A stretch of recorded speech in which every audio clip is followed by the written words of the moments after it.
name is Kaushik and welcome to Lambda Test. I'm very excited to start a new series on Playwright. In this video, we are going to learn what is Playwright and how to set up the VS Code, and also we are going to learn how to install the Playwright, and followed by we are going to see how to execute a sample test script that is bundled with the Playwright setup itself. So what is Playwright? Playwright is a Node.js library that is used to automate Chromium, Firefox and WebKit with a single API. Playwright is built to enable cross-browser web testing. Now, for those who do not know what is WebKit, WebKit is basically a browser engine developed by the Apple, and it is used in Safari web browser and also in the iOS web browser. Playwright by Microsoft is a fork of Puppeteer. For those who do not know about the Puppeteer, Puppeteer is a node library that is used to automate Chromium browsers with the JavaScript API, and it is mostly used by the developers, but of course testers can also use, and by default it runs in the headless mode. Playwright is really a good tool and it has lot of capabilities. Let's see few of the highlighted about the Playwright. So it can handle multiple pages, multiple domains and iframes, and also like window handling concept, the alert, everything is bundled within the API. We can intercept the network for stubbing and mocking network requests. We can emulate mobile devices, geolocations and permissions. We can do only the emulation. We cannot run the Android or the iOS native application. But of course, we can connect our physical device like Android device and we can execute the test in the Android Chromium browser as well. It supports native inputs like the keyboard actions and the mouse actions. For example, in Selenium, we have this actions class where we do lot of advanced user interactions like drag and drop, mouse override. So all those possible with the Playwright as well. And it also supports upload and download of any kind of files. In the recent version of Playwright, that is 1.22, we have component based testing as well. And the beauty of Playwright with TypeScript or the JavaScript is like it has its own test runner called Playwright Test Runner, which is really good. So if you want to take the screenshot or if you want to take the video, just a single configuration and it will work across all the test script. It is really helpful. And of course, it supports the Docker as well. Now let's get started to do the setup. So prerequisites are very simple. We are going to work on the TypeScript. So for that, definitely we need the Node.js, and then followed by we are going to use the VS Code editor, and also we need the VS Code extension for Playwright, which will make our installation setup very easier. Let's get started now. First of all, we are going to create a folder. Let's say that it's going to be like learn-playwright. Okay. And before getting into this, make sure you have Node. So go to your C command prompt and you can type like node-v to check the Node version. If anything above than 14 is present in your system, then of course it's fine. Or else simply you can just Google and download Node.js and you can do this installation. That's going to be very simple. And followed by, of course, my choice will be always VS Code, and that installation is also very easy. You can just go through it. Okay. So once we have created the folder, in the command prompt, I mean in the address bar, you have to just bring your command prompt by typing the cmd. And here I can say like code dot, that will bring my VS Code. Okay. Let's close the command prompt and also the folder. And here you can see that learn playwright, that is the folder we have created. Now we are going to navigate to this extensions section, and here we are going to search for Playwright. There are multiple Playwright extension available. The first one is from the Microsoft and we are going to make use of it. Just click on the install and that's it. We are pretty much done. Now you can just use Ctrl+Shift+P to bring the command palette, and here I can say like install Playwright. So here you can see like we are getting the suggestions like install Playwright. Click on that. Then followed by it will ask you like whether you want to install the Chromium, Firefox and the WebKit. So basically Playwright supports all the major browser engine, and we are going to use all the three. Okay, so I'm going to click on this. Okay, there is an option to add GitHub actions, but I will recommend you to skip this now. Mostly we are going to execute our test in the Lambda test platform as well as in the local. So for now this is not required. Okay, so let's click on this OK button.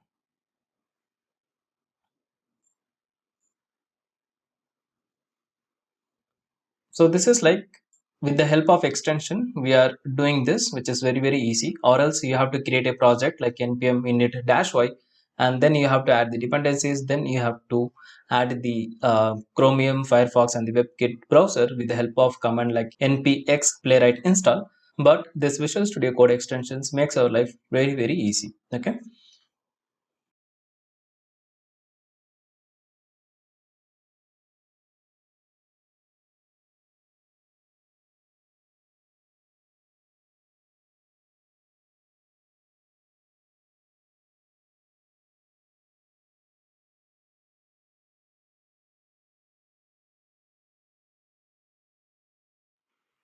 Okay, so the installation is completed, and here you can see a message like happy hacking. So basically, like here also you can see like some of the commands have been given so that we can execute, but we are not going to make use of it now. And here you can see like we have got this Chromium browser, the Firefox and the WebKit as well. Okay, so these are like browser engines. Now if I go back to my package explorer, this one is like Explorer, that is kind of package explorer. So here you can see like within the test folder we got an example test, and which is really small test, I believe.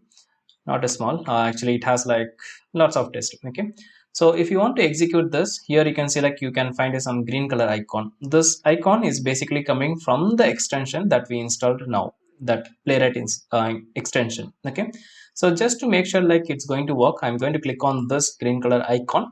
That will execute only one test within this file. So here we can see like here you can select waiting and waiting, like in the real time we can see like which line is going to execute with the help of that Playwright extension. Okay, and the test is also completed. Here you can see like green mark. But you might ask me, hey Kaushik, I didn't see the browser itself. The reason is by default it runs in the headless mode, and we are going to make it false now. So let's go to our playwright.config.ts file, and within this we have like use, and here I'm going to say like headless, and I'm going to make it as false. Okay, do not worry about all this file. We will delete this file in the next video, and we'll try to create our own config file, and we'll do uh, everything step by step. So this is just like to make sure that our installation is success and we are able to learn from the next video. Okay, so I'm going to click on this run again, and now we can see the browser in real time. So here you can see the Chromium browser that's going to execute on the particular test, and it's completed and it's insanely fast. Okay, so that's it for this video. It's going to be very easy. If you know the JavaScript or the TypeScript, if you have the very basic knowledge on that, learning Playwright is going to be really fun, and it is really easy. So that's it from my side. Thanks for watching. See you in the next one very soon. If you have any queries, please feel free to ask me in the comment. I'll be happy to reply back. Tada, bye bye. See you. Hello guys, my name is Kaushik and welcome back to Lambda Test. In this video, we're going to learn how to launch the Chromium browser using Playwright. Then we are going to write a simple login script just to show the demonstration. And then we are going to learn how to execute the test. And also we are going to learn the important concept of Playwright, that is context and a new page, and how we can make use of that. Let's get started now. So in a previous video, we have done the installation with the help of Playwright um, VS Code extension, right? So here we have installed this VS Code installation, and then followed by, it was really easy, right? So when we do the installation, we know that we got the test folder. Within that we have example.spec.ts, right? As of now, I'm going to delete this because we are not going to focus on that. And also we got this configuration file. Within that we have lot of things, right? I'm going to delete everything except this default thing. Okay, so here I'm going to remove everything. Okay, so what we have here is basically like an import statement with Playwright test config that we have to use, and then we are just exporting this like as a config. So this is basically like your global configuration. You just write it once, and that will be uh, take care of all your codes, test code. Okay, so we'll come back to this in a moment. Let's go to our test folder. Within that, I'm going to create a new file called login.test.ts. Okay, so login is my test name, file name, and dot test is just an extension, like you can make it like spec or the test, and then followed by .ts, that is the file extension. So of course we are using TypeScript, so it will be ts. Okay, now we are going to learn the very basic concept like how to launch the browser. Okay, So before that, first of all, we have to get a test block. So what is test block in the sense like, if you know the WebDriver IO or protector or any JavaScript based framework, probably we have some test runner, right? So we have the Jasmine, we have the Mocha, right? Similarly, in Playwright, we have an inbuilt test runner that is known as Playwright test runner. So if I take the Jasmine or the Mocha, we have a describe block. Within that, we have a it block, right? So similar thing here also in Playwright. So first of all, we'll use the test block, and then of course we have to do the import. We will do that in a moment. And here I'm going to say like login test demo, something like that, and then followed by the callback. Okay, and out of the box, Playwright supports the async and await to handle the promises. So we don't have to write like then and catch, the typical way of writing in JavaScript, but we are going to handle with the help of async and await, and that is also recommended. So here I'm going to make this callback as a async. Now, of course, we have to import this test. So let's do that. So here I'm going to say like import and then followed by test. And that's going to come from my @playwright/test. Okay. So now we don't have any compile time error here. Now let's see how to launch the browser. So here I'm going to say like await, then followed by Chromium dot launch. Okay. So what does it means in the sense like chromium.launch, in the sense it will give us a browser instance. Okay, so here I'm going to store that as a browser. Okay, now here I'm going to say like await browser dot new context. Okay, I will come back to this like what is new context, and one more thing is like let me finish it off. Okay, so new context in the sense like it's going to give us a new browser context. So here I'm going to say like context, and then followed by using the context, I'm going to say like new page. So let's use the await, and I'm going to save this as a page here. Okay, now let me explain. So here Chromium dot launch, in the sense like we are going to launch the Chromium browser. So already we discussed in the previous video like what is Chromium, what is WebKit, right? So Chromium is basically a browser engine. For example, here I have this Google Chrome browser, right? This browser is built on top of the Chromium engine, or also we can say like with the help of Chromium engine API, this browser has been built. Similarly, we have Brave browser, or we can also say the recently launched Microsoft Edge browser, which is also built on top of Chromium. Okay. Now here we are using new context. What is context in the sense like based on the Chromium browser that we launched, there we are going to use a new context. So context is basically used like we can have multiple context and multiple page at the same time. So Playwright supports like multiple context and multiple page.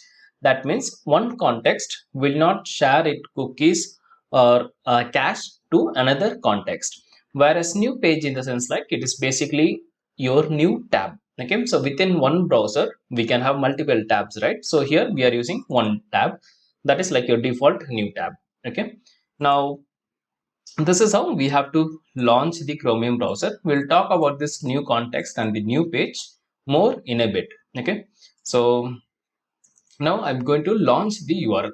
So for our test demonstration, we are going to use this beautiful Lambda test playground. Like it's kind of like a e-commerce website, so you can make use of it. Okay, so this is my URL. So I'm going to copy that, and here I'm going to say await page dot go to, and here we are going to give the URL, and make sure for each and every step we are going to use the await keyword, or else it will be really miss. If you know the JavaScript and the TypeScript, and if you have a basic knowledge about the promises, then you know that like if you don't handle the promises, it will be really a mess. Okay, in some places we don't have to use the await keyword. I will tell you that also, like when we should not use it, but mostly 90% of the time, or else 95% of the time, we are going to use the await keyword here. Okay, like before each and every line. And semicolon is not necessary. If you want, you can put, or else you can just ignore that. TypeScript thing, you know, right? Yeah. So once we launch the application, then we are going to click on this my account. Not click, actually we are going to do the mouse over. Okay, then we are going to click on this login link here. Once that is clicked, Then we are going to enter our email address and the password, and then I'm going to click on the login, and that's it for this video. But watch it fully, we have a lot more to learn. Okay, so let's go and see how to do it. So first of all, we are going to right click and inspect, and we're going to find this particular element. Okay, so here I can see like it is within the span tag. So let's go and copy this guy and paste. So here I can see like we already have three things. Okay, so three, my account text is there, so I cannot use the direct locator text. That means if you go to the Playwright official website, that is playwright.dev, and if you go to this document section, and if you come down to the guides, then if you come down here, you can see something like selectors. Click on that, and here you can see like there is a wide variety of selectors. Like in Selenium we have something like 8, I remember, but in Playwright we have lot of things. Okay, so of course the basic things like id, css, the xpath, and link text, all those stuff are here. But apart from that, we have a lot of things we'll learn one by one in our upcoming videos. Definitely a single video will not be enough to learn all the locators in Playwright. It is just like your cheat sheet, I can say. You can go to this particular link and you can learn yourself, because there are a lot of things to learn, and the documentation is really good, so you can make use of it. Okay, now coming back to our text selector. So if you go here, you can see text selector. That means like if we have a text like something like link text or a button text or whatever it is, you can just simply say like text equal to login. But this will always try to interact with the first element. But in our case here, if you see, this my account text is basically in three places. Okay, so it is in three places. So it will try to interact with the first one, which is invisible or hidden in this page. And if I click next, you can see like this is our second. So of course the direct locator will not work, so I'm going to write a XPath for this. Okay, so I'll be writing very quickly, because obviously I know you already know the XPath, so I'm not going to waste time on that. Okay, so this is the XPath. We are navigating from the A to the span where it has a text called my account, and it's one of one. Of course, it's a correct one. Okay, so I'm going to copy that, and here I'm going to say like await page dot, and then we are going to do the hover, right? So we'll just call the function called hover. If you see in Selenium, of course, we have to call the select, I mean action constructor, then we have to say like mouse over, all the stuff, right? But it's Playwright, it's very easy. If you want to do hover, just call the function called hover, which is mouse hovering. Okay, and here I'm going to pass my XPath, and of course it's await. Okay, and here you can see, if you see like here we are saying double slash then followed by a, so the signature of XPath is like it starts with double slash, the relative XPath, right? So here you have to just say double slash, I mean the XPath itself. You don't have to say like XPath equal to, you can say, but that is not required. Or like in Selenium we have a lot of functions, right? Find element, by dot XPath, by dot link text, all the stuff, right? In Playwright it's just one, like you find the locator, and in the runtime it will understand like whether it's a CSS, it's a ID, or it's a XPath. Okay, so that easy it is. Now what we are going to do is we are going to click on the login uh, text, right? So here I'm going to say like login, I mean page dot click, and here I have to give the locator of this one. Okay, so here you can see like I have a text called login. I'm going to copy and paste, and basically it is actually only one. Yeah, so just to verify, I'm going to use the latex path, and here I can say like normalized text equal to login. That means this text is actually unique in this one, so it should work actually. Okay, so we are not going to write this XPath, rather we are going to use the direct locator from the Playwright. Okay, so let's see how to do that. So here I'm going to say like text equals and then followed by login. Okay, and if you noticed here we have a space, right? In the front and in the back we have a space, but when we are going to use the text as a locator, then we should always trim. Okay, so here it is we just login. Now so far fine, let's see whether we are able to navigate to the login page or not.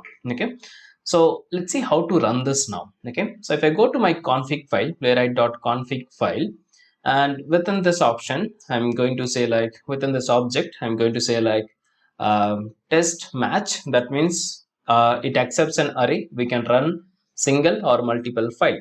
In our case, it's just a one file. So I will say like login.test.ts. Okay. So we have to specify the file name, or else also we can specify the folder, then followed by the file name. Okay. Now let's go back to the login test. So seems good to me now. Let's go and bring out terminal using Control J. And if you are using VS Code for the first time, by default it will be in the like PowerShell or maybe in the command prompt. I will recommend to switch to the Git Bash because it's very handy actually. Okay, so here I'm going to say like npx, then followed by playwright, then followed by test. So okay, so this is the command to run. Okay, so here you can see we are not using npm in the sense like node package manager, that is used to download all the packages from the dependencies that we are going to mention in the package.json. Whereas npx in the sense like x is like executable, so we are going to execute those downloaded packages or the dependencies. So here I'm going to say npm npx playwright test. Now let's give the enter. Let's see.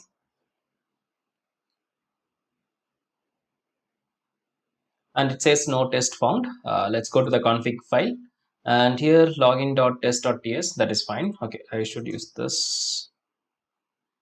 Okay, the folder name is test, not test. So here I have missed the S. So that is why we are getting like no test found. So I'm going to give Control L to clear the terminal, and I'm going to execute the command once again. Let's see. Okay, so here you can see like running one test using one worker. But if you see my taskbar, there is no browser, right? Because Playwright by default it executes in the headless mode, and we got the result as passed. But of course, we want to see the browser as we are learning, right? So how to do it is very simple. So within the launch function, within we are going to use this object, and here we are going to say like headless, and then we are going to say like false. Okay, so that's it, very simple thing. Now let's go and run this one more time.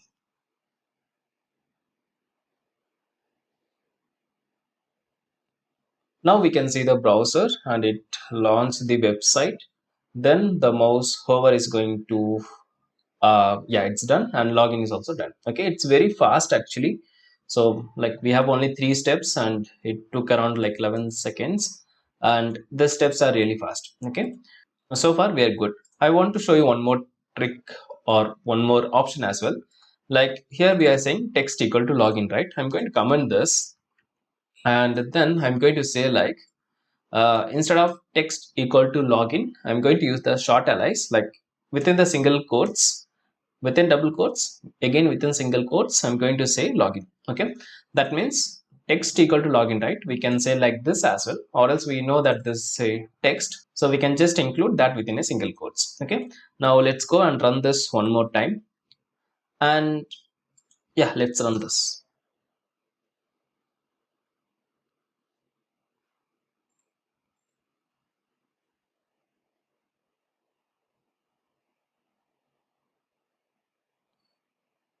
So mouse over is done and login is also clicked. Okay, so that's it, very simple. Now let's continue with the login script itself. So here we have to enter this email address and the password, right? So let's go and inspect this one. So here we can see like we have a unique CSS called name equal to equal. So I'm just going to copy that. I'm skipping all this like how to write the CSS or the XPath, because already like I believe that you already aware of CSS and the XPath, or else you can check Learn by Test channel to learn more about it. Okay, so in this tutorial we are going to focus more on the Playwright library, not the XPath or CSS. So I'm going to copy this unique name, and here I'm going to say like we want to enter a data, right? So here I will say like await page dot, and then followed by we have a function called fill. Okay, and here I'm going to give the locator first. Okay, so first argument is the locator, and the second argument is your actual test data. Okay, and here it's await. Okay, and my email address is this one, so I'm going to copy and paste over here, and then followed by we are going to enter the password as well, right? So here I'm going to say like let's go and inspect this one. So here we have a type equal to password or name equal to password. We can use anything. I'm going to click on the second one, and here I'm going to say like await page dot fill, and then followed by the locator and followed by the value. Okay, so here I'm going to select pass 123, which is my password, I believe. Yeah, then we are going to click on this login. Okay, so if I go and inspect this one, so this is also a like input, and it has a like type equal to submit and value equal to login. So let's copy that, and here I'm going to select await page dot, and then followed by we are going to do the click action, right? So here we'll say like click, and we'll give the value. Okay, so that's it, very simple. To type anything, we'll use the fill function. There is also a function called type. We'll talk about this in the next video, like difference between fill and the type. And if you want to do the click action, we have a function called click. And if you want to hover, just say like hover. So if you know Selenium, and if I have to compare this like driver.get, right? So that is similar like page.goto. In actions class, we have move to element, right? So same thing, it's like hover. And click is like same, driver.click, I mean element.click, here page.click, and we have to pass the element within the click function. And fill is like your send keys, and click is of course the click. Okay, so that's it. Now let's go and run this. It will be really fast. Just to show you that it is logged in correctly, I'm going to add a sleep here, like consider let's see. So await page dot wait for timeout, and I'm going to add like 5 seconds just to show you. Okay, and let's go and run. Okay, so await page dot wait for timeout, in the sense like you can consider this like thread dot sleep in Java. Okay,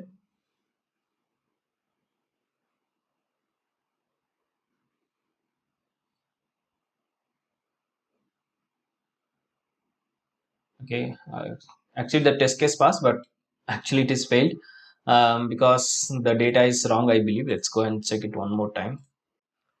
Okay, actually the password is wrong, so that's why it got failed. But you can see like here we are getting passed, because of course we do not have any kind of assertion now, but of course in upcoming videos we'll try that as well. Okay, so that is why we say like if your test doesn't have any assertion, then it's a useless, right? So you saw the example now. Even though we got the error message like username or password is wrong, but still our test says like pass. Okay, of course, because we do not have the assertion. Okay, that's a different story. We'll just try to execute this one more time, and let's see.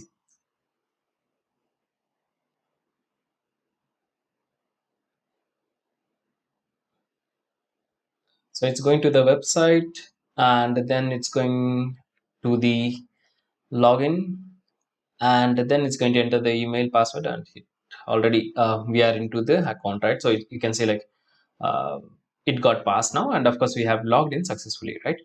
Now, I believe you understood so far like what is all this stuff. Okay, now I want to show you the important concept, like this new page concept. Okay, so if I go to my application, and if I do the login, so kaushik350@gmail.com, right? Now, if I log in here, you can see like it says like edit your information, change your password, all those stuff are here, right? Now, if I open the same link in another tab, and if your application, suppose the session and the cache, then definitely you'll see the same page, right? Because it's logged in. Now suppose if I log out, and if I come back to this page, and if I refresh, of course here also it's going to do the logout, right? So that is how session and the cache work, right? Now, just to demonstrate that, let me give you this example. Okay, so here, if you remember, I said like new context, in the sense like it will give us a new context where the cache and the sessions will not be carry forward, and new page is like a just a tab, right? So after this timeout, what I'm going to do is I'm going to navigate to this login URL directly. Okay, so here I'm going to say like await uh, context dot new page. So basically we are trying to create a new tab here. Okay, so let's name it like page one equals, and then I'm going to say await page one dot go to, and here I'm going to pass the URL. Okay, so if we go to this one, and I'm going to pause the script for little more time to show you. So if I go to this particular login link again, of course we can see like the session is there and still we are logged in, right? Let's go and run this one more time.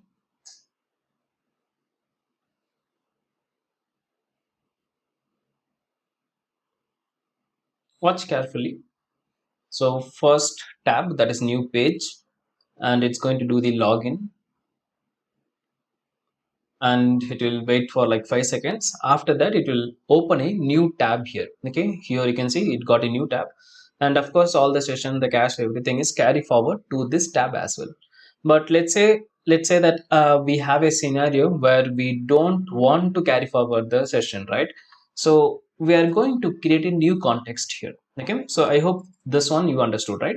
Now here I'm going to say like await, then browser dot new context, and this is going to give me a new context here. Okay, so I can say like new context. That means consider this context as a incognito, like everything is incognito, but you will get one more incognito mode. Okay, and from the new context we are going to create a new page. That's going to be my page one. Now let me rename this like new page. Okay, and here I'm going to say like new page dot wait for timeout. Okay, now I'm going to run this. Let's see what happens.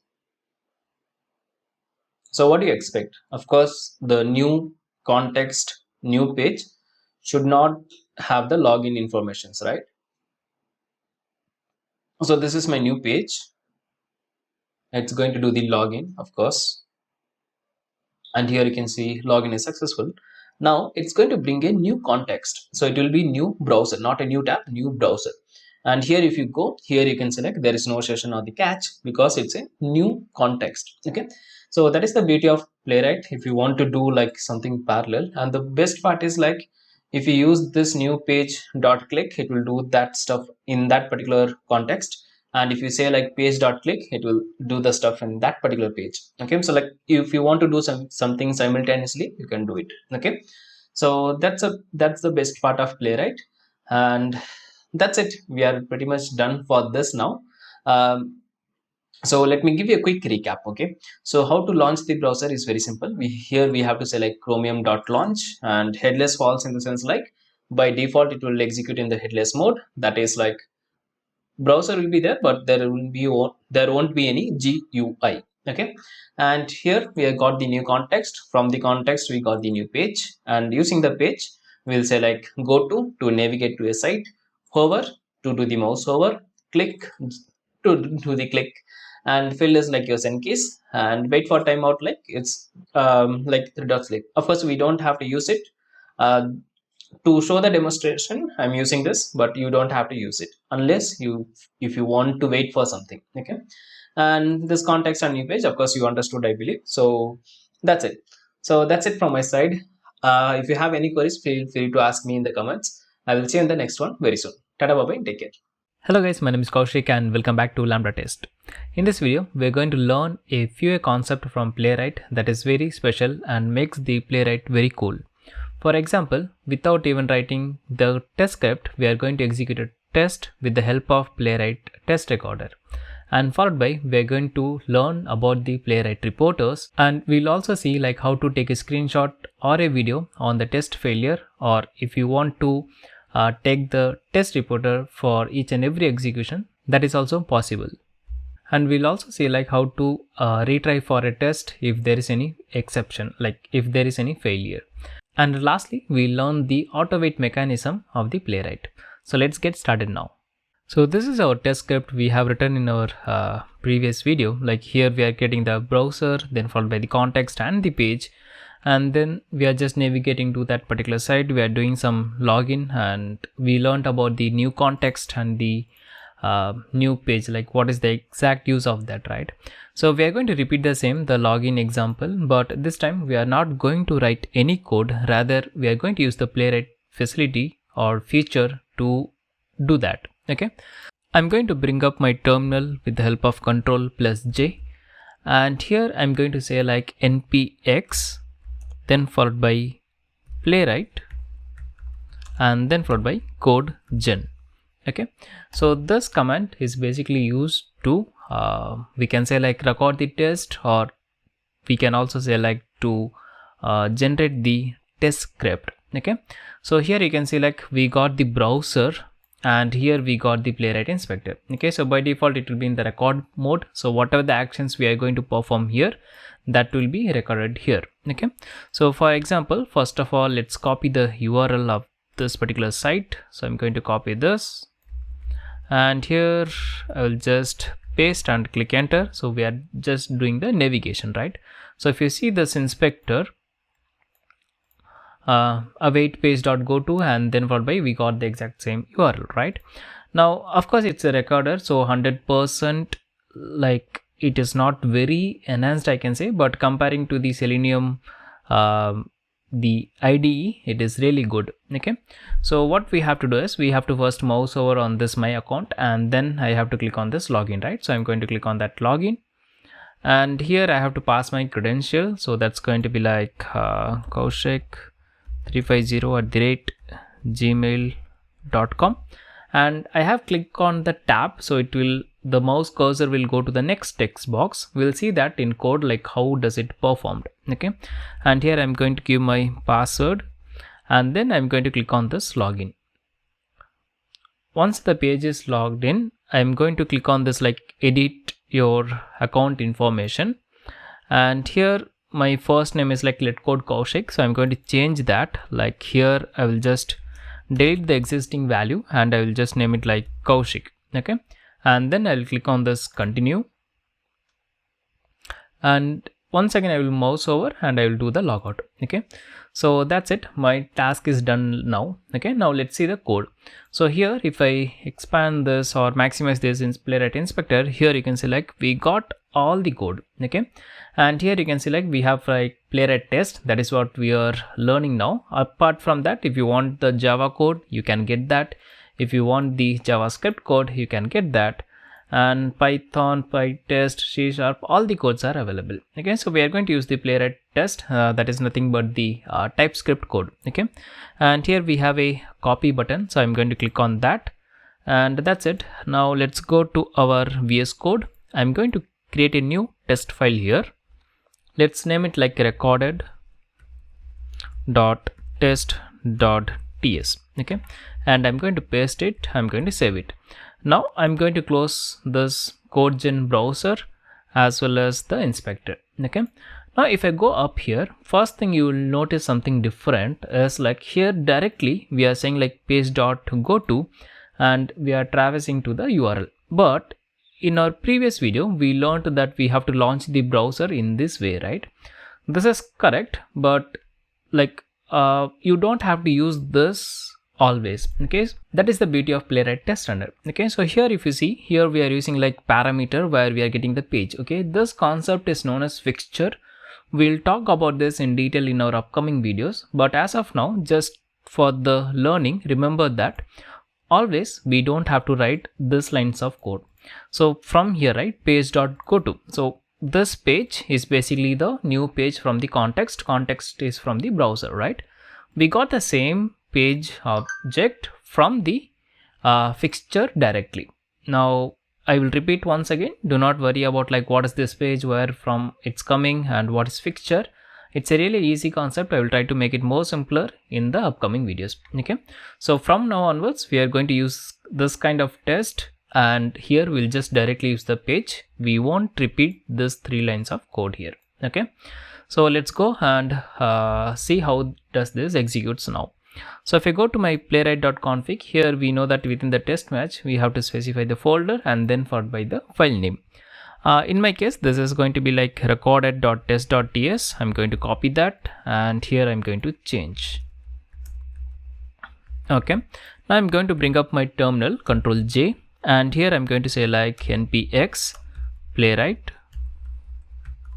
then followed by test. To execute the test we have to use this command. Okay, now here you will notice something like this is going to run, but if you see the taskbar, I'm not getting any browser. Okay, if you remember in our previous video also I said that Playwright by default runs in the headless mode. That means it is executing but we cannot see the graphical user interface, right? So to fix that, what we have done is like here within the launch option, we have said like headless false. So we are going to do the same, but in a different way.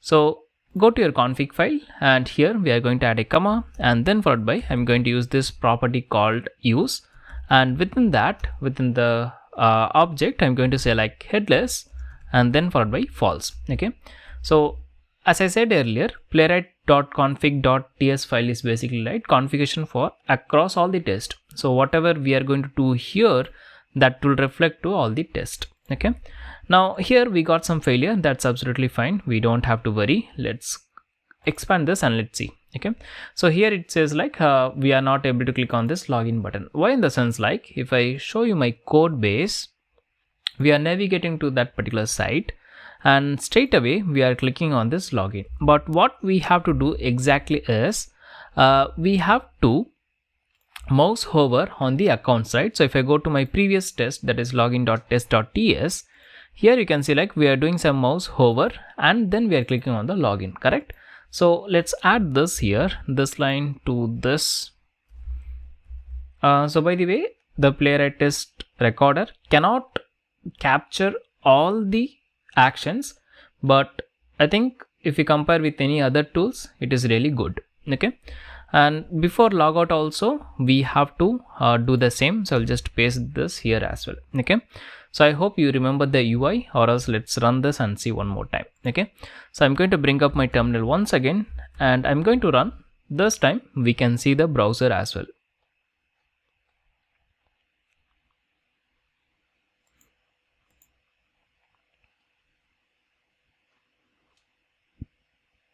So here is my application, and it's going to do the mouse hover on the my account, and then it's going to click on the login, and then it's going to do the login very quickly, and it went there and it typed the name and it logged out. Okay, so that's very simple, and it's very easy. Okay, so here if I go if I walk through the code, it's very simple actually. We'll go to that particular site, we'll mouse over on this my account, and here we are finding the login text, and here you can see like some weird kind of, this is not XPath, basically this is not also a CSS, this is a Playwright locator engine, we can say. Like these are like specific to the Playwright locator. We cannot find this in the Chromium browser, like we cannot, like the way we used to find the XPath, we cannot do the same with this locator, but there is a way to find this locator as well in Playwright. We will talk about that in our upcoming videos. Okay, and here you can see like we are going to click on this email address because I clicked on this, on that text box, so it's taken that action as well, but we know this is not required, but we'll just leave as it is. And here you can see like once I entered my email, then I have click on the tab. So here the function is press, and then followed by you have to select tab, enter, control plus shift. So whatever the actions you have to give, just give in the terms of string. Okay, and here we have given the password, we have click on the login. Again, if you see, this is like Playwright locator engine, and expect page to have URL. Okay, this is like web first assertion in Playwright. We'll talk about this in our next video. As of now, just remember like this is kind of assert in TestNG, or if you know Playwright, I mean protector, it is like the same expect. Okay, and then we are clicking on some edit information, and again we are filling the first name, and we are clicking on the continue button, and we are doing again a verification, and we are mouse hovering on the account, and we are clicking on the sign out, I mean log out. Once that is done, we are checking the some verification step based on the URL. Okay, so that's it, very simple. This is the recorder feature of Playwright, which is very neat, clean, and very useful. At times, if you want to save, like you don't want to write the whole script, like for a simple screen at least, you can use the recorder. Okay, now let's move to the next topic.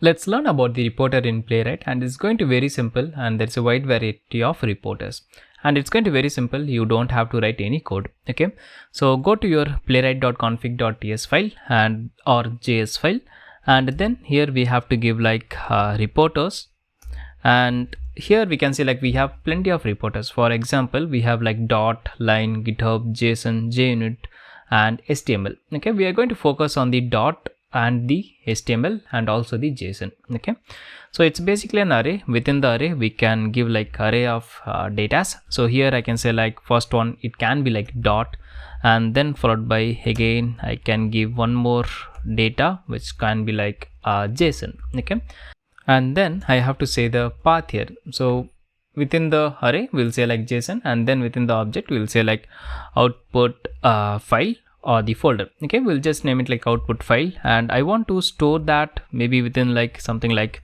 JSON report as a folder, and JSON reports as a folder, and within that I will say like JSON report as my file name dot JSON. Okay, so this is going to be my folder name, then this is going to be my file name, and this is the extension of the file. Okay, similarly we can have our HTML as well. So here I'm going to say like one more array, and here I'm going to give like HTML, and then within the HTML also we have plenty of options. Like you want to open the file, like if we give like always, that means like after each and every test the report will open itself.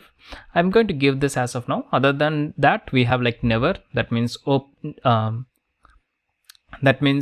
reporter won't open by itself. We have to navigate to that folder and we have to open it, and if there is any failure we can use this as well. Okay, so I'm going to give never as of now. Let's see later on like how to open it manually. Okay, so that's it. This is the reporting part. Okay, now what I'm going to do is I'm going to bring up my terminal again, and I'm going to execute the same test. Let's see.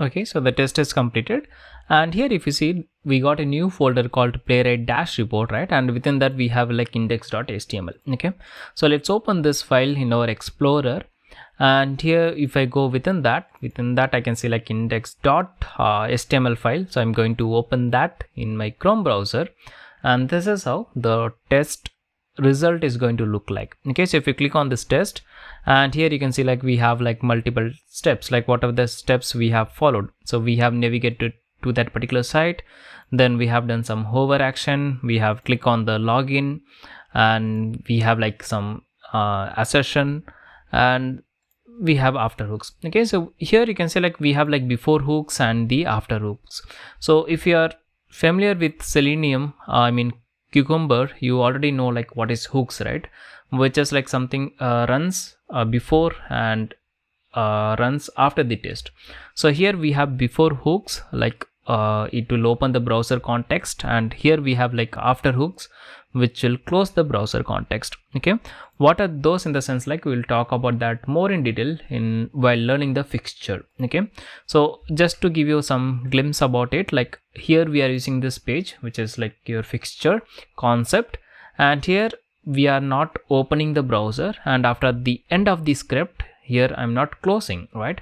But if you see this login.test, here I have opened the browser and also like okay, I didn't close actually, but we should do the closing. Okay, the open and close will happen by itself, and that is the beauty of this whole concept. We'll talk about that more in detail in our upcoming videos. Okay, so we got the HTML report. It looks very simple, but we can do more on this. We'll come back to this in a moment. Okay, and here if I go, and here we got one more folder called JSON reports, and within that we have got the JSON report .json as a JSON file. Okay, so this is the one, this one. Okay, and dot in the sense like if I bring up my Control J, that is terminal, here you can see one dot, right? So based on number of test, if it's going to pass, it will give us a green dot.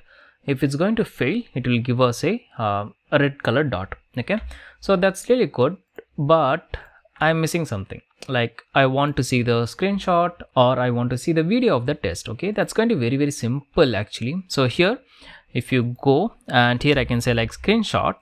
So within the use we have to say like screenshot, And then we have three options. You can off, by default it's off, it won't take any of the screenshot. You can on, like for each and every test it will take the screenshot. In case there is any failure, it will take the screenshot. Okay, so I'm going to give this on as of now. And then also we have one more option like video, and then here also we have like 4 options: off, on first retry, and return on failure, retry with video. Okay, so we have like 5 options.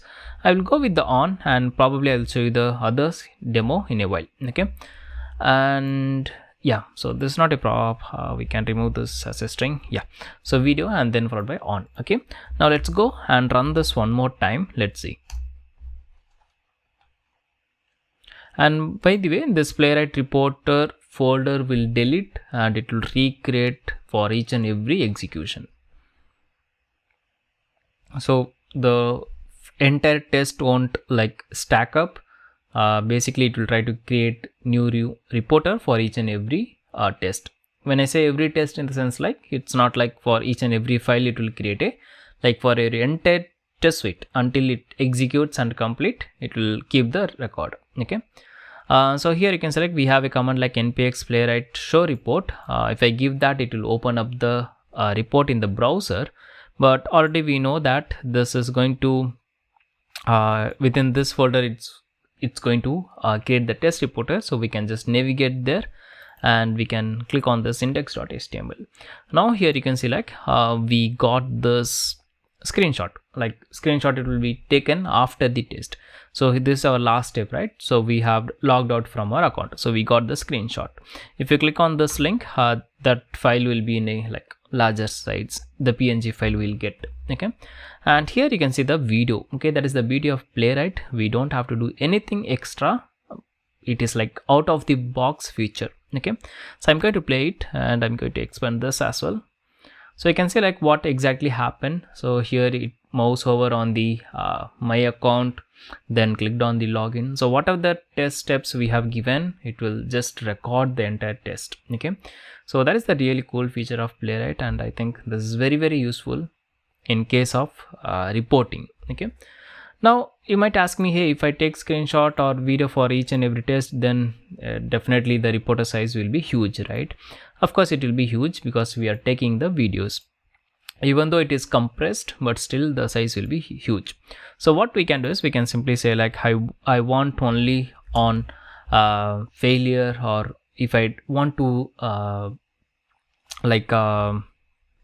if I want to retry the test, then I can go with that. Okay, so for example, like retain on failure, in the sense like if there is any failure, in that case only it will take the screenshot, screenshot as well as video. Okay, so here we can configure like for only on failure. Okay, now let me run and show you. Before that, I'm going to fail the script explicitly so that we can see that. Okay, so here let's say that somewhere in this to have URL, right? So here I'm going to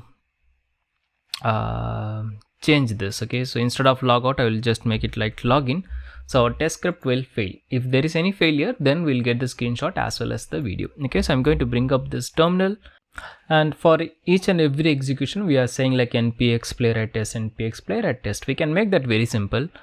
We can go to our package.json file, and within the script, right? So within the script I can say like I want to name it like test, and then I can say like npx playwright, then followed by test. Okay, now I can simply say like npm run test or npm test. That will basically execute my test. I don't have to say like npx playwright test each and every time. Okay, eventually it will call that command internally. That's a very simple. So here we can see like how the test script is going to run, and at the last step it's going to fail, and the failure screenshot and the video we can see.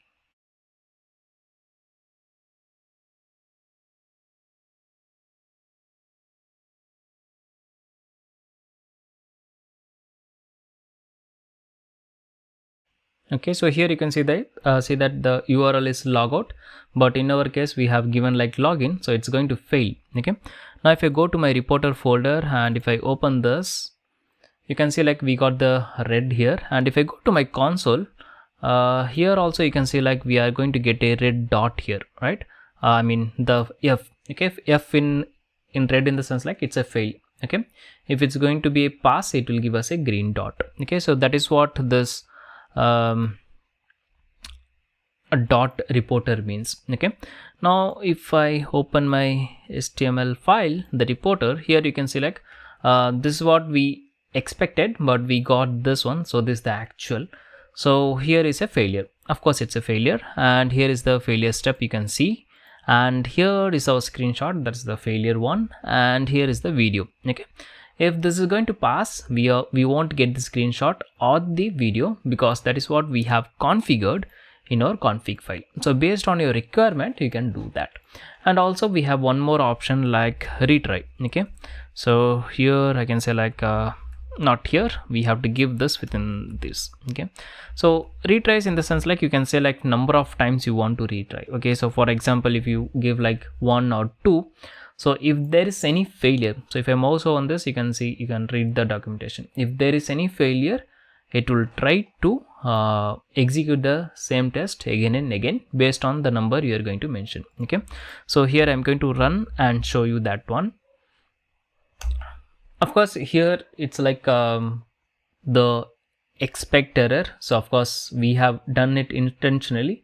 Even though we retry, of course there's no like, actually it's not going to pass anyway, it's going to fail. But consider a scenario where like data is not loaded properly or the page is not loaded properly, and when we do the retry it might get passed, right? In that scenario this retry is going to really help us. Okay, it's similar to your testng retry, but there we have to write a lot of code. Here it's just a configuration file. That is the best part of Playwright, I can say. Okay, so here you can select the first one got failure, so second time it's again running.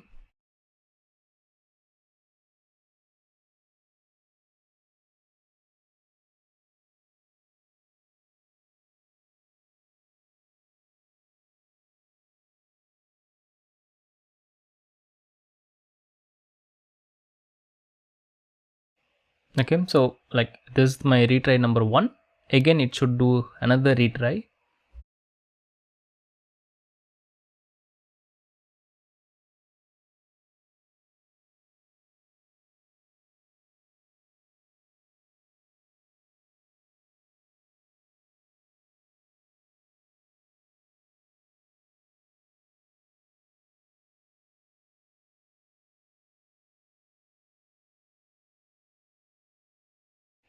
Okay, so here we got like 2 failures. I mean of course we have retried and the retry is also failed, that is expected, right? So that's okay anyways. Okay, so here you can see the report. The run is the first one, which is our actual script, and retry is basically it's trying to rerun again.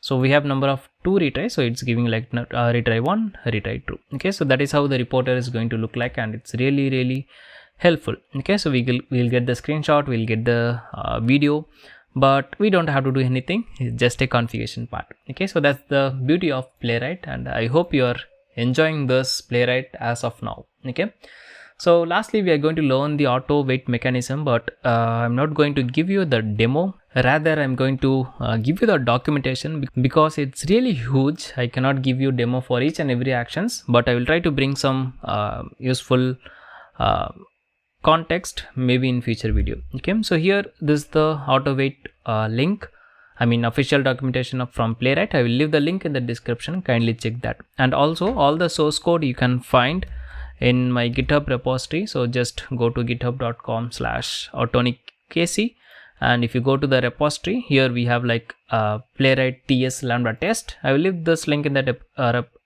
description as well, you can check it out from there. Okay, so here you can see like before each and every actions, let's say that it's going to do the check or click or double click or some another options like actions, then it's going to attach, it will check like whether the element is attached to the DOM, if it's visible, if it's stable, if it's receiving any events, and then if it's enabled. Based on this many conditions, Playwright actions will be done. Okay, so here you can see the kind of like chart where they have mentioned like If you are going to do the click action, definitely it will wait until the element is attached, visible, stable, all the events are completed if it's enabled. Okay, and fill in the sense like kind of send case, right? So if it's editable, we'll wait until that particular text box become editable. Okay, so that is how the Playwright works, and it's really very easy.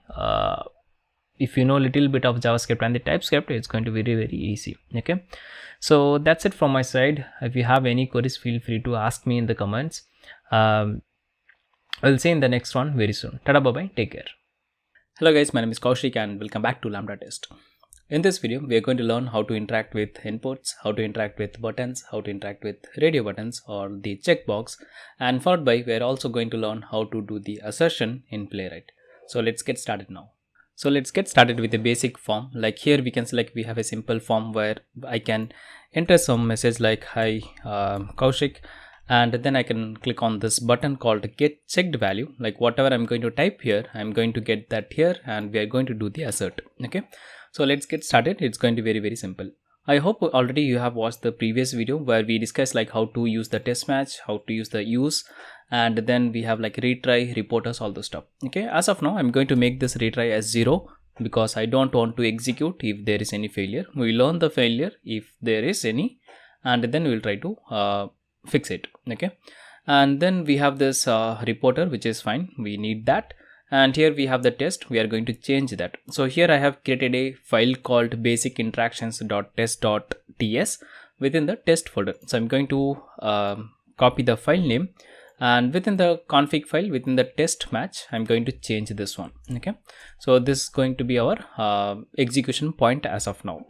Now within the interaction file, within the test file, we are going to create a test block here, and of course this test block should be of async type, and then we have to import this test from the Playwright test under, right? So here we'll say like import test, and that's going to be from Playwright test. Okay, so that's it, very simple thing. Now here we are going to say like await, then followed by page dot go to, and here we have to give our URL, that's going to be this one. So I can copy and paste over here, right? That's it, very simple thing. Now first of all, of course, we have to find the elements, and already we discussed like we have a lot of way to find the element. So you can use XPath, direct locators like ID, CSS, or whatever it is, right? So let's clear this one, and I'm going to right click and inspect. So I'm going to use the latex part just to find it very quickly because these are like very static elements. So here I can say like input user message. If you want to confirm, you can copy and paste here, and you can say like we are getting 1 of 1. That means this CSS value is correct. Okay, so I'm going to take that one, and here I'm going to say like await, then followed by page dot locator, and I'm going to save this one, right? And of course, for the locator, we don't have to use the await. Like if we are going to perform something like dot type or fill or like click, then await is required, but we are going to find only the element here, so await is not required. Okay, we are going to store this here like message input, something like this. Okay, and then what we are going to do is, first of all, we'll verify that here we have a please enter your message. This is a placeholder, right? So we are going to do the console log first. Okay, so here I can select this is the expected one, placeholder, right? So here I can say simply say like console.log and await a message input, that is the locator name dot get attribute, and here we have to give one value. What is the attribute name? So here we can select this is the attribute name placeholder, right? So here I can give like placeholder, and that's going to give me the value. Okay, now this is going to just do the print action, but what if we want to do the assert in the sense, of course we have to use the expect from Playwright test under. Okay, so here I can just call the function like expect, and that's going to be import from the Playwright test. Okay, and here I can simply say like message input, that is my locator, and here I can give like to have attribute, and here we have to give like two values. One is the attribute name and another one is the attribute value. For example, the attribute name is placeholder and the value is going to be this one, right? So I'm just going to copy and paste over here. Okay, So this is the second argument. Second argument is basically like expected value, and this is like your attribute value. Okay, now I'm going to bring up my terminal, Control J, and then I'm going to execute like npm test.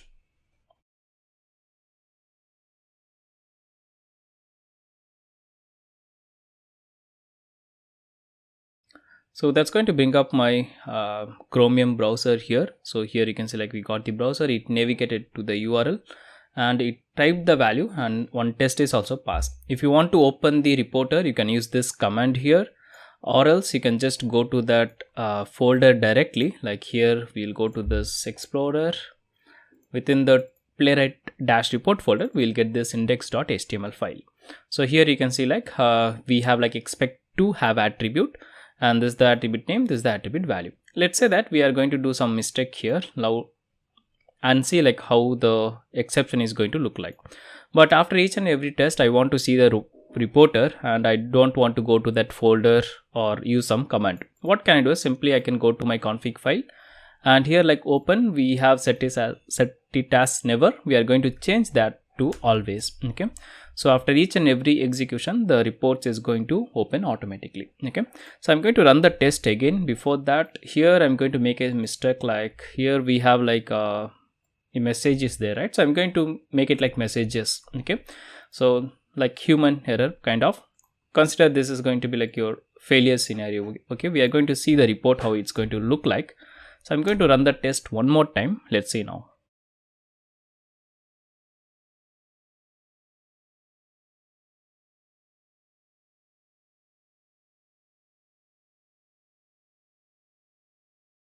Okay, and here you can select it failed, and here you can select serve in HTML report. That means like we can see the report. We don't have to go to that folder and open. Okay, so here you can select expected is like messages, but the received, the actual one is message. Okay, so this is how your expect is going to look like. And since there is a failure, of course we can expect the screenshot as well. Like here we can see the screenshot, and here we have the video. But if you see the screenshot, whatever the data we have passed, that is not visible to us, right? So basically it actually typed, but because of the browser size we couldn't see that. So what we can do is we can do a scroll there. Okay, let me show you that as well. So what I'm going to do is this input, right? So before doing the type, okay, we are not actually typing, but just in case if you want to scroll and type, you can use this. Okay, so here I can select await message input dot, and then followed by scroll scroll into view if needed. That means like mostly Playwright can scroll of its own and it can do the type, but in sometimes if you want to do it intentionally, then you can use this function. Okay, and one more thing is like here you can see like once I enter this hi message, let's say that you want to verify that as well, like whatever that you have entered is there or not. So for that we have another functions called input values. Okay, so here let's say that before typing something, right? So here I will get that one.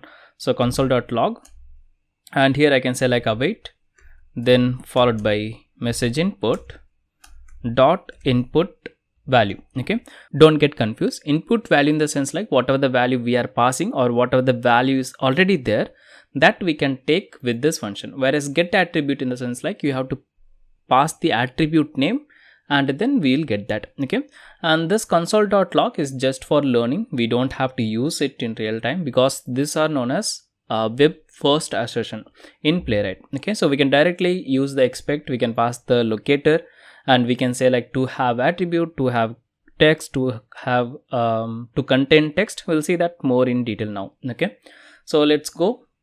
And let's say that I want to type some data in that. Okay, so once I got my locator, I'm going to say like type, and here I'm going to say like hi Kaushik. Okay, and of course await is required here because we are doing the type action here. Okay, so I'm going to give control plus C so that it will stop. It is like it's acting as a local server, so it won't stop. You have to use the control plus C to quit the terminal. Okay, now I can use control L to clear it up and I can run the test again.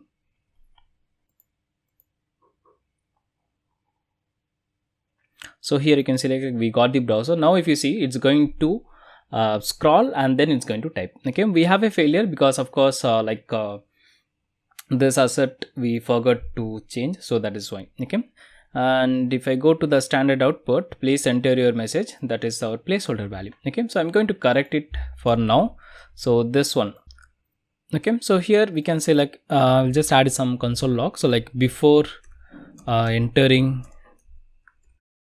data, and again I'm going to copy paste, and once I enter the data I'm going to like after entering the data. Okay, so we can see the difference. So this value will be like your empty, whereas this value will be like whatever the data we have passed, that will be there. Okay, so let's go and run one more time.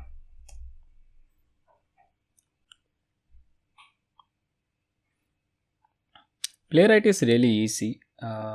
If you compare with Selenium, few of the functions are same, but it's really fast comparing to at least the Selenium and Java, because this directly use the Chromium. Like we don't have any driver kind of thing. Okay, so here you can select this my placeholder message, like please enter your message, and before entering data we have nothing because the text box will be empty, and once I enter here, like whatever the value I entered, I can see that the same. Okay, so that's it, very simple thing. Now we'll do some kind of assertion. Okay, so for that let's take a example of this one.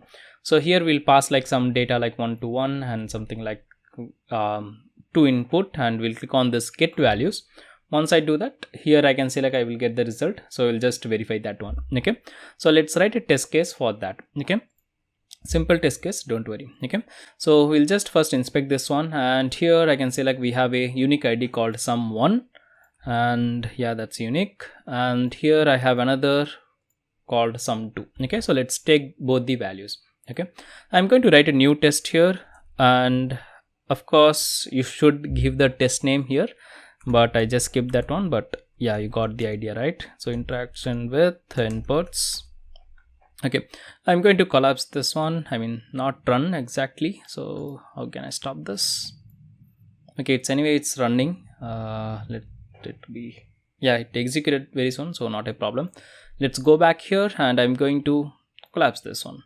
Okay, now here I'm going to create one more test block here, and here I'll just name it like sum, and here it should be like your async. Yeah, so here first of all we'll say like await and page dot go to and the URL, right? So this is the URL, we'll copy and paste over here, and I'm going to comment this because I don't want to execute both the test now. There is a way to run only one test, probably we'll discuss that in our upcoming videos. Okay, so here what we'll do, we'll first find both the locators. Okay, so let's say that page dot locator, and the first one is like sum1, I believe. Yeah, so sum1, and this is going to be my like sum1 input, something like this, meaningful. Okay, so and let's store it like const, and the same thing for the sum2. So here I'll just name it like sum2. Yeah, and this is going to be sum2. Okay, so both the input we have found. Now we are going to enter the data, right? So before that we'll find this get values button as well, and here you can say like we have like a form get total button. This is the CSS value. Let's go and paste it here, or else if you want you can use the XPath as well. Anything is fine, not a big deal. Okay, just to show you the example, I'm going to take the XPath now, and it's 1 of 1, of course it's correct. Okay, so here I'm going to say like const, and it's like your get values button, right? So here I'll say like get values btn, which means button, and here I'm going to say like page dot locator, and then give the value as it is. As I said earlier, Playwright is really smart. It will understand like this is CSS, this is XPath, so you don't have to worry. Okay, now what we are going to do, we are going to give some input data. So here I'll say like await, then followed by some one input and a dot type, and then I'm going to give like maybe like 1 to 1. Okay, yeah, that's fine. So here we can give like string, and yeah, we have to give it string. So even though if you are going to let's say that we have a let num1 equal to 1 to 1, and then we have like let num2 equal to 4 5 6, something like that. You cannot directly pass this like num Okay, if you got some background noise, really sorry, it's thunderstorm here. Okay, so here I'm going to give like num1, which will give us error because here we have to type the string only. So what can I do is I can simply use like double quotes plus, like, so it will convert into a string. You can do like that, or else also you can do like toString, or maybe like string interpolation, anything is fine. Okay, so I'm going to copy paste, and here I'm going to change this to sum2, and here I'm going to make it like num2. Okay, now we have to click on this button, right? So here I will say like get values button dot click action, and of course await. Okay, now as soon as I click on that, of course I will get the result here. So let's go and inspect this guy, and here I can see something like it has a CSS value called add message. Let's copy paste, and of course it's 1 of 1, so we can use that. I am going to use the expect directly. Okay, so if you want to print the text, we have a function like text content. Okay, let me show you that as well. So I'm going to console log, and here I'm going to say like first of all store the locator. So here I'll say like const result equal to page dot locator, and the locator value is this one. Okay, so here I can say like await, then followed by result dot text content. Okay, so text content is a function which will return the text present in that particular element. Okay, but I also want to do the assertion, so I will use the expect, and here I will pass my locator as result, and I can say like to have text, not value, to have text. It's like your get text in Selenium. Okay, so this function text content, in the sense like it's like get text in Selenium. To have text, in the sense like what it will do internally, in the sense directly it will call this one like result.text content. It will take the text content and then we can do the value. Okay, so here I can say like double quotes plus, because of course the text content will be in the format of string. So here I can say like num1. Okay, now this will become like string interpolation. So what can I do is I can say like let result expected result, right? So expected result equal to num1. Okay, and then followed by num2. Okay, so here I can say like this is the expected one. Okay, yeah, so this is basically number format, but since we have like double quotes plus, that means it will do the string interpolation and it will become in the string format. Okay, so let's run this now. So I'm going to bring up my terminal and I'm going to execute one more time. Let's see. Just to give you a feel of like writing test case, I'm doing this, or else like I can just find the element and I can do the parsing. That's really easy, but of course for learning this will be great, I think. So here you can see like we got like 667, and that is what we got in the expected as well. So our test case is working fine. Let's say that if you are going to do some error, then of course it's going to fail. Anyways, I think this very simple example you can understand. And this 667 is basically the additional of this two number which we got from this particular line. And if you want to see the result, it's going to be very neat and clean. So go to the Explorer, open the folder, open the index.html, and here you can select this our test case name sum, and here we can say like to have text. This is what we expected, and there is a section called attachment where we will get the standard output, like whatever the console logs we are seeing in our console, we can see the same in the here standard output. Okay, standard, like, yeah, the print statement. Okay, so that's it. Very cool. So we understood like how to interact with buttons and inputs, but there are a few other functions as well. It's not that easy, my friend. So here we can see like here we have like a type is a function, right? So similarly we have like another function called fill. What is the difference? In the sense like fill will clear the existing value and it will do the type, but it's going to be very immediate, in the sense like when we use the function called type, it will type one character at a time, like 1 2 3 like that. Okay, but when it's fill, like it will be like zoom, I mean it will type the entire data instantly. It's like JavaScript manipulations. You can use anything, but if you want to do kind of like append, then you can go with the type. If you want to clear the existing value and you want to pass a new fresh data, you can use the fill. Okay, so that's it, very very simple thing. Now we learned a lot of things actually here. So we learned like the first test, like how to scroll but in a particular place. By default Playwright can scroll, but just in case if you want to perform, you can do it. Okay, if I compare this to the Selenium, then of course I have to use the driver.execute script. I have to write the JavaScript code, right? But here already they have a function. Okay, and we learned the get attribute, how to get the input value using this function called input value. And also we learned like how to use the web first assertion, that is this one, expect condition. Okay, now let's see how to interact with checkbox. Okay, so I'm going to create one more test here. I'm just commenting as of now, but there is a better way to do it. Okay, so maybe after the video I will tell you. Okay, so here I'm going to create a async function, and within this parameter I'm going to receive my page, and this is going to return me an anonymous function. Okay, so here I will name it like checkbox, something like that. Okay, now let's go and find the checkbox. So here we have a checkbox demo page. I will copy this URL, and here I will say like await page dot go to. Okay, and then what can I do is I can simply find this element. So here you can select, we have a checkbox here, right? So I'm going to inspect this one,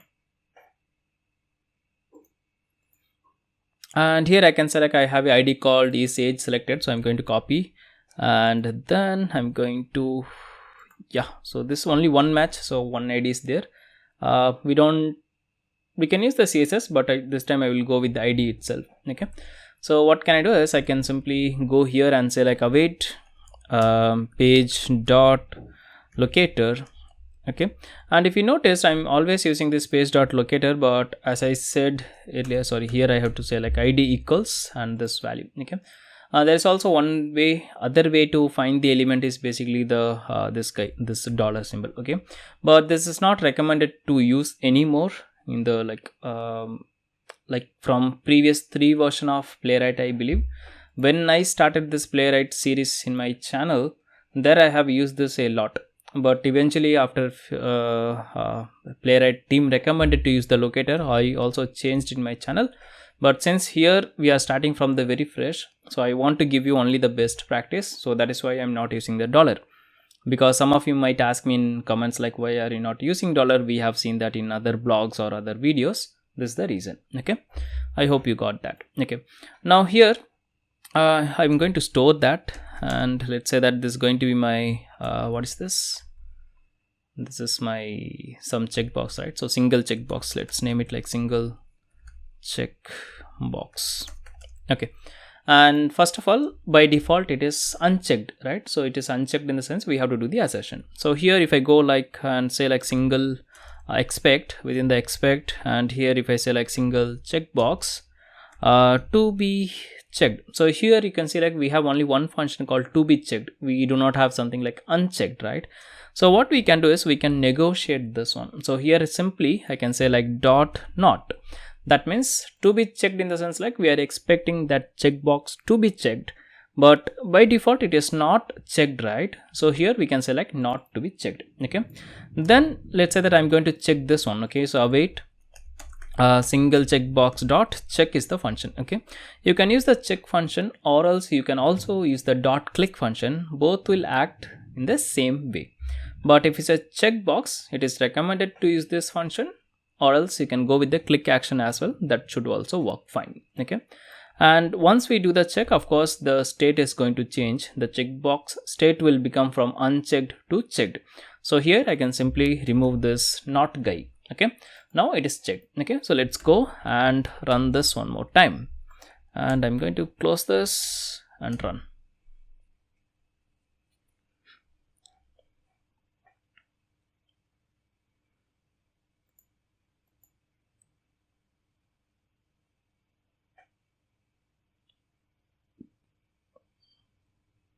Okay, it got passed, and but it was really fast. I don't know how you saw that, but in the result you can of course see, right? So expect not to be checked, here we can select we are getting the correct one. If it's not appropriate, then of course there will be a failure, but we can understand based on this. Okay, or else you can also check on the video and the screenshot. That's going to be very, very simple. Just go to the config file and here you can enable that as well. Okay, so that's it, very, very simple thing. Let me tell you one more thing. Okay, so here as of now I'm just commenting everything before each and every execution, right? So this is basically not a good practice to comment. Of course this is just for learning. We have a very easy way to do it. We call it like annotation in Playwright test runner. Okay, so if you want to execute only particular test, what you can do is you can say like test dot only. That means even though we have like three tests, right, three tests, the first one will only execute. Okay, and test in the sense like for example, let's say that I'm going to remove this, right? So here we have like three test block now. Okay, and how it will execute in the sense like three tests will be considered as three different tests, and it will run in different browser, not in the same browser. Okay, so let me run and show you that as well. So I'm going to run one more time, and at this time I'm going to bring the video and the screenshot as well. Okay, so I'll just make it like on, and here also I'll make it like on. Okay, now let's go and run this. This time you can see all the videos and the screenshots. In case if there is any failure, of course it will fail, but I think I have corrected all the tests. Let's see. So here you can see like it's running first the simple form, then it's running the second, the calculator, and third one is the checkbox. Okay, yeah, so three pass and we got all the reports. And here you can see like we get interaction with inputs, sum, and the checkbox. These are my test name. If you expand that, here you can select all the steps as well as the screenshot as well as the video. Of course you can play it and you can see yourself. Now go back. Similarly you can do for each and every test. Okay, so this is like 1 second. It is very fast, I think. Yeah, even we are not able to see like whether it's checked or not. So in that case, of course you can use the function like scroll if needed, and then you can do the check action. Okay, so that's it from my side. If you have any queries, do let me know in the comments. I'll be happy to reply back. And yeah, see you in the next one very soon. Hello guys, my name is Kaushik and welcome back to Lambda Test. In this video, we're going to learn two topics. One is the alert and another one is the dropdown. In the alert section, we're going to learn how to handle with the JavaScript alert, and then followed by also we'll learn the model alert or the bootstrap alert. Followed by we're going to learn how to interact with the dropdown, that is like select tag in HTML. Apart from that, of course, we have the bootstrap dropdowns or like any kind of like listed dropdown. We are going to learn that as well. And lastly, we are going to learn how to execute our test in a slow motion. Let's get started now. In the JavaScript alert, we have three types of alert. One is the simple alert. When you click on the button, we can see like we have a simple alert which will have only one button like OK. And then we have like confirmation box where we'll get two buttons like OK and cancel. And then followed by we have a message like press a button. And lastly, we have this prompt alert where we can enter some data. For example, here I can say like my name, and then I can give on cancel or the OK, right? So here we can select you have entered Kaushik, like whatever the data we have entered, we are getting the same. So let's learn how to alert three kinds of alert using Playwright. It's going to be very, very simple. And one more thing, like if you already know like Selenium, Protector or WebDriver.io, you might already know that when there is an alert, we cannot do any other action. Like I cannot do right click and inspect. And of course, this alert is also not inspectable. We cannot inspect, right? So usually to interact with any kind of elements, we need the locator, we need the web element to do the interaction. But in terms of alert, it is not possible. We have to handle in the JavaScript way. Okay, so let's get started now. So here I have created a file called alert.ts within the test folder. And first of all, we'll import the test from Playwright test. And then we'll create our test block. And first of all, we have to give the string like what's the description of this test. So I will name it like handling alerts. And then followed by I'm going to create a async callback function, and within the parameter we are going to receive the page. So that's it, we are pretty much cool till now. Okay, now first of all, of course, we have to go to that website, so we'll use the function like page.goto, and here we have to give our this particular application URL. Okay, now what we have to do is we have to click on this click me button, right? So here all the buttons are basically with the same name called click me. Let's go and inspect this one. So here we can select button with the text called click me, right? So if I try to write the XPath or maybe the CSS or maybe like Playwright locator, of course it is like it will find multiple elements, right? So let's see how to handle that. So first of all, here I'm going to say like await and then followed by page dot locator, and this locator like click me, right? So here we can say like button colon has text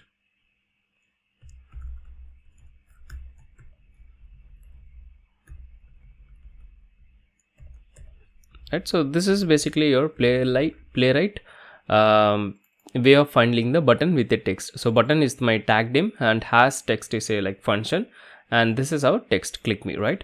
But if you mouse over in this locator, you can see like this is going to return like one element or multiple element. Okay, so by default it is strict in nature, strict in the sense like, let me execute and show you. Okay, so I'm going to call the function like dot click, and of course we need this await for this. Okay,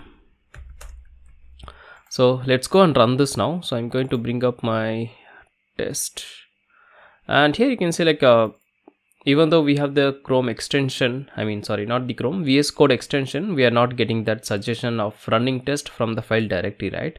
That's because of, if you go to your Playwright config file, here we have the test match, right? You can command this test match and then go to any of your test, then you can see that the Visual Studio Code extension is going to work. Okay, so here you can select, we got this particular green color icon. Now I can click from here directly, so that only this file will get executed.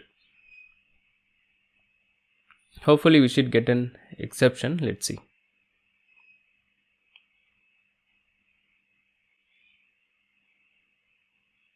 Yeah, so we got the exception, and here you can see like locator.click error strict mode violation. That means by default this locator, right, it will always try to find one element at a time, but this button has text click me, right? This has like three buttons. So here you can select n of 0, n of 1, n of 2, right? So three buttons are there, since it's giving us strict mode violation. How to fix it is very simple. You can try to write the unique locator always, or else we have another way. Okay, so for example, here I can say like dot nth in the sense like which button you are going to interact. Okay, so here I'm going to give my 0, that is my first button, and then I can say dot click. Okay, so now this will work. That means this locator function can't find one element at a time, and that is the default strict behavior. But if the same element has like multiple same locator value has multiple elements, then we can use the nth value. So it is like finding the if I have to compare this, we can compare this like find elements, where we will get like list of web elements, and we can use the get function. Similar thing here as well. Okay, I hope this makes sense to you. So one function, it's going to act like two behavior. So when we use the nth, the strict property will be disabled, and it can find multiple elements. Okay, so we are going to click on that, but before clicking on that, here if once I click on, I will get the alert message, right? So in Playwright, how to handle it is very simple. You click on the element, but before that you have to handle the alert. Okay, so that means like page dot on, and here I have to say like dialog. Okay, and then it's going to return me the alert, or we can name it like dialog as well, anything is fine. This is like user defined name. Okay, so this is going to act like kind of like your event listener. Okay, so when the event listener is active now, and when we click on the button here, it will work. Okay, so it's kind of like looking like a reverse process, but that is how the event listeners will work. Okay, and here we don't have to use the await, because this is just a method. Here we are not handling with any kind of promises. Okay, so here I can say like alert dot accept is the function that will like accept the alert. Okay, and here we have to handle the promises. Okay, so I can make this like async,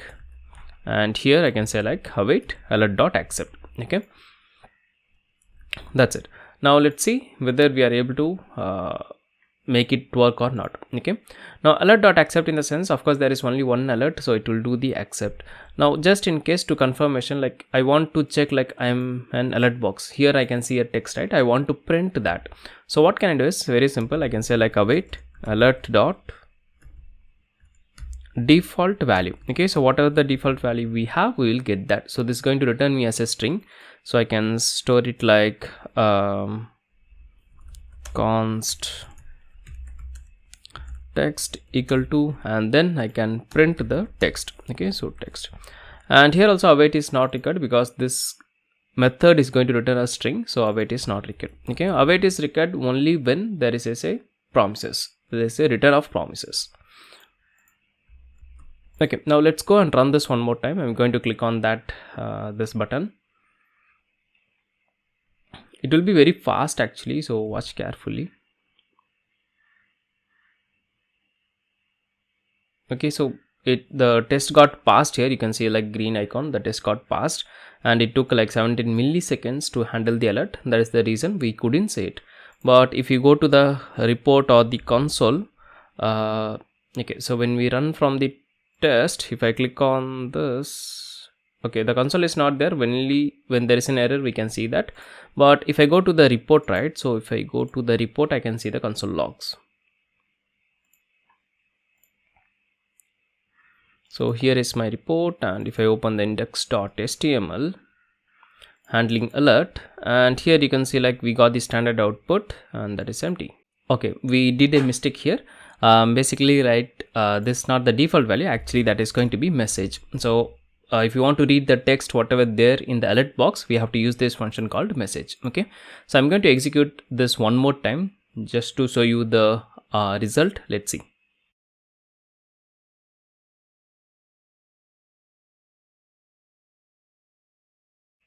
Okay, so this time you might have seen that alert, right?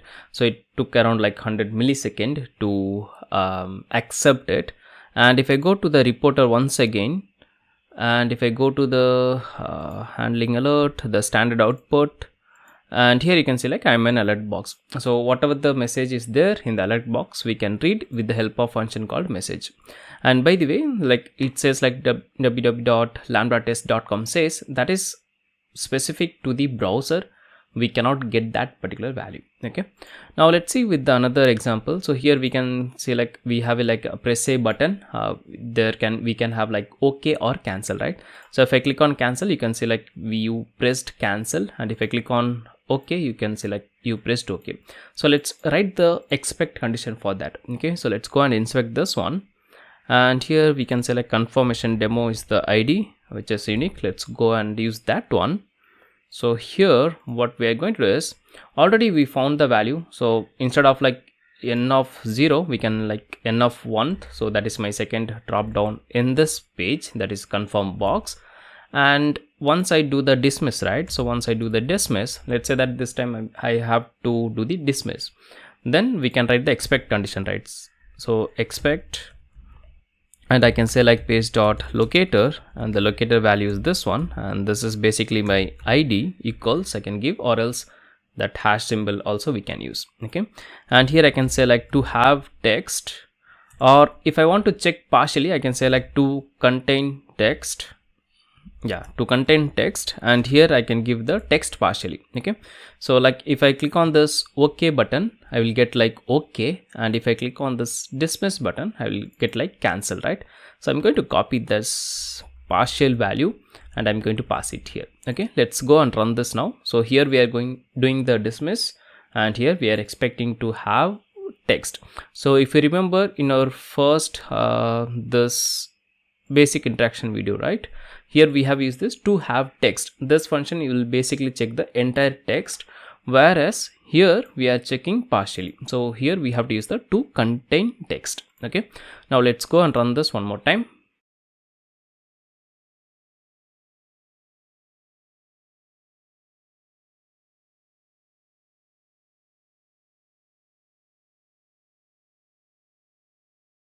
Okay, so it got passed, and here you can see like the expect condition also passed. That means of course like we have clicked on the dismiss. And if you want to see the reporter, probably you can just go to the file explorer, go to the index.html file, and here if you go to the standard output, now we can see like we got like press save button. That is what we are getting from this particular, let me close this one, from this one, right? So press save button. Okay, now here we have another type which is prompt box. So here we can enter the name and we can click on OK. So already you know how to do the assertion, so I'm going to skip that. But here we are getting like enter name, right? So if you want to read this value, then we have to use the function called instead of message, we have to use the default value. Okay, and here we are going to accept, but before accepting I have to pass some data, right? So I have to pass my name, correct? So I'm going to do that. So what we have to do is within the accept, this is basically your overloaded function, kind of, not actual overload, and here I can give like Kaushik. Okay, so that's it. Within the same function like accept, we can pass the text, or else we can just give the accept. Okay, so now we are going to make this like 2, and that nth of 2 in the sense like this particular alert, this prompt alert. Okay, and if you want to do the assert, probably you can do that as well. So let's go and do that. So here I can see like I have prompt demo, so I'm going to just replace this one. Let me comment it out and write one more time. Okay, and like whatever the data I'm passing here, that should be also here, and here we can give like 2 content text, because here we can select you have entered, right? So that we don't have to assert, and here we are getting the single quotes as well. So I'm going to copy the same, and here I'm going to give this one. Okay, now let's go and run this. Hopefully it should work. Let's see.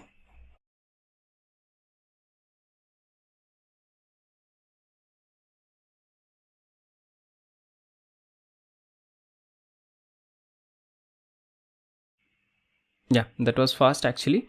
Now if you go to the reporting, and if you go and refresh, probably you should get, I think, yeah, and here you can select enter name, that is the default value of that particular alert. And if you want to see the output, probably you can see through the video, but here also it will be very fast, so the video might not be recorded. Okay, so but yeah, you got the screenshot here. You can verify like enter the name Kaushik is there, right? So that's it. Is very easy in Playwright. Even I can say like comparing with the Selenium, but only thing, if you don't know about the event listeners, how listeners works in JavaScript, you might be little confused here, because in Selenium once we click on the button, then we will select switch to alert dot accept or something like that. But here first of all we have to use the listeners, and then we have to click on the actual element. Okay, and once this action is performed, whatever the expected condition, you can write it below. Okay, so that's it for the JavaScript alert. Now let's learn one more alert, that's going to be the suite alert or the model alert, we can say. Okay, so for that, let's go to this particular example called bootstrap models. And here you can select, if I click on this launch model, we are getting like close and save changes. So first of all, this is not your JavaScript alert. JavaScript alert in the sense like the previous section where where I mentioned like we cannot inspect the alert, right? But here you can see like I can do the right click, I can even go and inspect this one. So this is basically just an element. So you have to find the element and you have to do the click action. Let me show you that as well here. Okay, so if I go to the latex path here, I can see like I'm going to click on this save changes. Okay, so for that, let's go and inspect this one, and here I can see like I have a text called save changes. So I'm going to copy that. This is basically my X path, which is 1 of 1, correct? And if I click on that, okay, nothing is happening in this website, but you got the idea, right? So we have to just click on that.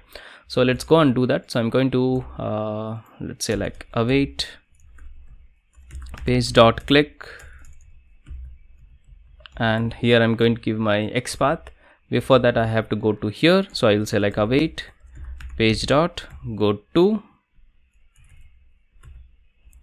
and here I will pass my URL. Okay, so I'm going to write I have written in the same test, but if you want you can segregate in different tests as well. So let's go and run this now.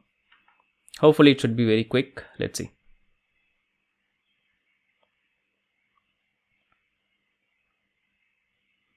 Okay, the alert is completed. Now it's going to the second one, the bootstrap. It's going to, okay, I forgot to click on this launch model first of all, so that's why here we got the failure. So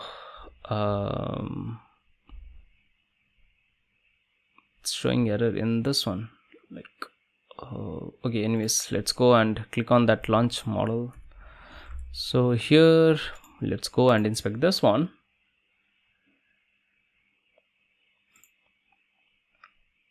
Okay, data target member. So await, then page dot click, and here we are going to click that. Okay, now let's go and run this one more time. Hopefully this time it should pass.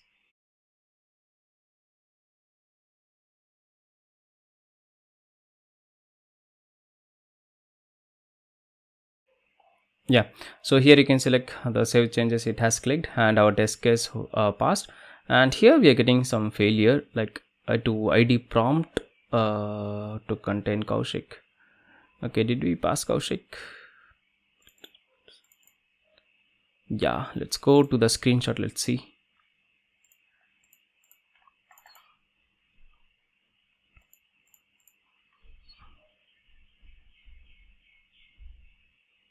Okay, we are getting only the last screenshot, not in the middle one. So here in the to containing text, we are getting some failure because the receive string is this one. Okay, so probably the element is not loaded. We can fix that very easily, not a big issue. So what we can do is, like maybe because of this navigation, like it's going very quickly and it's not able to find this particular element. Okay, so what I'm going to do is, as of now, of course we can wait for the locator and we can fix it, but I will give you a different example for that in another video. So here let's write another test block, and here I'm going to paste the code, and yeah. Okay, so and this is my kind of model alert, I can say. Okay, now what we are going to do is we are going to use the playwright config file, and here we'll say like alert dot test dot tsy. Okay, so alerts, I think it's, yeah, alerts dot. Now let's go and bring our terminal npm test. Let's execute this one more time without any issue.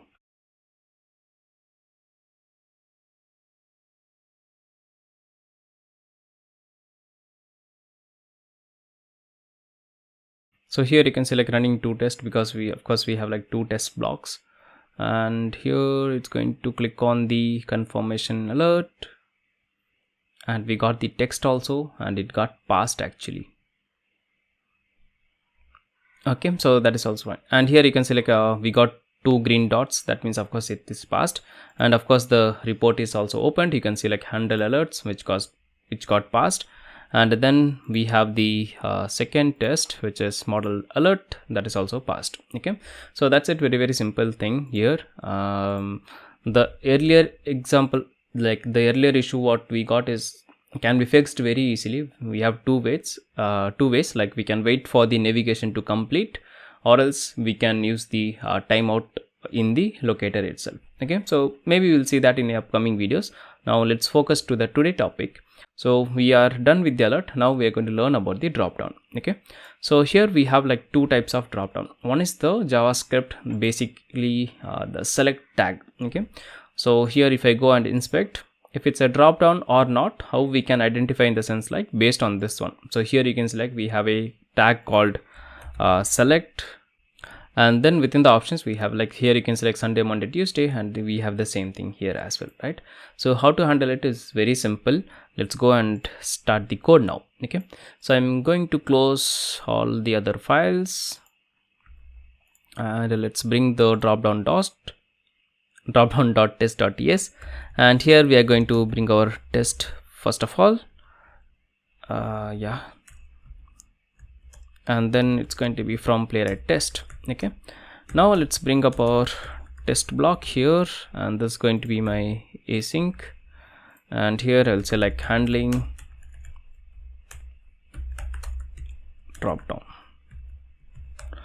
Okay, so first of all we'll go navigate to the particular URL. So let's say like await page dot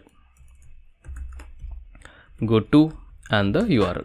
Okay, now we have to first find the element, right?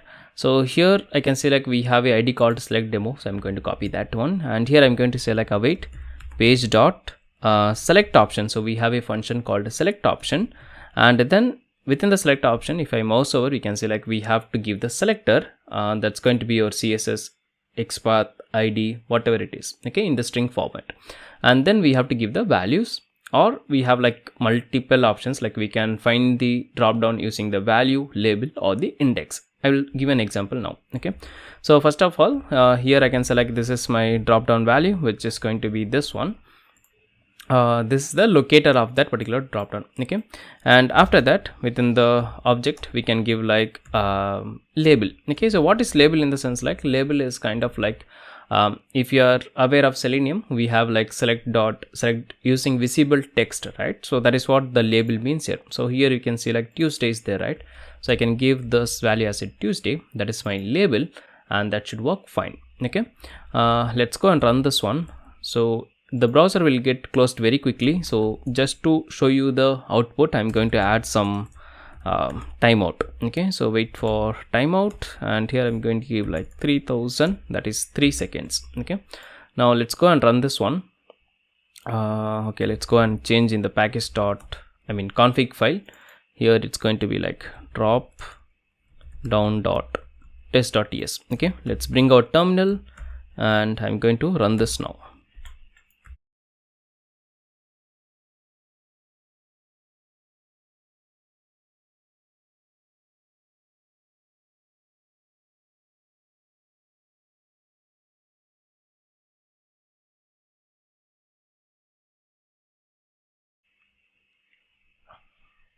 So the browser got launched, and here you can see like within the please select demo, you can see like Tuesday got selected. Okay, and after 3 seconds it got closed as well. And if you want to see the reporter, of course it will generate of its own. We can see the screenshot and we can confirm that Tuesday got selected here. Okay, so that's it, very simple. Now let's see what are the other options we have. Okay, so other two options is like very similar to Selenium. For example, if you don't want to select based on label, you can select based on the value. Now what is value? In the sense like here, if you go here, you can select within the options tag, the opening and the closing tag, we have this value, right? So in this website, the label and the value both are same, but in real time it can be different. In sometimes there won't be any value as well, so based on the website. Okay, so if I have to show you one demo, I can probably show my website.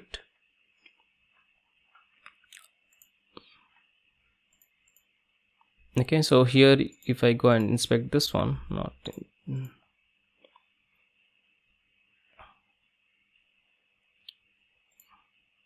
okay, here also it's same. Let's go and inspect this one. Yeah, so here you can select value is basically like 0, 1, 2, 3 as a number, and the label is like your the actual text. Okay, so it depends on the developer. It is not like necessary that value and the label or the visible text will be always same, but you got the idea. Okay, so we can go with the label as well. Let me execute and show you that as well. So here we can pick any label, like any value, like let's say that Friday. So I'm going to give this one, and let's run this one more time. And before that, I like to close this one, because that's very irritating actually. Like always it keeps on opening, and we have to close it like Control C, Control C. So yeah.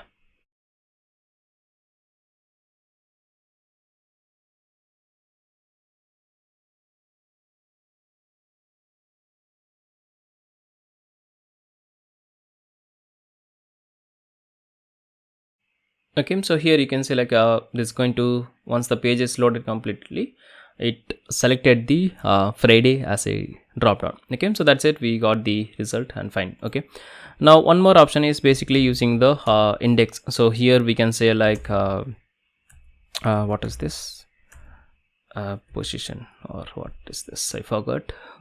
Index, yeah, index only, correct. So here we have to select index, and then I can give like 1 2 3 4 5, whatever the value we want. Okay, so index 5 in the sense like in this particular example, this is my option 1. So this 0 1 2 3 4 5 Thursday should be selected. Now let's confirm that one. Okay, so I'm going to run this one more time.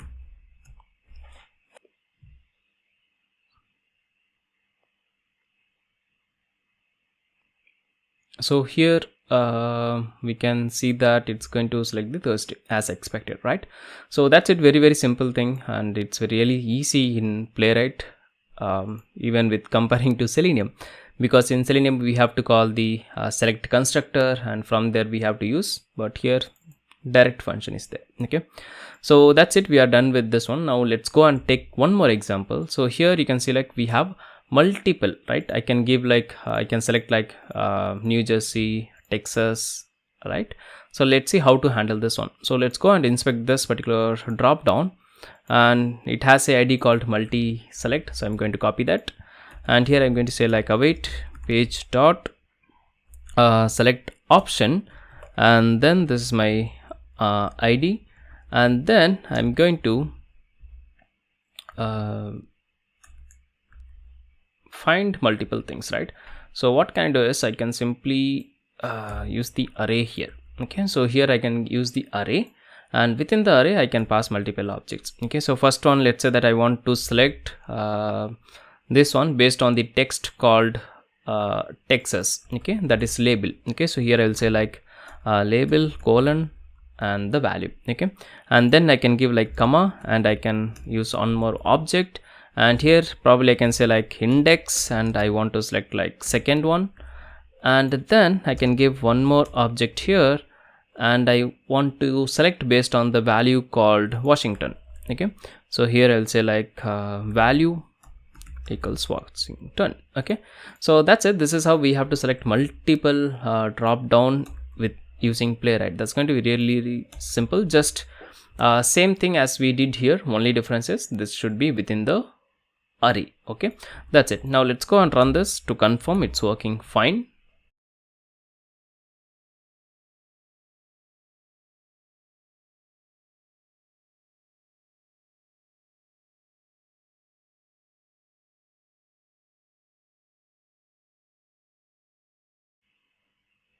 Okay, so first one is Thursday, and if I scroll down you can see like it selected multiple things, right? I hope you are able to see that, or else we can go to the reporter and see that like it selected multiple drop downs. Okay, so here you can see like let me open this. Yeah, New Jersey, Texas and Washington. So whatever the value we have given, it got selected multiple things, right? And if you want to verify, of course you can click on like get all selected values. Here the result will be shown, and you can do the assert or the expect, right? So that's a very simple thing. And we have one more last topic, how to handle the bootstrap or kind of like jQuery alerts. Okay, so here you can select, we have an option to search. Of course, to search you already know you have to find the text box, you have to type it. I will show you one more way, and that is really cool kind of Playwright way. Okay, so let's go and write one more test for this. Okay, here I'll say like kind of like a bootstrap drop down.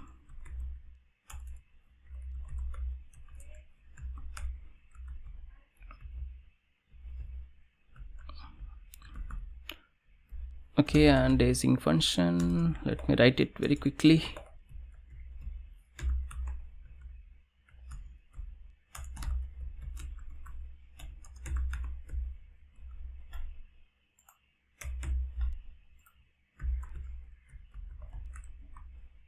Okay, and then what we are going to do is we are going to let's see more in detail this one. This is very important, I think. Let's go and inspect this one. So what I'm going to do is I'm going to click on this particular drop down here, then I'm going to select one like any of these value. Okay, so let's go and inspect this one. Okay, so here we can see like we have a we have something like country, and from there we have span of this one. Okay, so if I, yeah, this is also fine, right? So we have a ID called country. Let's take that one. So here I'm going to say like country, and after that we have the sibling called span. Okay, so this is the highlighted one, so I have to click that one. Once I click that one, I will get this menus, right? So let's first do that click action. So here I'm going to say like page dot click, and I'm going to pass my locator, and then what I have to do is let's go and inspect all these values, right? So here I can say like this is within the li tag, and li is basically within the ul tag, and where it has a id called select two countries result, right? So yeah, so ul then followed by this one. Okay, so this is the unique locator for this unordered list, where we have like list of few text, right? So let's go and do that. So here I'm going to say like await page dot locator, and the initial locator will be our that particular ul. Okay, and from there I'm going to pick one more locator has text. Okay, basically I can go with the text itself, I think. Okay, so this is going to be my has.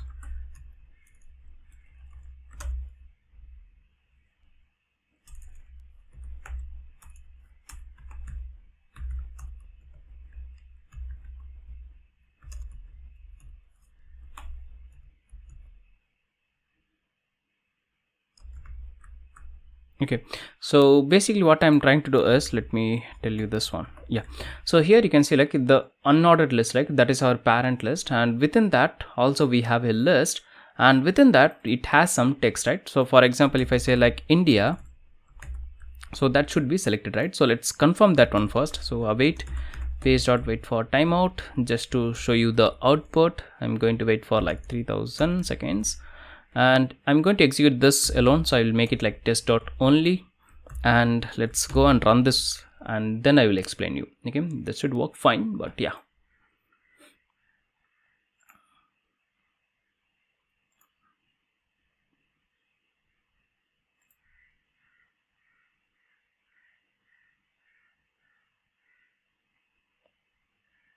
So here our browser got launched, and then it's going to click on that particular kind of like text box or the drop down button, and then it's going to select the Denmark, which is unexpected because here we have given the India, right? So it got failed. Let me fix it up for one more time. Okay, so here we can use something like this locator, and then I can say like has yeah, first of all we have to give this one. Okay, li, and it has a text called India. Okay, now it should work fine. Okay, so the previous mistake is different, so yeah, let me show you. Okay, so here we are trying to find the locator called the unordered list, that is ul, and after that within that locator we are trying to find out the list and which has a text called like India. Okay, so let's go and execute this one more time. So these are like unique features of Playwright, like of course this is there in Selenium as well, like we can find one element and from the element we can find another element, but the locator strategy is really good in Playwright. So here you can see like we got the India. Okay, what I'm trying to say here, basically like we found the element, from the element we found the inner element, and from the inner element we said like it has a text called India. So if I don't have this feature, then what I have to do, I have to again write XPath based on a text or something like that, right? And the cool feature is like here you can just convert this into a function as well. Like you can say like select country, and here instead of this India, what you can do is you can just give like country name, and you can receive this as a function argument, and here you can give like, let's say that I want to select the India, then followed by, let's say that I want to select the Denmark. Okay, it should work fine, and I'm going to remove this wait timeout, and probably I want to select the South Africa as well, right? So I will just call this function again and again, and it will do the stuff for me. Okay, so that's it, and if I execute this now, let's go and execute, let's see the output. watch carefully what happens. Okay, of course it is going to work, but how the way it's executing, let's see.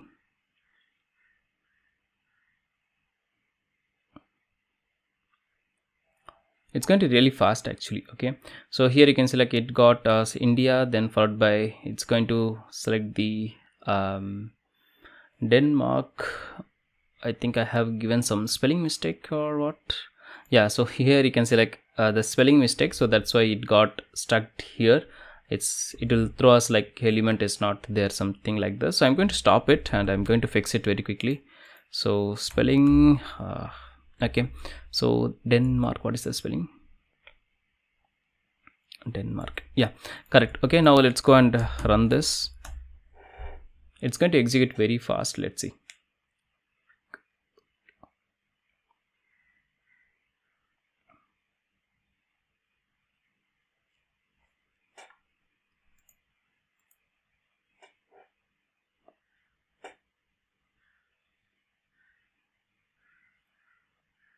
Okay, so India I think got selected, right? Now in sometimes if there might be any loading issue or a particular test you want to run in slow, then of course you can do that. Okay, so that is our last topic we are going to learn. Within the use, what we are going to say, we have to say like launch option, and then within the launch option we have to say like slow mo, and then you can give like 1500 whatever, like this is your seconds, I mean milliseconds. Okay, now if I try to run the same test, what will happen in the sense like it will try to perform all the steps in a slow manner with the pause of like 1 seconds. Okay, so sometimes if you're going to debugging and if you're going to see the output of your program or the test, then you can use it. In real time you don't have to use it, because of course everybody wants to execute the test in a fast manner, but for debugging purpose, if you want to use this, probably you can use it. Okay, so that's it from my side. Let's have a quick recap in the alert. So if you want to handle the alert, we have few functions like accept, dismiss, and accept. Within the accept you can pass the string to type in the prompt alert. Default value in the sense like whatever the default value is there in the prompt alert, we can get that. And one more function is message. If you want to receive the alert message, you can get that. Okay, and bootstrap or model alert, it's very simple. Find the element, do the click action, that's it. Okay, and in the drop down we have two ways to handle it. The first one is the traditional of select, that is like select option, where we can select based on the label, index, and the value. And another one, this is not applicable, I mean this is not only for the drop down, you can handle any element with the same locator strategy. Okay, so that's it from my side. Thanks for watching. See you in the next one very soon. Hello guys, my name is Kaushik and welcome back to Lambda Test. In this video, we're going to learn very two important concepts in Playwright. First one is like how to handle frames, and there are different ways to handle frames in Playwright. We'll talk about that in detail. And followed by, we are also going to learn how to handle single tab or multiple tab using Playwright. So let's get started now. So first we'll learn about the frames. So what is frame? Frame in the sense like basically like whenever we take any of the web pages, we have the HTML, right? So frames basically stays within HTML file. For example, if I go and inspect this one, and here you can see like the very beginning of the application will be like HTML, right? But here you can see like we have multiple HTML tag here, right? So if I copy and paste that, not this one, like HTML, here you can see like we are getting around like 62, and there are not this one, let me search with double slash. Okay, so here you can select we have like 27 of frames, where few of the frames are ads. So in this website we have ads, and those are like dynamic things. Okay, but here actually we have three frames. Okay, so first one is the parent, that is like our the first page, like whenever we load the page we are getting one HTML, right? So that is our parent. And followed by we have like another one, which is this particular area. So if I mouse on this, you can see the blue color, right? So that entire area is a frame, and within that we also have a nested frame, this particular like email section. Okay, so basically like this entire whole page is one HTML, and within that we have another HTML, which is like this like first name last name. Okay, so these are within another frame, and this frame is within this frame. Okay, so we have like nested frames. Let's see how to handle it. So already I have created a test file called frames.test.ts, and within that I have imported the expect and the test from the Playwright test. And of course we have a test block and the name is interact with frames. Okay, so first of all we'll navigate to our website. So for that await page dot go to, and then followed by the URL. So let go.in/frames. Okay, and then what we are going to do is we are going to find how many number of frames are there within this page. Okay, so let's go and search that manually. Let's see how to find that. So here I can search like double slash then followed by iframe. Okay, so here we can select, we have around like 26, but this can be different because like whenever we load the page, if there is some add missing, the number of frames is going to be less. Okay, but we can approximately count like there should be like more than 20. Okay, so let's do that. So here I'm going to say like page dot frames, and then so this is going to give me all the frames within the page. Okay, so for example here I can select all frames equal to page dot frames. Okay, so this is just a method. It will give us like array of frames, the number of frames we have. To get the specifically like how many numbers we have, so this is array, right? So of course we can use the property called length. So here I'm going to say like number of frames, and then we'll just say like all frames dot length. Okay, so let's go ahead and execute this first. I'm going to click on this run test button. It will be very fast. It will just open and close, but we can see like number of frames we got.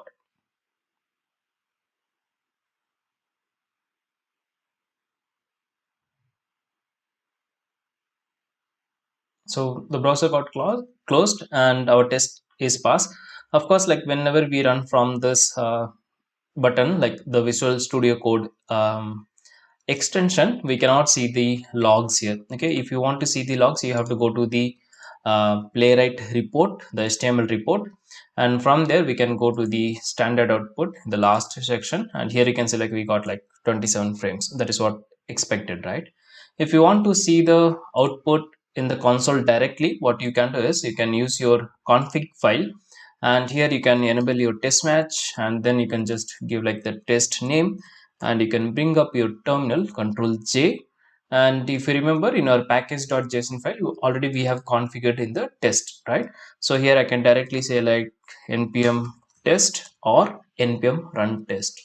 So here the script will execute and we can see the logs, the console logs in the console itself.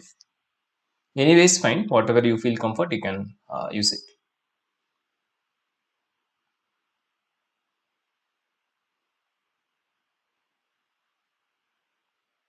Okay, so here you can select, we got the console log like number of frames equal to 23. If you want to open the reporter, you can use this command like npx playwright show report, and that will bring up the report.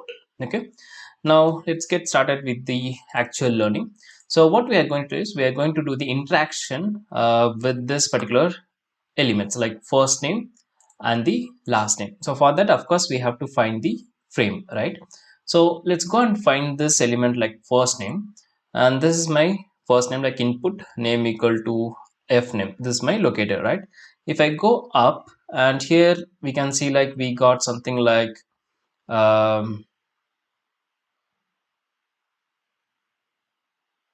HTML, right? So HTML, and above that we got the iframe, right?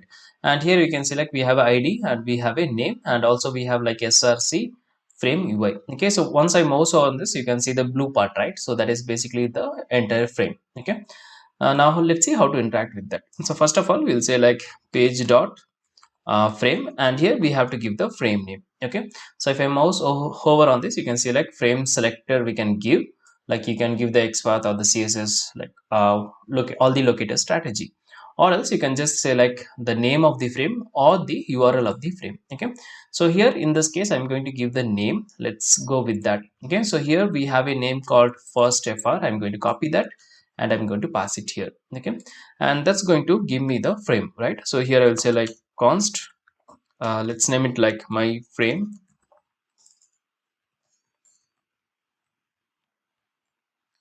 Okay, and of course this is going to be find the frame. If the frame is not there, it will return as null. Okay. Now what we have to do is, already we found the frame. So based on the frame, we have to do the interaction now. So if you know Selenium, in Selenium we'll say like we'll try to find the element. We'll try to find the frame first. Then we'll say like driver dot switch to frame, and then we'll use the same driver object to do the interaction, like driver dot find elements or whatever it is, right? But in terms of Playwright, whenever we found the frame, we have to use the frame object, not the page object. Okay. So let me give you an example here. So here I can say like await my frame dot and fill is the function, right? So to do the typing, we have to use the fill, where here we have to pass our locator and here we have to pass our actual test data. So my test data is going to be like Kaushik, and the locator is going to be like f name, right? So here I can write the CSS like double slash, not double slash, input and name equals f name, right? So this is my one of one. That means my CSS is correct. So here I can give the locator. Now if you notice something here, we have like question mark then followed by dot. Okay, what is this? In the sense like this is like nullish operator. So for example, as I said, like when we try to find the frame, if the frame is there, it will return us the frame. If the frame is not there, it will return us null. So here to check whether the frame is null or not, we are using this question mark dot. That means if this is not a null, then only it will do this fill action, or else it will just stop here itself. Okay. If I don't have this feature, what I have to do is I have to write a if condition. So for example, here I will say like if my frame is there, and I can say like if it's not equal to null, then I can say like my frame dot fill, and then I can give my locator and I can give my test data and of course the await, right? So instead of writing like this, we can use this nullish operator. Okay, so that's a very simple thing. I will just add a comment here, maybe you can check it out later. Okay. Similarly, we are going to do the interaction with the last name. So if I go and inspect this, so here I can say like I have a name called L name. So I'm going to copy paste, and here I'll just change from F name to L name, and here I'll change my actual test data. Okay, so that's it, and it's going to be very fast. So just to show you the demo, I'm going to add a sleep here, like await page dot wait for timeout. Now you might ask me, hey Kaushik, you are dealing with the frame, but here you are using page.timeout. Will that work? Of course it will work. Like here we are just doing the type, but browser is open based on the page, right? So whenever we open the browser, it's basically the page. Within the page we have frame. So if I wait for the timeout, we can wait for the frame as well. We can wait for the page as well. Doesn't matter at all. Okay. Now let's go and run this one more time.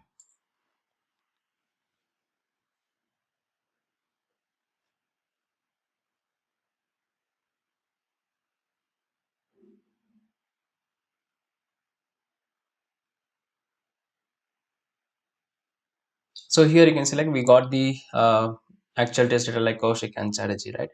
That's it. Now let's see how to write an expect condition for this. So for example, if I give my name here, and once I entered, you can see like we are getting this particular message, right? So I can go and inspect this one, and here we have a class called has text info. So I'm going to copy that, and that's like p dot. Yeah, so we got one of one. That means it's correct, right? Now I can write the expect condition here. So I can say like expect, and then followed by await page dot, sorry, not page, it should be my frame dot what we have to do, we have to find the locator, right? So we have to find the locator like locator, and then we'll give our CSS, and from there we want the text content. What is text content? Basically it will try to get the text from that particular element. Okay, and after that I can say like to contain. So to contain in the sense like we're going to check partially. For example, you have entered, so we are going to check this value is exist or not partially, right? Now, yeah, this should work fine. Let's go and run this one more time just to do the verification.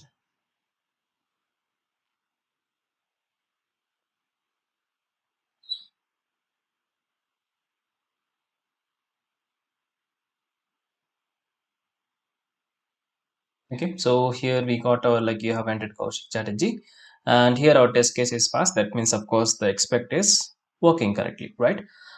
Yeah, so this is one way of finding the frames. There is also another way. Let's see that. Okay, so I'm going to comment all this code as of now, and here I'll just add another way. Okay, so first of all, we'll have to say like page dot, and directly we can say the frame locator. Okay, so frame locator in the sense like it's actually same, both kind of same. Okay, so here I can say like frame locator, which will find the frame. Okay, so like here we have a frame locator. Let's go and inspect the frame.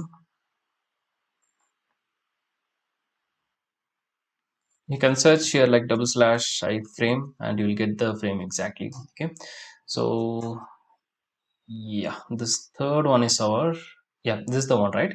So now let's go and write maybe with the SRC. Okay, so I'm going to copy the frame URI, and here I have to select frame locator, then I have to give the selector. Okay, so that's going to be like, of course I can give the ID as well, that is also fine, anything is fine. So here I have like first fr, I'm going to give this one. Okay, here this is name. Okay, whereas here we are trying to find with the help of ID. Okay, so await, I mean page dot frame locator, which is going to give me the frame locator here. Okay, so here I can say like const this is my frame. Okay, and then what can I do is I can do the same stuff like await frame dot, here we have different options, like so here like the frame locator, right? So that frame locator is going to give us the frame, and within that, like if you want to interact with the first frame or maybe with the nth based on the like index, or if you want to interact with the last frame, you can do that. Okay, so here we'll go with the direct one because we have like only one frame, and within that we have to use the locator to find the element, right? So here we'll say like the same element, I can just copy paste here actually,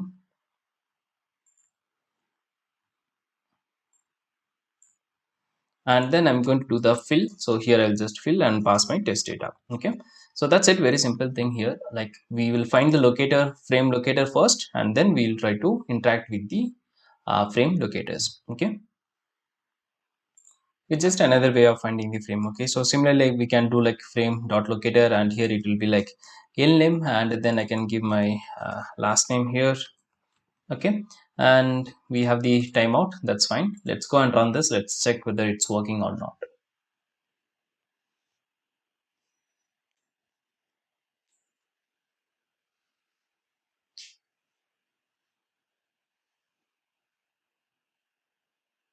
Okay, so it worked, and yeah, that's it, right?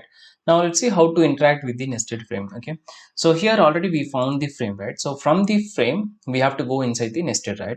So for example, let me go and here, like this is this entire box, right? So you can see the box, right? This entire box is one frame, and within that this particular text box called enter email, which is again inside another frame. Okay, so this is like your frame, within that we have another frame. Okay, so that is what nested frame or inner frame we call it, right? So here I can say like it has only src called inner frame, right? So here I can just copy this guy, or I can write the css as well, right? So here I can say like iframe, and then I can select src equals this value. Okay, so let's copy that, and already we found the parent frame. So if you want to interact with the inner frame or the nested frame, it's going to be very simple. We can go from the frame itself. Okay, so frame, and then followed by we can say like frame locator. So this frame has another frame, right? So that's why we are using the frame locator, and this is going to turn me the another frame, right? So I can name it like inner frame, and then of course the same thing, like here we can say like inner frame dot locator, and from the locator we have to find the locator. Let's go and inspect this one. So here I can say like it has a name called email, so I can make use of that. So input, and then followed by name equals the email. Okay, and then I can select fill, and then probably I can just pass my data something like this. And of course we are using the fill function, so we have to use the await. Okay, so now let's go and execute this. Let's see whether it's working or not.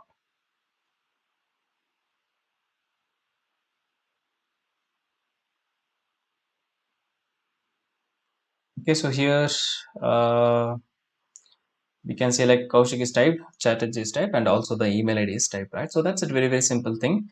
Now you might ask me like in Selenium we have a lot of functions, right? We have like a switch to default frame, like switch to parent frame, switch to default content, like that we have, right? But here it's very simple. So if you want to interact with the page like outside of the frame, you can use the direct like page object. And then if you want to interact with the frame or this frame, you can just call that and you can use it. For example, once I type within the inner frame, then I'm going to retype this one. Okay, so like I'm going to basically fill function in the sense like it will clear the existing data and then it will type, right? So here instead of Kaushik, let's say that I'm going to give it like let code. Okay, now let's go and interact, execute, and let's see what happens.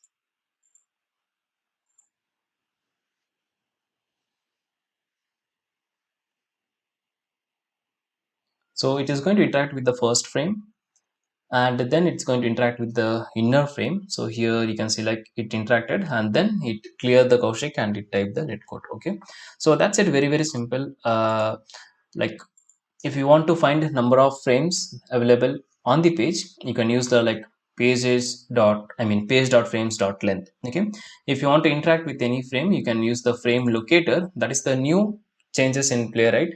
Earlier we have this only option like page dot frame, but now we have like page dot frame locator, so we can find the locator based on the frame. Whereas here if you mouse over, you can see the difference, right? So here we can find based on the name, URL, or the frame selector, but whereas in the frame selector we can find only based on the same string selector, like based on locator only. Okay, and apart from that everything is very same. So whatever the frame you have to interact, you can just bring that frame and you can do the interaction. Okay, so that's a very simple thing. If you have any queries, do let me know in the comments. I'll be happy to reply. Okay, now let's focus on the windows or multiple tabs handling part.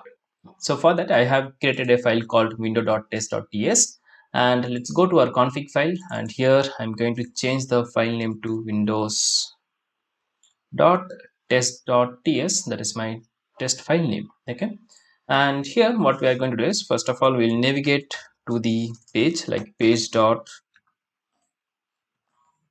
go to, and here we'll use our lambda test application. So here let me close this, and yeah, so here you can see like once I click on this follow on Twitter, it's going to bring up another pop-up or a tab or a window, right? So all the three are same meaning only, there is no much difference here. Okay, so here you can see like we got this like lambda test and Twitter, so we got the Twitter page, right? So let's copy this URL and here we are going to paste it. It is also similar to frame concept only, like we like in Selenium we have to switch and then we have to do it, right? Here we have to just get the window handles and we can interact with it directly. Okay, let me give you an example. So first of all we are going to click on this like follow on Twitter, right? So let's go and copy this guy, and this guy has a I don't think it has any kind of ID, so we'll use this like link text, the link text. Okay, so here what we have to do is like once we click on this, then the pop-up is coming, right? So if you remember the previous video where we discussed about the alert, there we have used some kind of listeners, right? So first we'll wait for the alert, then we'll click on the alert button so that the alert interaction will happen. Similar thing here as well. So here what we have to is await, not await. So here we have to say like promise. So we have to perform multiple actions, like we have to wait for the pop-up and also we have to click on this element. So both are like two simultaneous actions or the race condition, I can say. So for that we have to use the promise dot all, and then we are going to give the array, and here we are going to perform multiple tasks, only two tasks actually. Okay, so first one is like page dot wait for the event. What event? In the sense like of course it's a pop-up, right? The pop-up in the sense like a new tab or a new window. And when this is going to occur, in the sense like once I click on the element like this one follow on Twitter, right? And this is a text, link text, right? So I have to enclose that within the single quotes. Okay, and here this guy is going to return us a new window.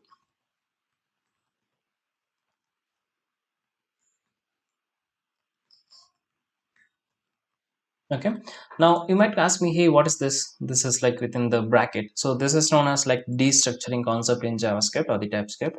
So if you know about that, that's fine, or probably I will leave a link in the description. Probably you can, I mean in the comment section, you can check it out from there. Okay, so here yeah, so let's go and print the new tab URL, right? So for that we can use the console.log, and here I can say like new window dot URL. That's it, right? Very simple. Okay, and yeah, let's go and run this first.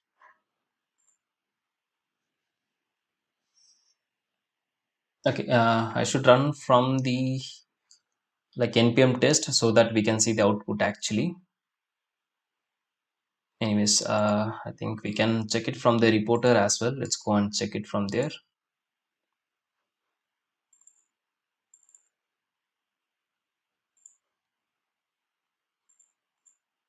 So here you can see like we got the new tab URL, that is like twitter.com/lambda test, right? Now let's go and do one more thing. Okay, so here I'm going to print my page URL. Okay, so console.log page.url. So this one will be same like this one, right? So lambda-test.com/playground. So we can expect this one here. And once we click on the Twitter button, the Twitter tab will be open. That will be stored in this new window. And from there, we are trying to fetch the URL, right? Now let's bring up our terminal and let's run this. Okay, sorry. npm test.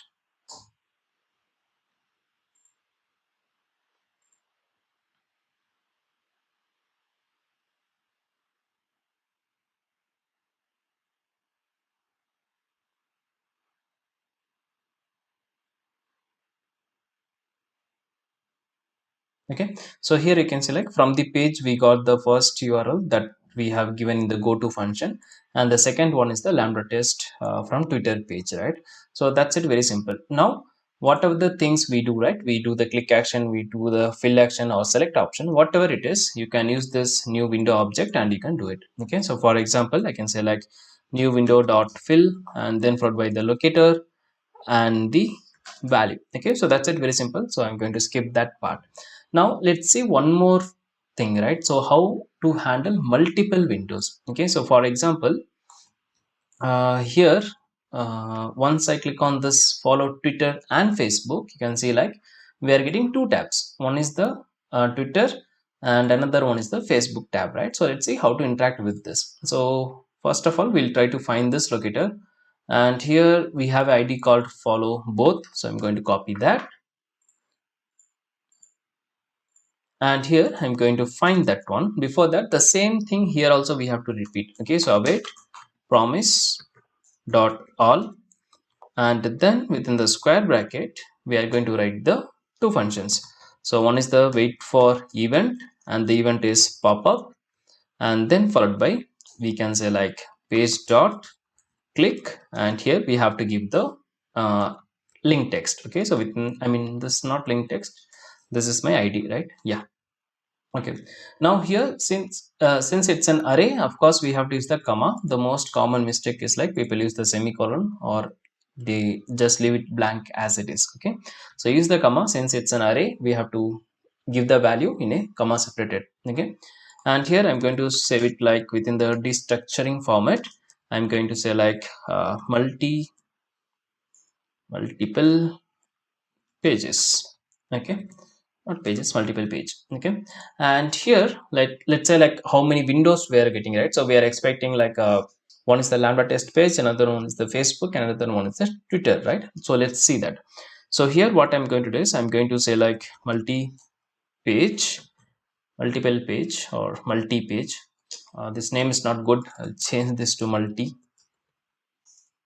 Okay, so here we can select multi-page dot context dot pages. Okay, and this context dot pages in the sense like it will give us like how many pages are there, okay, in the array format. So here I can say like let's name it like const pages, and let's check the length. Okay, so console.log, and here I can say like pages dot length. Okay, so this is going to return me the number of windows opened. Okay, so here I can select number of tabs. Okay, now let's go and run this one more time.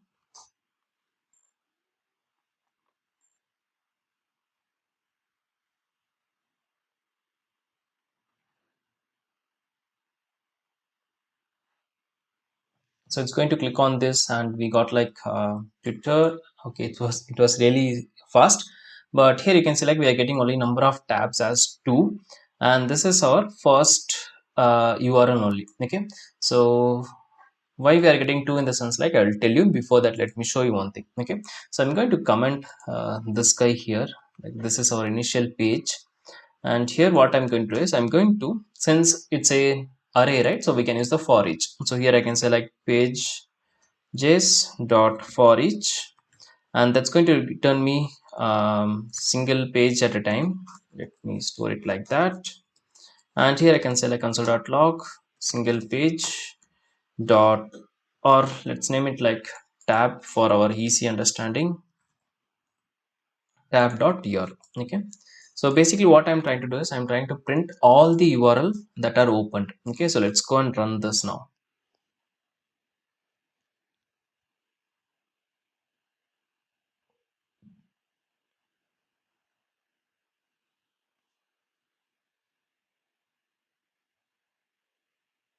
Okay, so we got the pages, like here we have the Twitter and the Facebook is there, but here you can see like we are getting only number of tabs as 2, and this is like our first and the second, but we are not seeing the Twitter, right? Because the browser is getting closed even before the all the pages get loaded completely. Okay, so to fix that, what we can do is we can say like wait, and then followed by pages dot wait for load state. Okay, so it will wait until all the pages loaded, and we have to bring it up here. Okay, so why in the sense, like once we click on this like follow both, then we'll get the multi pages, all the pages, right? So we'll wait until all the pages get load state completed, and not the pages, I mean the multi page. Okay, so we'll wait until all the pages get loaded successfully, then we'll try to find the length and we'll try to find the URLs. Okay, now let's go and run this.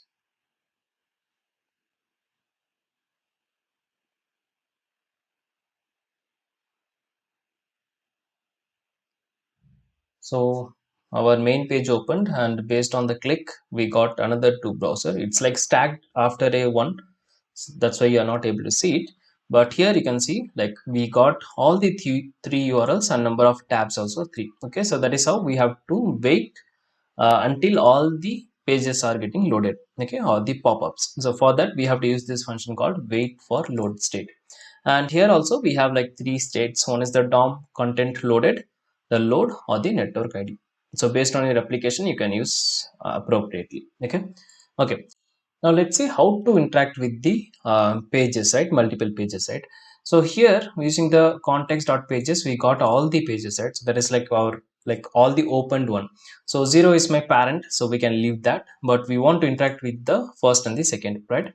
So here we can see like await, and then we can select pages of 1. Okay, since it's an array we can just get like 1 0 1 and 2. Okay, and then I can say like dot fill, or like whatever the test data I have to pass, I can just pass based on the locator and the test data. Okay, so that's it, very simple thing, right? But you might ask me, hey Kaushik, how I will know like which one is the Facebook page or which one is the Twitter page? How can I say like 1 0, I mean 1 or 2, right? So that's a valid question, so let me give you the solution for that as well. Okay, so here we are using the for each, right? So within the for each we cannot return, but what we can do is we can simply write like for loop here, and here it's going to be like pages dot length, and here we are going to index, like same loop concept, I believe you remember that one. Okay, now here let's give it like let Facebook page. Okay, and then what we are going to do is we are going to get the pages, right? So here already we got the pages, right? So from these pages I can give like index, and I can check for the URL. Okay, so URL, and this is going to return me, of course, the URL. And if the URL equals like what will be the URL? I think that will be like so this is our frame, and the URL is like this one, right? So facebook.com/lambda-test, right? So I can grab that one, and here I can select this one. Okay, so if the URL is this, then I can just give like Facebook pages equal to this one, like pages of index. Okay, I hope you understood this one. This is very easy only. Like I will just go through the loop and we'll try to find the URL. If the URL matches, then we'll assign that to this variable. And now I can use this one. Okay, so for example, when I launch this Facebook page, and do you have something here to type, or and this is coming basically in the Telugu version. Telugu, not Telugu, I think it's Kannada. So I'm in Bangalore, that's why we are seeing this one. Let's say that we just want to retrieve this text here. So I'm going to inspect this one.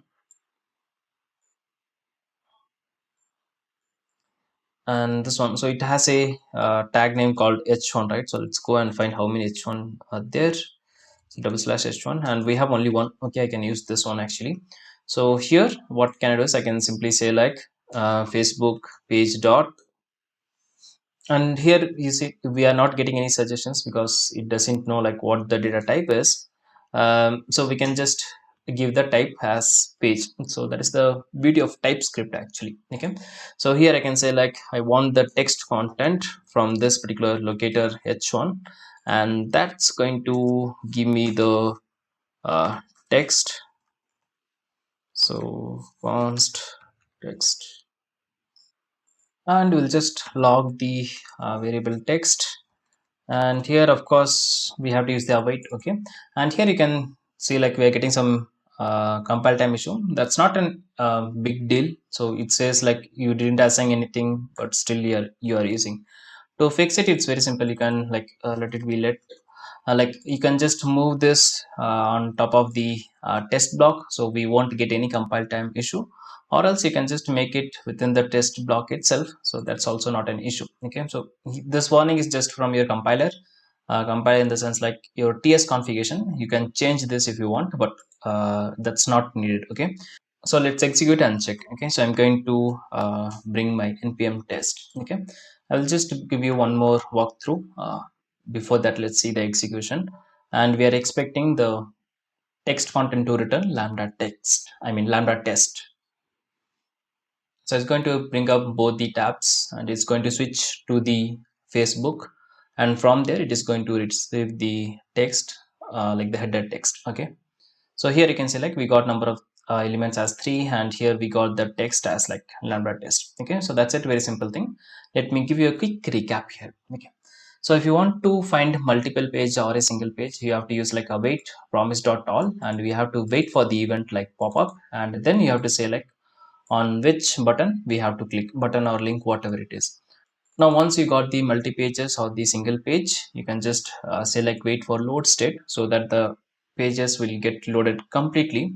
Once that is done, you can use the context dot pages to grab all the pages, and then you can use a loop to find if there is multiple. If there is only one single window, probably you have learned here itself, right? So we can just take the window directly and we can do the interaction. Okay, so that's it from my side. If you have any queries, feel free to ask me in the comments. I'll be happy to reply, and thanks for watching. See you in the next one very soon. Hello guys, my name is Kaushik and welcome back to Learn Practice. In this video, we're going to learn only one concept, that is how to handle the date picker, or also known as calendar. Let's get started now. So here we have two types of calendar. The one is this like kind of like date DDMMYY format, right? So if I click on this, you can see like here we have up arrow, that is like your previous one, and down arrow, that is like your next month. Okay, and also you can select here and go through like different types of months and years, right? Okay, so there is two ways to handle the date picker, and the another type of date picker, you can see like here we have only the month and year. So here we can click on this next or the previous. Okay, so both are same only. the way of presentation, that means like the UI is different. Okay, so we can handle the date pickers in two ways. The first one is very easy, just we have to pass the date format within the fill function, and second one, with the help of like next and previous, we have to select the date. So we are going to learn in both the ways. So first go with the easy one. Okay, so here I'm going to copy the URL, and let's go to our Visual Studio Code editor. So here I have created a file called calendar.test.ts, and I'm going to write the import statement now, and then of course the test block from Playwright. Okay, and here we'll just give some name like calendar.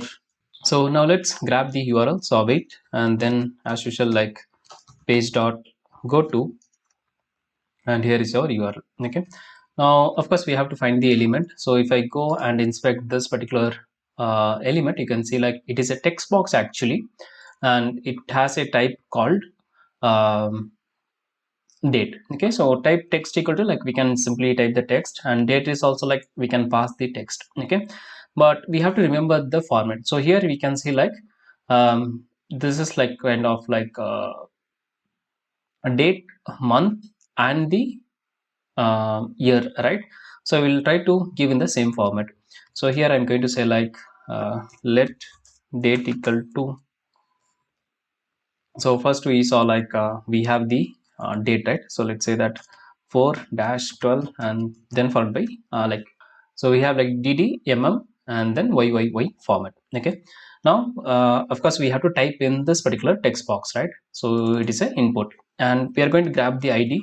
Then I'm going to say like await page dot fill, and then I'm going to pass my id, that is birthday, and then we'll pass our test data, that is nothing but the date. Okay, so here we can see like we are passing 4 12 94. Okay, now let's add some weight just to show you the output on the screen. This is really not required.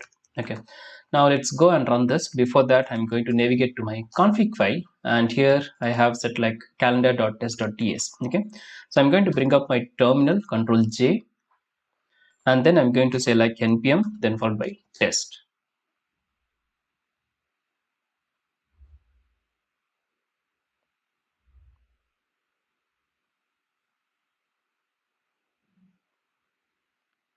Okay, and here we got a failure. Okay, so if I scroll up here, you can see like error malformed value. Okay, the malformed value in the sense like the date picker is expecting a format, but we have given the wrong format. Okay, why this is happening in the sense like, let me explain you that as well. Okay, so here you can see like we got this like 0209 and 2022, right? Let's grab this id, and let's go to the console, and here I'm going to say like document dot get element by id. This is the id, and then I'm going to say like value. Okay, so this is going to return me what are the value is present here, but if you see, it's basically sending in the format like year first, then month, then the date. But in our case, we have given like date, month, and the year, so that is the reason it got failed, and the error we got is like malformed value. So we have to send in the correct format. Now let's change this. Okay, so here I'm going to say like 1994, then the month, then the date. Okay, now let's go and run this one more time.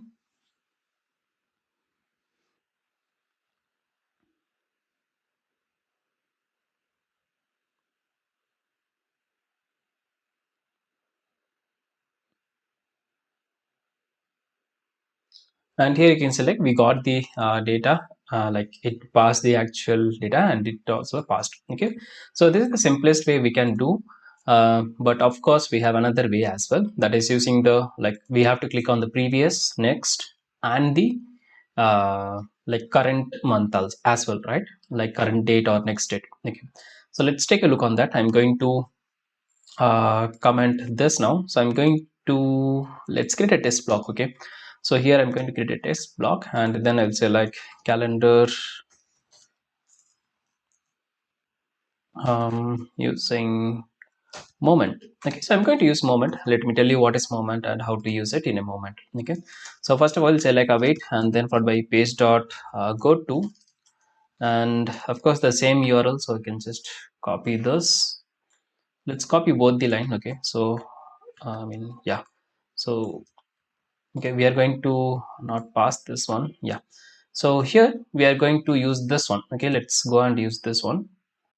Here I'm not able to use this particular section, the calendar section, to inspect. I'm not sure whether it's a application issue or the plugin issue, not sure what it is. I tried in different ways, but I'm not able to inspect any of the element. So we'll take this example, but technically both are same. Here we have like previous and the next, whereas in this scenario we have like previous and next in the top right corner. Okay, so let's go and grab this element first. So here we can see like we have a input called start date with a placeholder, right? So let's go and write the XPath for this. So it's going to be /input at the rate placeholder equals comma comma, I mean single quotes, and within that value. So 1 of 1, that means of course it's correct, right? So first of all we have to click on that particular date. So here we'll say like await page dot click, and then we'll pass our this one. Okay, now what we are going to do is once this guys appears, right, so we have to check for the month first. Okay, so let's say that we want to uh, uh, click on this previous and we want to select this June month. Okay, so let's go and grab all three of this element. Okay, so first one is like this is our date picker switch. Okay, so let's copy that one, and this is within the th, and where it has a text called, sorry, not text, it's a class actually. So th/th at the rate class equals this one. Okay, and here you can select we are getting 1 of 5. If I go one next, it is somewhere hidden. Okay, so basically we have to select the first one, right? So how to select in the first one, in the sense like, of course we can head over from this table, I believe. So let's go and search that one. So here we have a table called table condensed. Let's go and try to find it from there. So /table, where it has a class called this one, and of course again we are getting like 5. So better to go with like collection, that will make sense, because anyway the first one is always going to be visible. So here we can write the collection based XPath, and of course it's correct, right? So let's copy this one. So this is what, this is my month and the year uh, placeholder, right? Placeholder in the sense like that is the element where we are going to receive the month and the year. So here I'm going to say like const, then yy, I can write y. Okay, equals to page dot locator, and we'll find our locator using this. Now what we have to do is we have to find the next and the previous one. Okay, so here let me go and inspect this guy again. So here you can select the same header. Within the header we have like previous class and the next class, right? So I'm going to copy the same XPath. Yeah, it's already there, and instead of class like date picker switch, we are going to change this to previous one. Okay, so 1 of 1, which means it's correct. Let's copy that, and here I'm going to say like const, and this is my previous button, and then page dot locator and this value. Okay, and here we can select we have the next as a class, so this will represent the next button. So I'll just copy this, or else yeah, copy paste. Here we can change this to next, and here also like next. Okay, so we got our the date picker, the actual date, like month and the year, and then the previous button and the next button. Okay, now what we have to do is we have to click on any of the date, right? So let's say that let's refresh the page first. Yeah, so first of all, here we are clicking on this input start date, which is this one. So once I click on that, let's say that I want to click on my previous button, and then I want to click on like 9th. Okay, so let's go and inspect the 9th. Yeah, so here we can select we have a td with the text 9. Okay, Let's consider that we have to select the fourth date. Okay, so let's go and inspect this one. So here we can select td class day, and the text is like 4. Okay, now if I go and inspect this 4, same text is there, but you can see like the class is new day. Okay, this is belongs to the next month, but whereas we are targeting the current month, so we can see the difference in the class, that here the class is day, whereas in this particular element the class is new day. Okay, so of course we have to focus on the class of day. Okay, so let's try to write the XPath for this one. Okay, so here I'm going to say like /td, where it has a class called day, and also it has a text node called uh, 9, I mean 4, right? So here you can see like we are getting like only one of one, and it is giving us the current month. Okay, I mean current month fourth date, not the next month fourth date. Okay, so in this way we are able to solve one problem first. Okay, let's go and copy this, and of course we have to click on the previous, so we'll just say like await page dot click, and this is going to click my previous uh, yeah, it's going to be previous. Okay, sorry, we have to just say like previous dot click, not like page dot click of previous. Yeah, so that's it, and then we are going to say like await page dot click, and then this the XPath. Okay, and we'll just copy this timeout and paste over here just to give you the demo. Okay, and let's comment this one. As of now we are going to run only this guy. Let's go to our terminal and we'll run this one. You might ask me, hey Kaushik, you have a lot of hard code values. We'll change that. Wait a minute.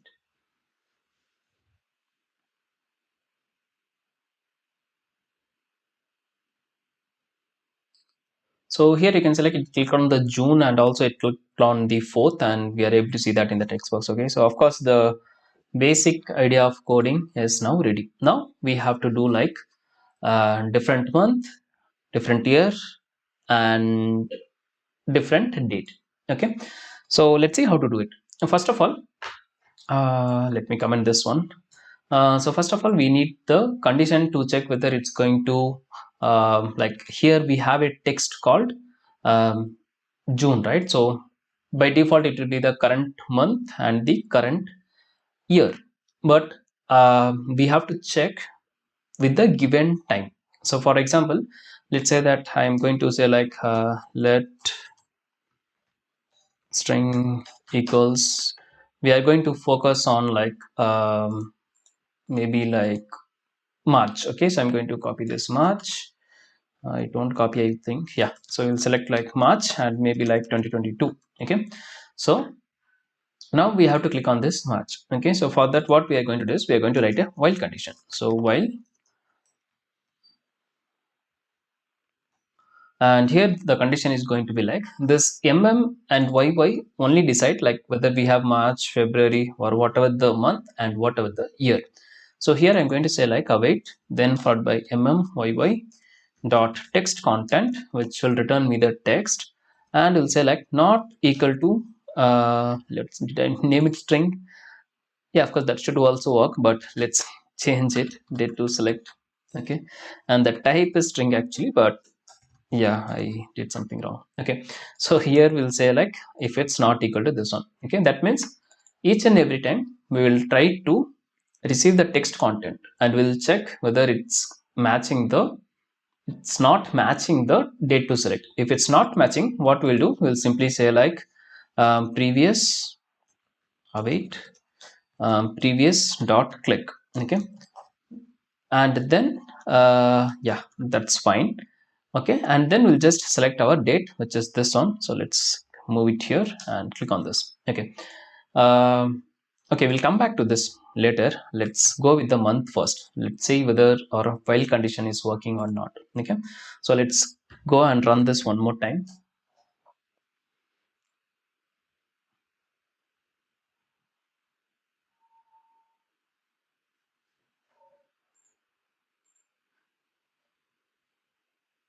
So here you can select it, go to the March 2022 and it stopped. Okay, so that's it, fine. Now you might ask me, hey Kaushik, but I'm not going to go always to the March, right? It may be like after June, it's like after July or August or September, like that, right? So how to fix that? It's going to be very easy. Just give me a moment. Okay, so first of all, go to your package.json, and here we are going to use this package called moment. Okay, so moment is very handy one. Like, of course you can achieve this with the help of array as well, but you have to write few functions, waste of time. Okay, rather we have a beautiful package, we can make use of it. Okay, so here you can read the documentation if you want. Here I'm going to quickly give you an idea how to use it. Okay, so first of all, what we are going to do is we have to format the date like this, like based on our calendar. Like some calendar will have like JUN or DEC for June and December, but here you can see like for March it is like the full length, not only MAR, it's like March, right? So based on that we have to format the date. Okay, so how to do that is very simple. First of all, we'll check like whether this is a like this, the given data date to select is this month or previous month or the next month. Okay, so for that I'm going to say like const this month equals, I'm going to use the moment. For that, of course, I have to import it. So let's go and do that. So I can say like import moment from moment. Okay, that's it, very simple. You can do the same with the JavaScript. Instead of import, you have to say like require moment. Okay, and here I'm going to say like moment dot first of all uh, we have to format. Okay, so we have to format, so moment dot format, and here I'm going to format the type as like uh, in caps. Okay, then followed by y, so month and the y. Okay, if it's like MAR, you have to give 3 M's, because we have the full length, we have to give like 4. Okay, and we are going to select, say like which data we are going to format. So here like date to sorry, not this one, date to select. Okay, so this is the actual data where I'm going to format it. Format is not needed, just we have to say like moment this the date, actual date, and this is the type. Okay, and then here we have to say like is before or after, you can use any of this one. Okay, is before function will return us the boolean. Okay, like here March 2022 and today is like July 2022. So if I say is before, of course it's going to return as false. Okay, so this will return as the false. Okay, just to show you, I'm going to write the logs, and it'll say like this dot month, I mean sorry, this month, and here let's say like z, just add some string. Okay, now let's go and run this first. Let us see that like March 2020 is this month or the current month or the previous, whether our code is correct or not using the moment.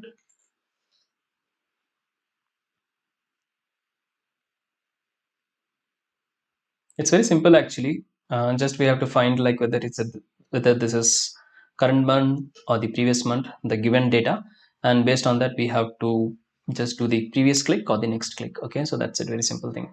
And here you can select this month. Basically we are returning true. True in the sense like is before, we are asking, right, is it before the present month, the current month, or after? So here we are using the function this before, and March is of course before the July, so here we got the true, right? So if it's true, we have to click on the previous. If it's false, we have to click on the next button, right? So what we'll do, we'll just write a if condition here. If this month, then we'll say like await previous dot click, else await next dot click. Okay, so that's it. We are pretty much we are pretty much fine now. Let's go and run this one. Okay, Control J. So we already tested for the March. Let's go with the December, and let's see whether it's able to take the decisions correctly to click the previous or the next button. Hopefully it should work, but yeah.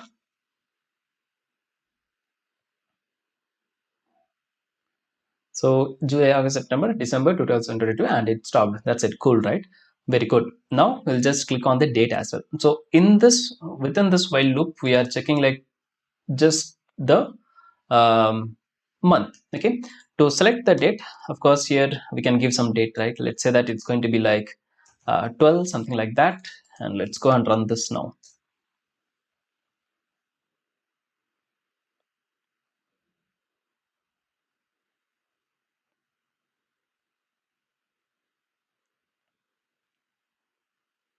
So it's going to select the December, and 12 is also selected. You can see the highlight on the 12, right? So that's it, very, very simple. Now here few things we have to modify. Okay. So first of all, let's delete this unnecessary line. And yeah, so you might ask me now, like how about the year or like any other month as well, right? So for example, let me give you one more. Like here I'm going to say like May. Just make sure like what are the things we are seeing here, right? So for example, let's say that it's going to be March, and like it's going to be May, right? So here whatever the text we are saying, we have to give that correctly. Okay. So May, maybe like we are going to select like 2000 19. Okay, so May 2019 we are going to select. Okay, so Control J to bring out terminal, and we are going to execute this one more time just to show you that whatever the date you are going to give, if the date is present in the calendar, of course it's going to work. Okay, so it's going like 2021 and 2020, and then the 2019 May, and also it's going to select the date. It's not selecting the date. Okay, here you can see like it's like here we have the 12, but this 12 is like your disabled. Okay, so of course you know about your calendar. So this calendar, I think it allows only to click on the weekdays, not the weekends, the Saturday and Sunday. So again, based on the conditions, like like based on your application test scenario, what date you are going to pass. Okay, so if it's not selectable, then don't do it. If it's selectable, then do it. That's it, very simple thing. Okay, so that's it. Now what we are going to do is we are going to convert this into a reusable function. Okay, so not copy, select all the lines that are needed, and here we'll get this bulb icon. Click on that and change this into a new function. Okay, so here I'm going to give like select and like date. Okay, so what are the things we need? Of course we need the number, like to select the date first. So here I will say like date, and which is going to be in the format of number, and then we need the month and the year. Okay, so here we can say like month and year. Okay, we'll just give it in a same thing. Okay, string. Okay, now of course here date to select, that is also needed. That is what this guy, right? So what we can do is first let's fix this one. So here instead of this hard-coded value, we are going to change that. So here I will use the backticks, and here instead of this the dollar and the sky. Okay, so that's going to fix the first problem. Second one is this, right? So here we are getting like date to select, so that one is the month and year which we are getting from here, right? Instead of this I can just select this one, and let's comment this one. That's not required anymore. Okay, so here date to select, like whatever the calendar date we are going to pass, the month and the year based on that is going to do. Okay, so that's it. We are pretty much done with a reusable function. You can call as many times you want. Okay, so for example, let's say that here I'm going to select the 12th, and then followed by uh, um, December, and probably like 2017. Okay, and then I'll just await page dot reload. Once the reload is done, I'm going to select one more date just to show you the present, the future, the past and the future. Okay, and here I'm going to select like 2023, with a date of like 5. Hopefully that should not falls on the weekend, or else it won't get selected actually. So let's go and check that as well. December 5 is also weekdays. Okay, so that's fine. Okay, and you might ask me, hey, you have handled the previous month and the next month, but what about the current month as well, right? So let's go and do that as well.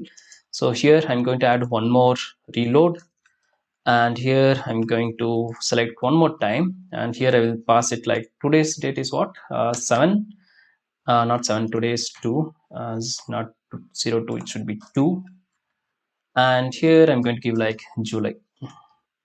Okay, so this July month 2022. Okay, so that's it. Let's go and run this one more time. Control J to bring the terminal, and let's run.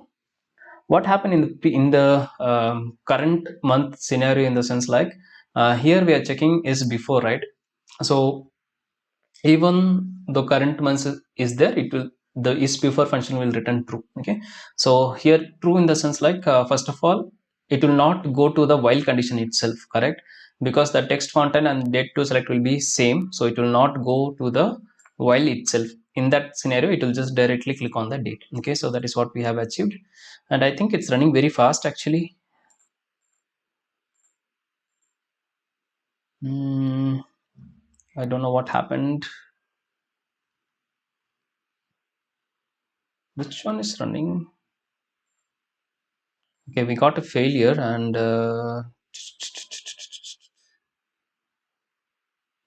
okay, it's got failed. Let's check one more time. Okay,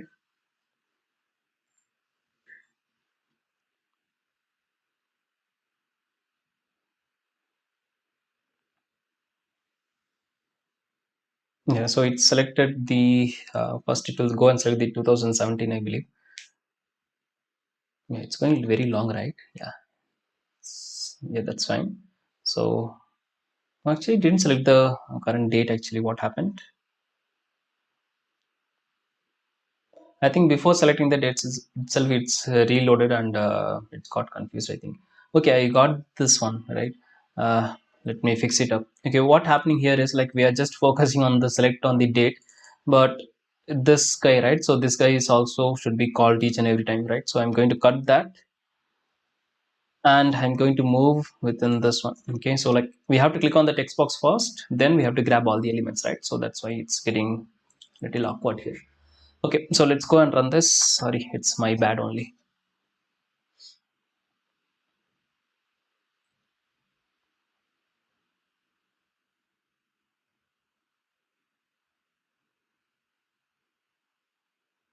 Oh, the browser is loaded actually. Yeah, so here you can see like it's going navigating to the 2019, 18, and then 17. It selected the date, and then it's going to the next one, and actually it's very faster. That's why like here you can select July 2020 is also clicked. Okay, so that's why we are not able to see like whether it's correct clicked or not properly, but you can trust me, it worked. Or else of course you can grab the value and you can write some expect condition, that should also work fine. Okay, so this is how we can easily perform the calendar operation or the date picker operation using Playwright, and of course with the help of moment. Okay, so do not forget this moment, this little guy is very handy. Okay, so let me give you a quick recap.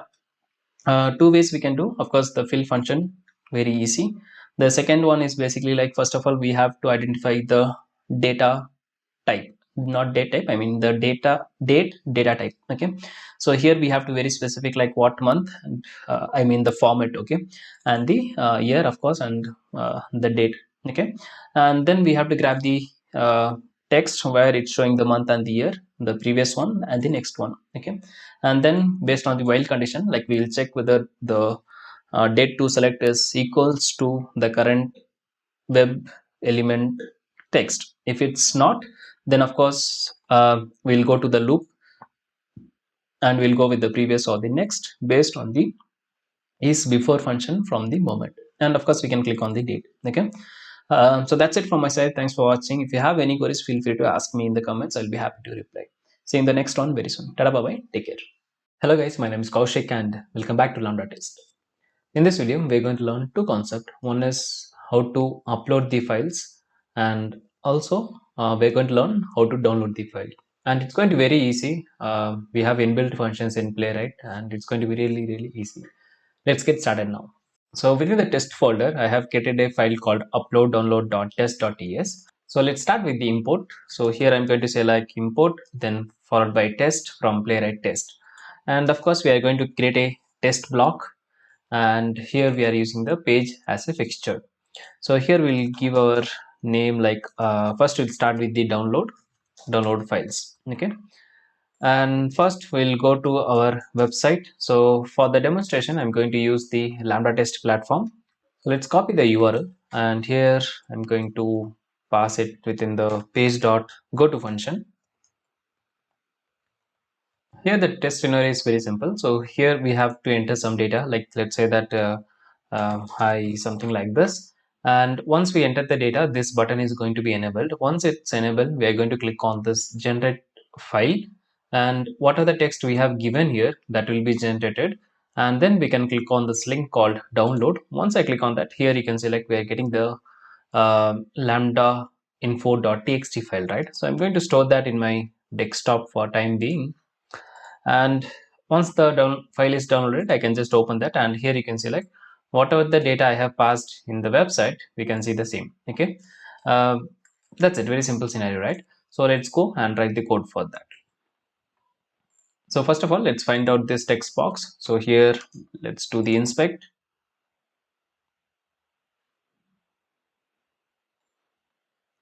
And here I can see like we have a text area with ID called text box. So I'm going to copy that, and let's search if it's unique or not. So here using the CSS locator, I can see like we have got 1 of 1. That means of course it's unique, right? So let's copy that. And here I'm going to say like await, then followed by page dot. I'm going to use the function called type, and then I'm going to pass my locator, and then followed by the test data. So for example, like share, comment, and do not forget to subscribe. Okay, so this is our test data. Now what we have to do is, of course, we have to click on this generate file, right? So let's go and inspect this one. So here I can see like we got a ID called create. So I'm going to copy that, and here I'm going to say like await page dot click, and then followed by the ID, which is nothing but the create. Okay, now you might ask me, hey Kaushik, you didn't wait for the button to be enabled. By default, Playwright checks whether the button state is enabled or not, so it can handle of its own. In case if it doesn't work, then probably we can write our explicit wait, like the wait for function. Okay, so once we click on the generate file, then of course we'll get this download link. So let's go and inspect. So here also I can see like we have a ID called link to download. So I'm going to copy that, and yeah, it's also unique, so we can use the same. So here I'm going to say like await page dot click, and then followed by ID equals the value. Okay, so far we are just doing the click action. Let's see so far our code is correct or not. If it's correct, then we'll see like how to download the file and explore that file. Okay, so in my config.file, playwright.config file, here you can see like we have the file name, that is the test name, like upload download.ts test.ts. And you might ask me, hey Kaushik, for each and every video you are just changing the test name. What if I want to run multiple tests? So here the answer is very simple. You can see like this is an array, so it can take multiple test file. You have to just give within the comma separator. That's it, very simple thing. Array logic basically. Let me bring up my terminal, Control J, and then I'm going to say like npm test, and that should run my script. Let's see.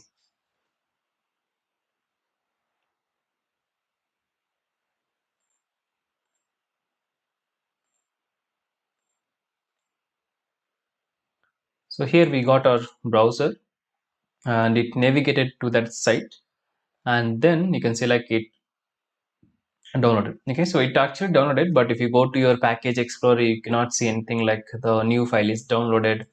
Even you cannot see that within your Playwright report folder or the test result folder. Okay, yeah, so how to download the file and how to see that file in the terms of course we can check that in programmatical way, or else we can just for time being we can see it from the explorer the package explorer or the file explorer, like the file got downloaded or not. Okay, so as we discussed already in the alert video or the Windows video, we have to wait for the listeners, like, so for we have to wait for the event. So let's do that. Okay, so here I'm going to select await, then followed by promise dot all, and then we are going to use the listener like page dot wait for event, and of course the event here is download, right?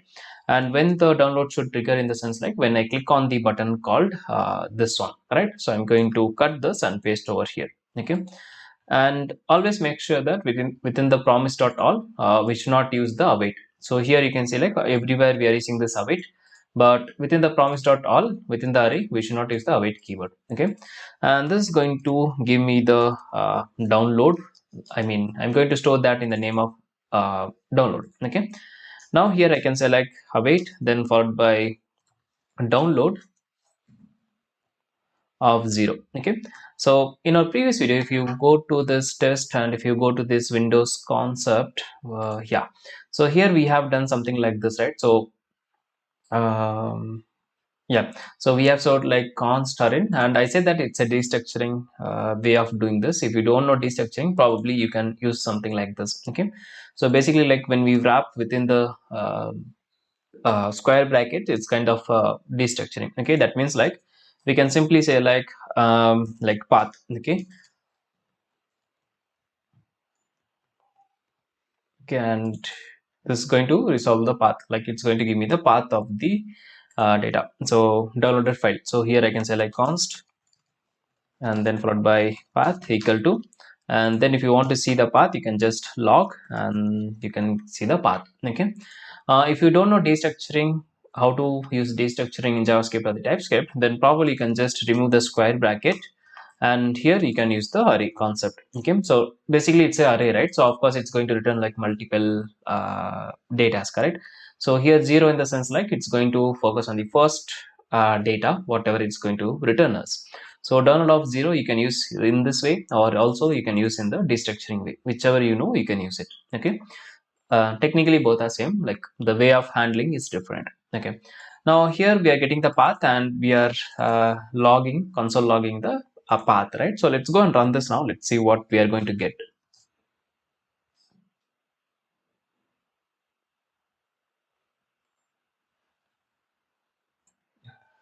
Okay, so the browser got started and here it's going to type something and then it's going to generate the file, and here you can see we got the file, right?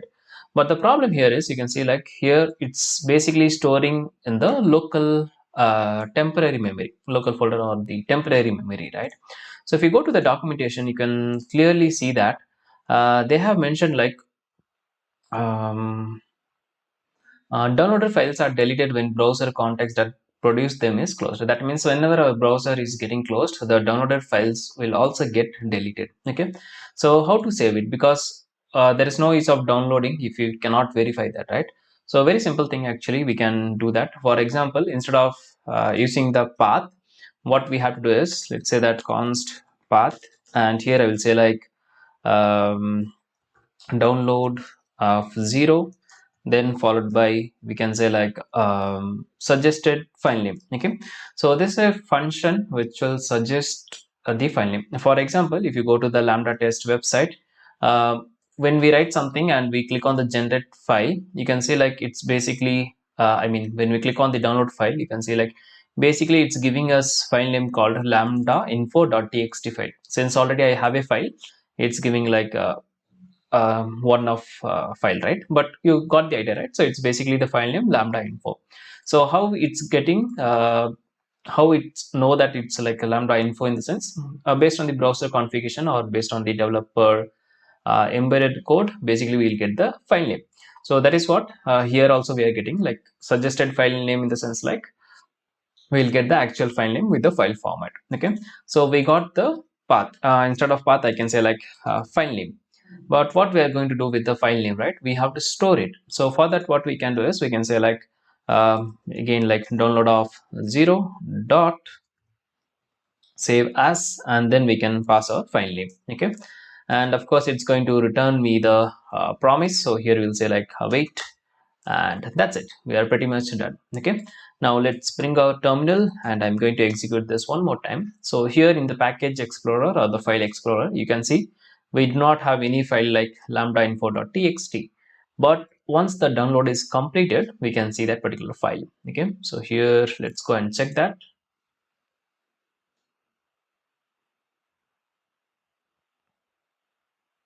Okay, so here you can select one past, and here you can select we got this lambda info.txt, and here you can select we have shared we have passed like share comment and subs, so we got the exact same thing. Okay, so that's it. Downloading concept is very easy in Playwright, and this save as function will basically wait until the file gets downloaded completely. Okay, so you don't have to worry about like the next things, or we don't have to add any wait for timeout. Basically it understand like the file size and it will try to download that particular file. Okay, and yeah, that's it. Okay, now let's go and learn how to upload the file.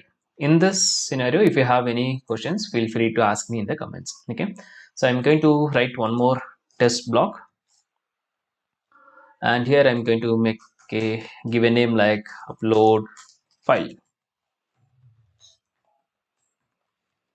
Okay, so for this demo I'm going to use a website called jQuery.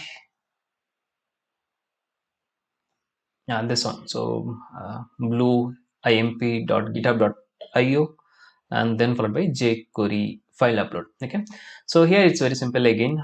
We have to add files, and we can select like one file at a time, or maybe we can select multiple file as well. Okay, so for example, let me copy paste, and here I'm going to name it like mango.png. Okay, same file, just for your understanding, assume that we have two files. Okay, so I can select one file and I can do that, or maybe I can just select multiple files and I can upload at the same time. Okay, so that's it. Very simple thing.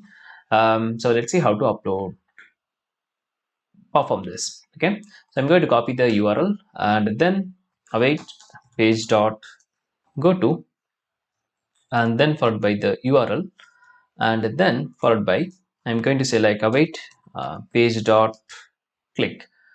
Okay, so we should not click that one actually. Okay, so let me show you how to do this. So if you go and inspect this one, so if you go and inspect this add files, you can see like it has a file types called type called file. Okay, and here we have an attribute called multiple in the sense like it will support multiple files to upload. For example, if I delete this one and then if I go to this add files, now if I try to select multiple file, you can see I'm not able to select. Like even if I try to select, it will allow only one file to select at a time. Okay, so that is the use of multiple. Okay, and here we have type equal to file. That means of course it's going to accept the file uploaded. Okay, like we can upload the file. Okay, so here based on this I can write the CSS or maybe XPath like import and then followed by type equals file.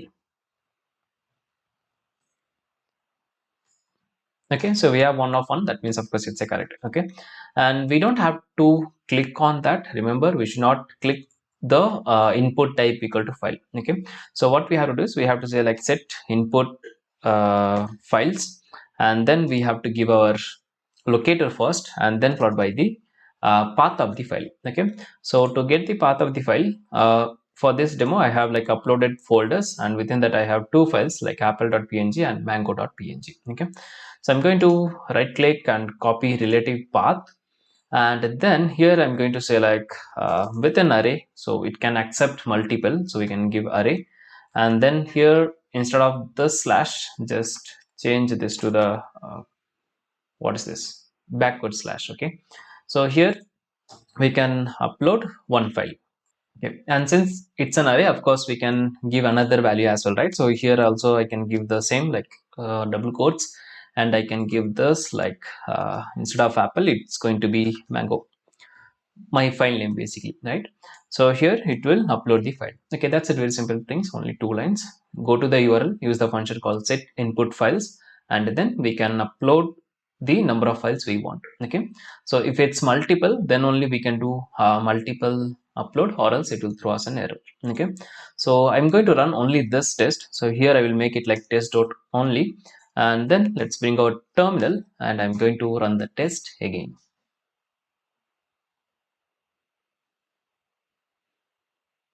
Okay, so here we got our browser, and you can see like we got both the images, but it was really fast. So what I'm going to do is I'm just going to add some wait for timeout just to show you. So here let's wait for like 3 seconds. Okay, and let's bring our terminal once again, and I'm going to execute this.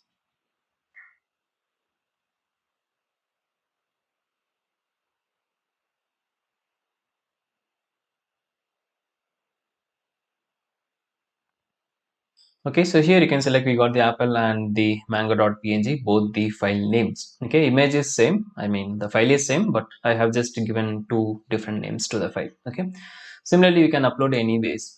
Now some people might ask me, hey, what happen if there is nothing like input type equal to files? Okay, so the basic simple HTML thing is that if you want to upload something, then definitely in that page we'll get like input file type equal to file. Okay, in some rare cases the XPath or the CSS or the web particular element will be there, but they might have masked it, like it will be hidden, or maybe like some other JavaScript has been written so that we cannot see that actually. Okay, how to handle that? It's also very simple in Playwright. Let me show you that.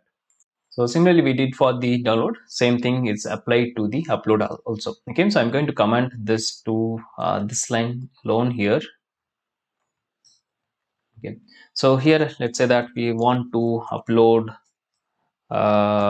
files, and we'll use the await promise dot all, and within the array, first of all we have to wait for the event, right? So page dot wait for event, and then we'll say like file chooser. So that's that pop-up, right? So whenever we click on like this one, so this particular window box is known as file chooser. Okay, so here we'll say like file chooser, and when this file chooser is going to prompt in the sense like as soon as we click on the this guy, right? So once we click on this add file button, so here of course I can use the same locator. Let's go copy paste. Yeah, and then what we have to do is we have to, okay, I'm going to use the destructuring here, upload files, and then I can say like await, then followed by upload files dot set files. Okay, if it's multiple or not, if you want to check, you can use this function like is multiple, so that will return us. So I can say like const is multiple, and then I can just log that. It will return us boolean whether like it's a true or false. If it's true, in the sense of course we can upload multiple files, or else we can upload only one file at a time. Okay, and if you want to upload the files, then of course we have a function called set files, and of course it accepts an array, so we can give multiple files. So here I'm going to copy this guy and paste over here. Okay, so that's it, very simple. If you want to upload based on the file chooser, you have to use this function, or else you can go easily with the set input files. Okay, now let's run and confirm.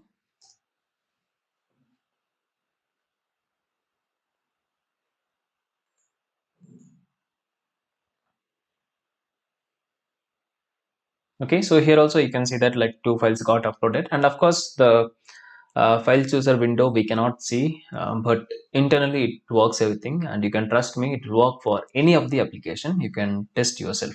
And here you can see like we got the output as true, because of course it supports multiple. Okay, now you might ask me in the download section like what if I don't know where it might download in somewhere, and I don't know that element where it's going to be like click to download. In that case, what should happen, right? So it is also similar thing, like here we are waiting for the event like file chooser, right? So in that case, if you go to the documentation, you can see like we have a function called page.on, and then we'll wait for download. Once download is done, then we will get the path, and it's going to be very simple one liner code. So I'm not going to show you the demo, but of course you can try it yourself. Okay, and also remember that this might be not a great idea to use always, so always try to use based on this download path scenario. Okay, so that's it from my side. If you have any queries, feel free to ask me in the comments, and all the codes whatever we have done so far you can find on my GitHub link. I will post the link in the description, and also I will attach a snapshot here so you can take a look on that. So thanks for watching. See you in the next one very soon. Tada, bye bye, take care. Hello guys, my name is Kaushik and welcome back to Lambda Test. In this video, we are going to learn about the page object model. We are going to learn like how to write the pages and also how to execute the pages with the help of the classes we are going to write. And it's going to be very simple. If you already aware of test automation, like mostly we use page object model, right? So the question is like, what is page object model?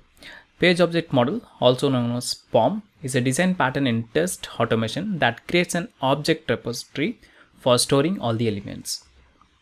It is useful in reducing code duplication and improve test case maintenance. In page object model, consider each web page of an application as a class file. For example, let me give you some demos. So this is our e-commerce playground from Lambda Test platform. We are going to use this for our learning today. So here you can see like we have login page, we have this registration page. So first of all, we have to do the registration, and when we do the registration, we can see like we have few fields like first name, last name, email, telephone, your password confirm, and few other things, right? So all these elements we will write within the class called register page. Okay, and then once we do the registration, then we use the same credential to do the login. So for that, we'll write a separate class as login page, and there we will keep our email, the password, and the login button, and the password, forgot password. Okay, so similarly, like for each and every page, each and every screen, whatever the web elements we need to do the interaction in our test case, depends on our test case, we are going to write all those in separate classes, and then we will call that in our test cases. So why we have to write so many so many codes? Because of course it's going to be time consuming, and as well as like we have to maintain for each and every screen, right? So few things like this will be one time effort, but it will definitely help us while if there is any changes in the application. For example, let's say that this login page, right? So this user email ID, the whatever the ID or locator we are going to use, is going to change in the upcoming sprint. Then wherever I have used this particular login code, there or in all the places I have to change, right?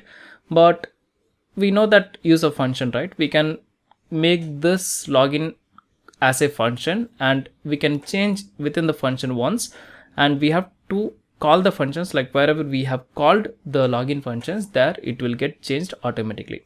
So that is the benefit of page object model. I hope you are good with the theory. Now let's go and get started with the coding part. Already we have created a project and we have learned few of the concept, right? So within the same project, I'm going to create a folder called POM, or let's name it like pages, and within the pages we are going to write all the classes. Okay, so first of all, we are going to write like based on the registration page. Okay, so here this is our registration page. Okay, so let me create a class for that.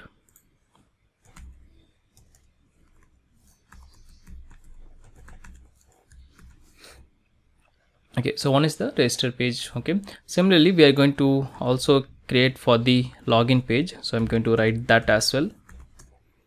Okay, yeah, so both are fine as of now. Not only registration and login, we will write few other classes as well, just to give you a good idea like how can we share the data across multiple tests. Okay, so here we have like lot of fields. I'm going to skip all the validation part like the header or the label. Probably you know that. I'm sure like as of now, if you have watched all my previous video, then definitely you would have know that how to do the assert in Playwright. Okay, so I'm just going to do some interaction. Like here we have all the mandatory fields. I'm going to quickly inspect and write the function for that. Okay, now here we can write in two ways. Okay, so one is like assume that we are going to check only the registration page, so where we have to check like the labels, and like if we click on continue, we'll get or some warning like this and some error message like this, we have to validate all those as well. Okay, so that will be like your separate test case. But in a whole, like I just want to do the registration and I want to use the credential to do the login, so that will be a single function. So it is recommended to like do the interaction like enter first name. Okay, that will be your separate function. Enter last name, that will be your separate function. But all the functions together we can write a simple function like register, and where we'll pass our actual test data. Okay, so let's go and get started now. So first of all, I'm going to inspect this one, and here I can see like we have a id called input dash first name. I'm going to copy that, and here of course we have to write the classes. So here we'll say like export default class and then the class name. Okay, so here it's going to be like register page. Okay, that's it. Very simple. This is how we write the class in TypeScript. Okay, export in the sense like of course we can use this class for creating object. Okay, now let's go and write like enter first name. So this is our function. Okay, within the class we don't use the keyword function to declare a function. These are technically like your methods, so we don't have to say like the function keyword. Okay, and it's going to have a test data like the first name, so I'm going to give that,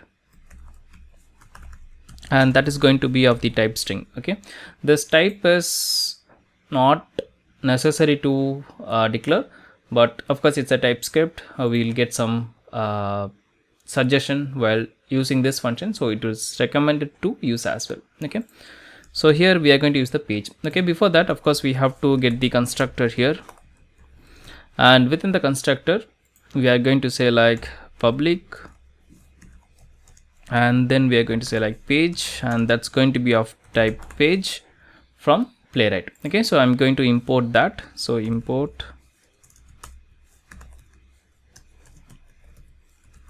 page from Playwright test. Okay, so that's it, very simple.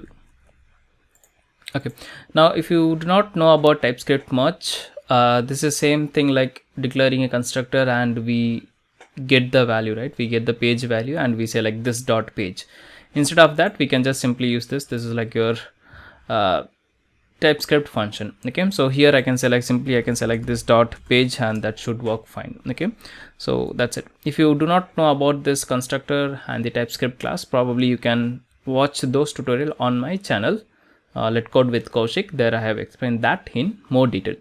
In this video I'm going to stick to the topic, that is page object model. Okay, so here first of all, of course we have to find the locator, and the locator is going to be our id, which is this one. Let me copy and paste. Okay, and what we are going to do, we are going to do the enter like so. Of course we have to use the function called type, and here we will pass out actual test data, that is first name. Okay, this one, and of course we have to use the await in the sense like of course this function or method should be of async type. Okay, that's it. We are done with our first one. Similarly, we are going to write for the last name, email, and everything. Okay, let's do that very quickly.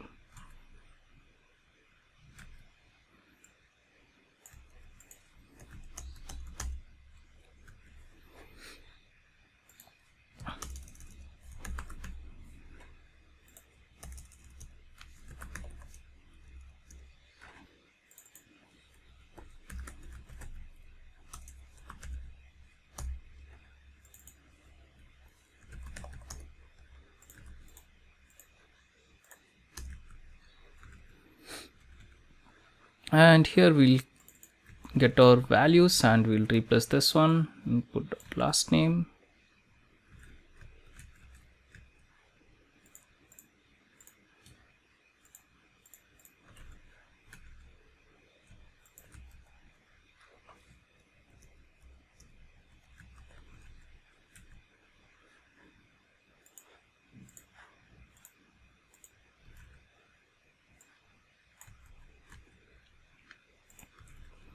Okay, similarly we are going to give the data for the telephone. So let's go and inspect, and here also we can select we have a name called telephone. We are going to make use of that.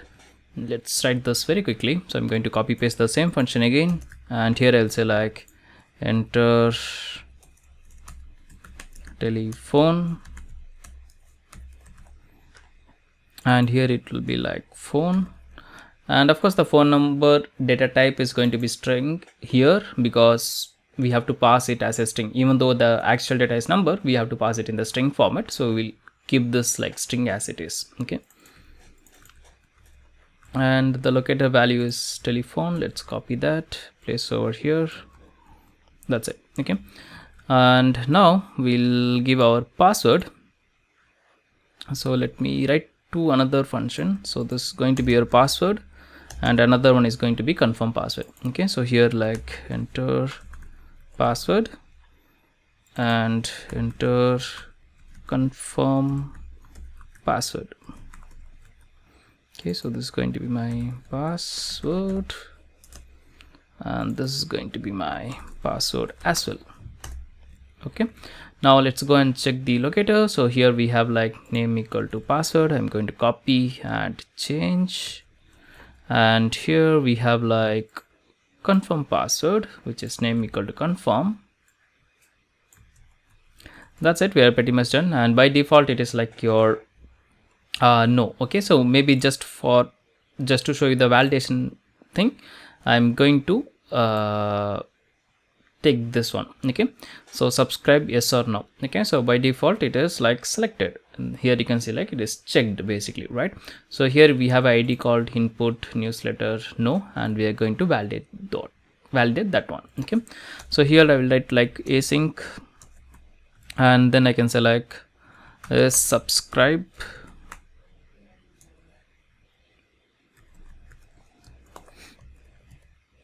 Okay, so here you can select is subscribe, maybe something like checked, very meaningful.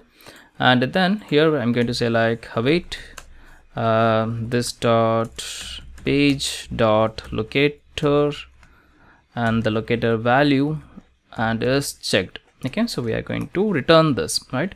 So what we'll say, we'll simply say like return, and is checked is going to of course return the promise. So here we have to use the await. Okay, how to use it, the promises while writing the test, I will show you in a moment. Okay, so that's it, we are pretty much done with our first page. And of course we have to I think we have to click on this checkbox as well. So let's go and see. So where is this one? Yeah, this is the checkbox. Okay, so let's me go and inspect. Okay, so this is actually after, and yeah, I believe we have to check on this input agree only. Let us check if it's correct or not. Okay, so he'll say like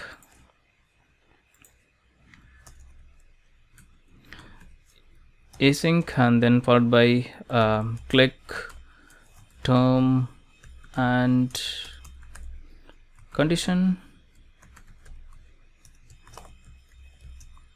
Okay, so that's going to be this dot page dot click and the value, and of course it should be await. Okay, don't miss the await, or else you will see some unexpected behavior in a test script, and that will be really tough to debug. Okay, so always make sure you are going to write the proper syntax. Okay, so we are done, pretty much done, I can say. Yeah, lastly we have to click on this continue button, and here it's a input which has a value called continue. So I'm going to copy that, and here I'll say like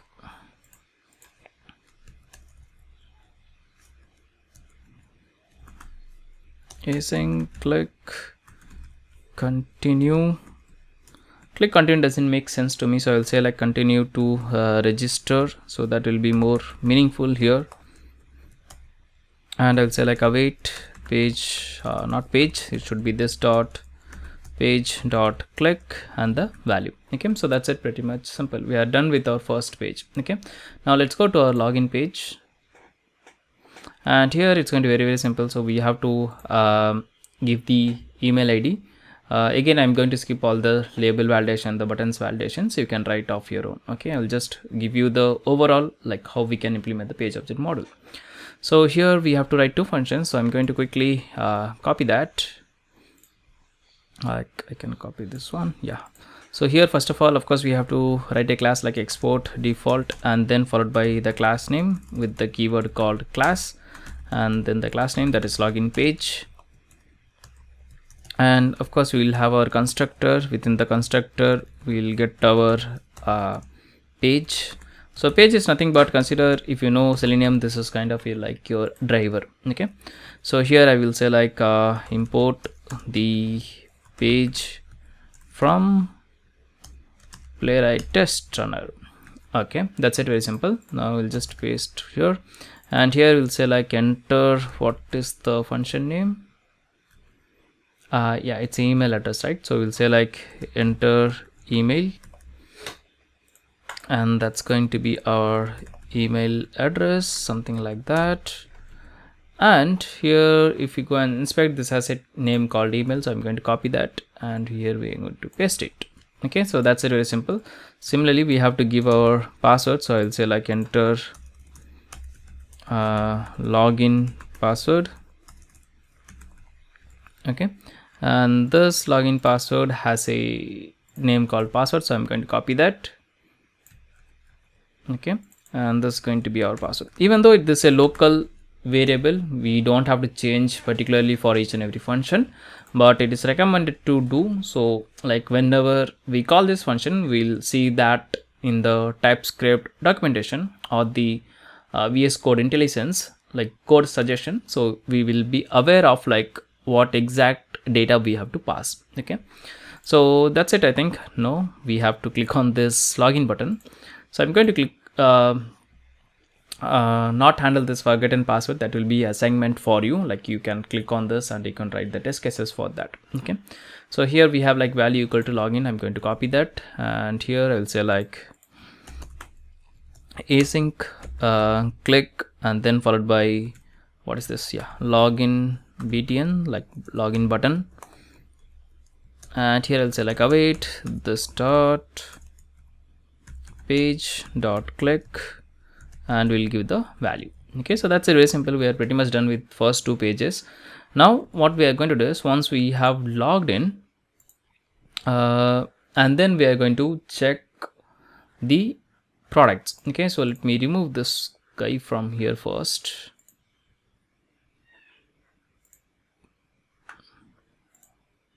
Okay, let me give you an idea like what I'm trying to do here. So first of all, the page will be like of course it will be log out. So let me log out. Okay, so we are going to pass some random data, and we are going to create an account.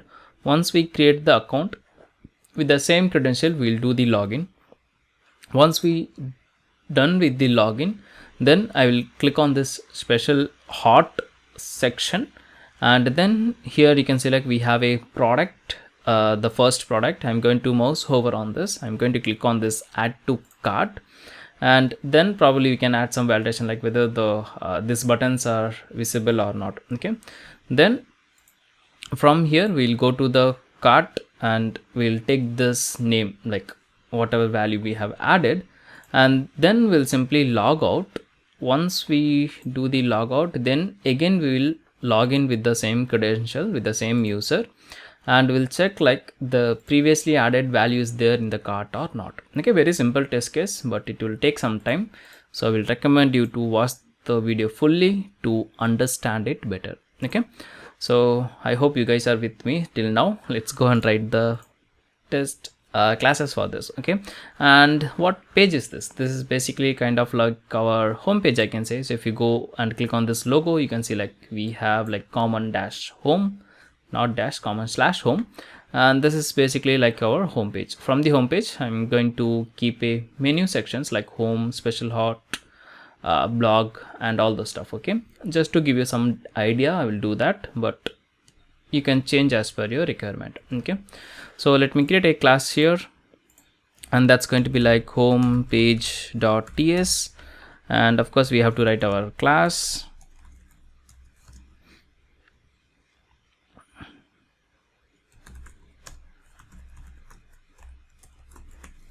And then of course the constructor, and within the constructor we are going to receive the public page, and that's going to be of type page, and we can click that, so we'll get the import statement automatically. Okay, now here what we need to click on this special hot, right?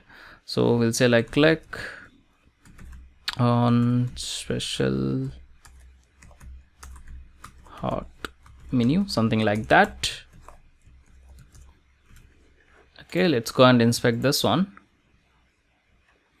and here let's go and inspect this one. So I think this is going to be a tag, and it has some link text, I believe. Yeah, link text of special hot, so we can copy that, and simply I can select this dot page dot click, and then within double quotes, single quotes, and the value. Since it's a link text, we have to enclose that within a single quotes within the double quotes. Okay, and of course this is going to be await, and here the method is going to be async. Okay, that's it, very simple.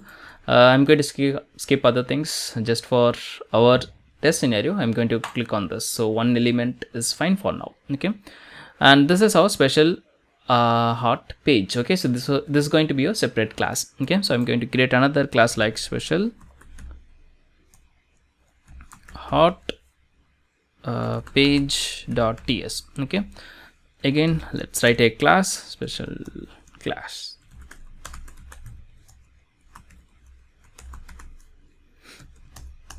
and as usual the same constructor. So what I'm going to do is I'm going to just copy from here and paste over here just to save some time, and then I will just import this one from Playwright test. Okay, so to do this import you can use like control dot, and from the selection you can choose the appropriate one. Okay, so that's it. Now what we are going to do is we are going to mouse over on this first product, and we are going to add to cart. Okay, so of course like you can add some validation, and you can do select, you can check for the headers, number of datas, like you already know all the testing things, I believe.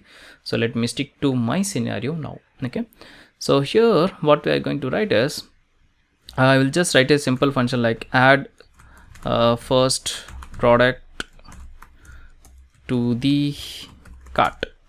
Okay, just to make it very simple, I'm going to give this name, which is very easy to understand, I believe. Okay, now let's go and check how we can inspect this one. So here you can select, once we do the mouse over, then we'll get this particular button. Now right click and click, and here I can say like we have this button called with the title called add to cart. Okay, and yeah, we got the XPath, but this is like one of one. Okay, yeah, so totally we have 8 buttons with the same XPath, but the first one is what we are going to take. But since we are using the locators, the behavior is like strict. So what we can do is we can use like nth of 1. Okay, so that should be fine, I believe. Nth of 0, I guess. Yeah, okay, let's go and check. Okay, so what I'm going to do is, first of all, of course, we have to mouse over on this guy to bring this on, right? So let's go and inspect this particular element, and I will just add this here as of now. Yeah, so this is what, this is an image, and yeah, this is an image with iPad touch. Okay, not 10 proper things, I guess. Yeah, okay, so here what we'll do, this one is the correct, I think. Okay, so we have a class called image, and within that we have a tag. Okay, let's go and write that one. I think we should go with the XPath, not the CSS. So /div @class equal to image. We got the first one itself, and but we should not mouse over on the image, rather we should mouse over on this a tag. So I will just like /a, and yeah, that's fine. So we got all the images, but we are interested on the first image, so that is fine, I believe. So yeah, if it's not working, we'll change, so not a big deal. Okay, so first of all, what we have to do, we have to do the mouse over, right? So we'll say like await this dot page dot, what is the function? Hover is the function, right? Hover, and the element, yeah, option. Okay, and this is going to be async. Okay, let me comment this line. So this dot page dot hover, and we have to pass the selector, and once we do the mouse hover, is it strict?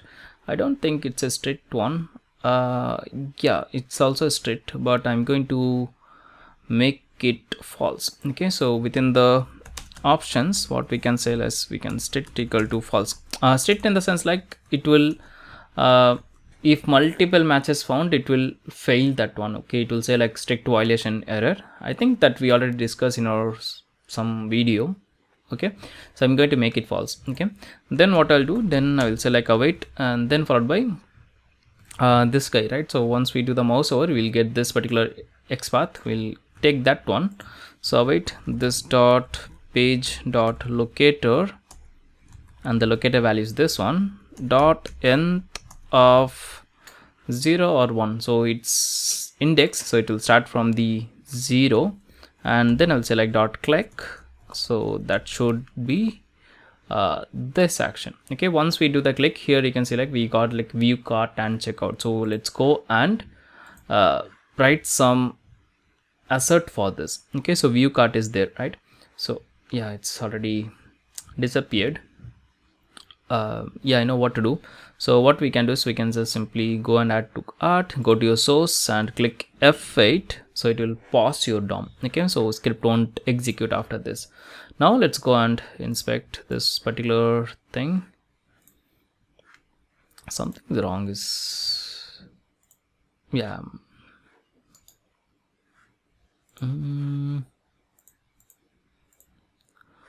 Okay, let me close all this one. Okay, so for the view cart, I have already written this. So we have a XPath like view cart, and we have something like this. Okay, so we'll wait for the locator to be visible. Once that is visible, then we'll return that particular locator. Okay, so now let's go and let's have a quick recap actually. So here you can see like we have this registration page where we have our constructor, and here enter first name, enter last name, enter email, enter telephone, enter password, confirm password, and is subscribe checked. Here I have done a small modification, like previously we are using like a dot is visible, but here we will just return only the locator. I will tell you like how to use the web first assertion from Playwright. Okay, and here click term and condition, click continue to register, very simple thing. Okay, then we have the login page where enter email, enter login password, and click on login button. Then we have the home page where we are going to click on this particular special hot menu, and here previously we are using link text, but I have changed that to a XPath. Okay, and then we have this special hot page where we'll add this function like add first product to the cart. So we'll do the hover and we'll click on the first one, the add to cart, that's it, and toast visible is there. Okay, now let's write some test. So already we have a folder called test where we have learned all our Playwright basics. So I'm going to not touch that folder, rather I will just go and create a new folder called pom test, and within that I'm going to create a test file. Okay, so I'll name it like add to cart .test.ts file. You can name it like .spec.ts as well, which is absolutely fine. Okay, so first of all we'll do the import. We'll import the test from Playwright test, and of course we need a test block. We'll create that one. Let's name it like register, and I'm going to give some identification like 01. Okay, and here we have to import all the classes that we have created. Okay, so import, then followed by what is the class name. So first class name is my register page, and that's going to be like from colon dot slash pages slash register page. Okay, so similarly we need the login page, and we need the special hot page. Yeah, and also we need the home page. So let's copy and give it here. Okay, and here it should be like your login, and this is going to be your home, this is going to be your special hot pages. Okay, so we have done all the imports. Okay, now within the test, so if you go to our config file, here you can see like we have something like base URL. So base URL is nothing but the endpoint or the application URL. So here you can see like e-commerce / index php, then route it is going to change. Okay, so for example, if I do the logout, it will say like account / logout. If I go to the register, it will be like account / register. So this route only we need, and this first part is going to be a static. So I have kept that in the base URL. Okay, now let me go and write the test. I will tell you how to use it. Very simple. Here we have to call like base URL. That's it. Okay, all this are coming from the concept of fixture. We'll talk about that detail in our next video. Okay, so here we'll say like await page dot go to, and here I'm going to use the backticks, and here I'm going to use the ampersand, and I can say like base URL, then followed by the this one route equal to account / register. Okay, because we are navigating to the register page. Then of course we have to create an object, right? So here we'll say like const register equal to new register page, and within that we will pass our constructor. I mean, within the constructor we will pass our page object here. Okay, then here I can say like register dot click, not click, so enter first name, that's going to be, let's say like it's going to be Kaushik, and similarly I'm going to say like enter password, enter email, and of course we want the enter confirm password. Let's bring this together, enter email. What else we have?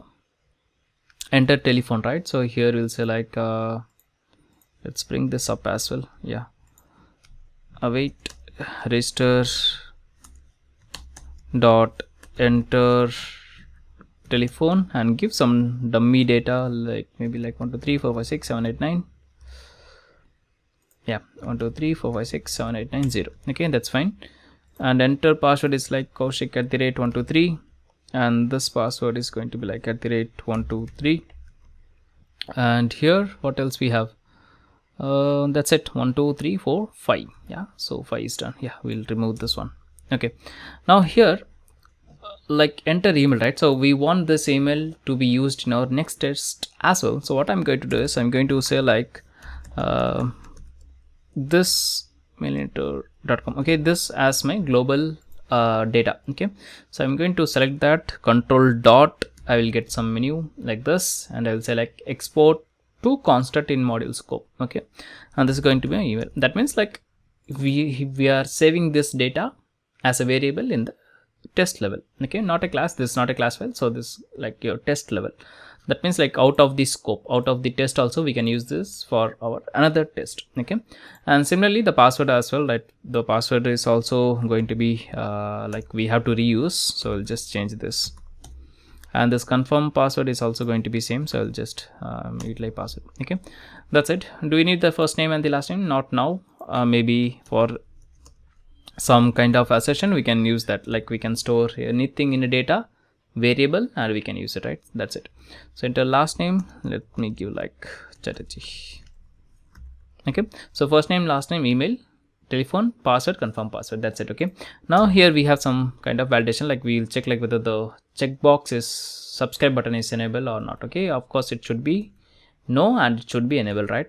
So here I can say like await, not await, we'll use the expect directly, and I can say like register dot is subscribe checked to be checked actually. But here if you go to the here we are getting the locator element. Okay, so here we are getting the locator. So what we can do is we can, sorry, this should be expect not export. Okay, and here it should be like to be checked. Okay, that means this is known as Playwright web first assertion. Okay, so here within this we are returning only the locator, so we can get that locator, and here we can select to be checked, or else like we have to use like to be checked, and here we have to check with the expect with the true, right? So instead of that we can write this very simple thing. Okay, so Yeah, that's it, pretty much simple. Next we have to click on this term and conditions. Okay, so here I'll say like await, then followed by register dot click term and condition, and then I'll say like await register dot click continue to register. Okay, so that's it, very simple thing. Okay, so here if you go to the continue to register, basically we are just doing this continue to button, right? But we have to wait until the page gets loaded completely. So what can I do is I can simply say like await promise dot all, and within this I can say like this dot page dot wait for navigation, and if you want you can give something like wait until, and I will say like network idle. Okay, so we'll wait until the page loads entirely. Okay, and then we can say like this dot the continue button. Okay, so that's it, very simple thing. Okay, so yeah, that's it. Okay, now let's go and check this quickly. So here I'm going to run this, so I'm not getting that execute button. So within the config file here already I have given like pom test slash add to cart dot test dot ts. Okay, now let's go to this one. Let's go to the test runner, and add to cart is there, register is there, right? Okay, let's go and run this now from the VS Code plugin. Okay, so here you can select it went to the account slash register, that is the use of base URL, and it click on the continuity button, and it loaded until the page loads complete. I mean, it waited until the page loads completely, then of course our test is passed. Okay, now here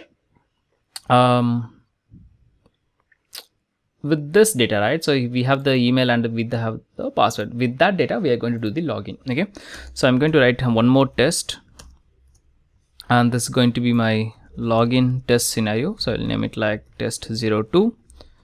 Okay, and of course we'll use the same base URL concept here as well, and here I'll say like await page dot go to, and ampersand within backticks, and within curly braces we'll say like base URL, and then followed by route, what is this, login. Yeah, this is going to be route equal to account slash login. Okay, that's it, very fine.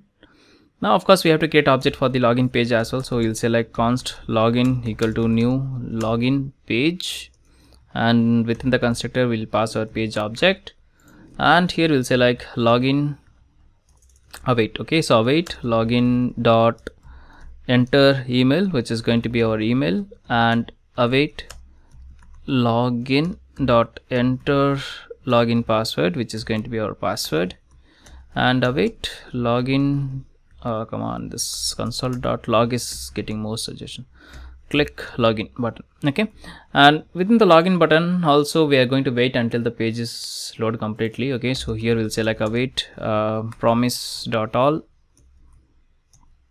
and within the array first of all we say like this dot page dot wait for navigation. Yeah, this is also fine, it will understand of its own, like we don't have to say network idle or with DOM loaded content, something like that. Mostly it can wait until the page loads completely, but if you have any external kind of scenario you can use wait until, something like that, or else it should also work fine. Okay, now let's go to our test case, and I think this should work fine. Okay, so once we do the login we are going to write some kind of expect. So here you can select we have like my account, correct? So here I can say like expect wait page dot title,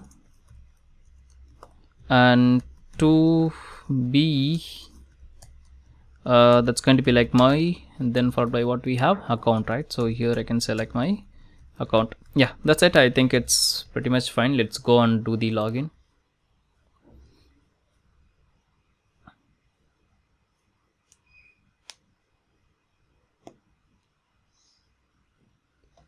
Yeah, login is success and the title is also success. Okay, now we can make this in two ways. Okay, so first of all, like when we like let's say that we are going to enter the email. Okay, so for example let's go to the login page one more time, and here I'm going to enter only the email, and I'm going to click on this login button. So here I will get some warning. Okay, So for that we can use this like enter email, click login, verify error messages there you remove the email, you give the password, you click on the login button, the typical use cases, right? So for that the separate function is fine. But when my login is going to be my precondition, for example here, now what I'm going to do, I'm going to just do the login, I'm going to add a product to the cart, and I'm going to check whether the product is in the cart or not, right? So for that, login is going to be my precondition, not my actual test. So in that scenario, I really don't have to write all this function, I have to call all this function again and again. So what can I do is I can simply write only one function like login, and where it's need the email and the password, right? And then what can I do is I can simply call this function there itself. Okay, so like function calling internally, that's it, very simple. So what I'll do, I'll just copy paste. I hope you are getting what I'm trying to say. So login is not my precondition anymore, right? I mean, login is going to be my precondition now, so I don't have to call separate function again and again. Okay, and here it should be like this. Yeah. Okay, so that's it, and here I can say like string. Yeah, so this is going to be my only one function. So in my next test, I really don't have to call all the 3 lines. Rather, I will just say like login. Okay, so add to cart, and this is going to be my test underscore 03. Okay, what is 01, 02, 03 in the sense like it can be your test case ID from the Jira or the Microsoft Azure. Based on the test case manager you're going to use, you can use that one. Okay, just for identification, not necessary you should use like this only, but good to have. Okay, so we'll go to the login and we'll say like await login, and we'll pass our email and the password that we used to create the user previous test. Okay, now we are going to create another 2 object as well. So one is the home page equal to new home page, where we'll pass the page in the constructor, and similarly the special page with equal to new special. Yeah, special hot page, and we'll pass our page here. Okay, I'm really thirsty now, so I'm going to end up the tutorial quickly after this scenario. Okay, rest of the things probably you can do as your true task. Okay, so login. Now what we are going to do, once we log in, we'll navigate to that particular hot site menu, right? So we'll say like home page dot click on special hot menu, and then once we go to that special hot page, what we have to add first product to the cart, and then we'll check like special dot is toast visible. Okay, so let's go within the toast visible. So here we are waiting for this locator, we will wait for visible, and then we'll return the toast. Okay, so here I can say like what is this is going to return me the toast, right? Okay, so let's name it like const is cart visible, something like that. So this is going to return me the locator, and then I can use the expect, and his cart visible to be visible is the function. Okay, so that's it, very simple. We are pretty much done, I guess. Let's go and run this one more time. Let's see whether it's working fine or not.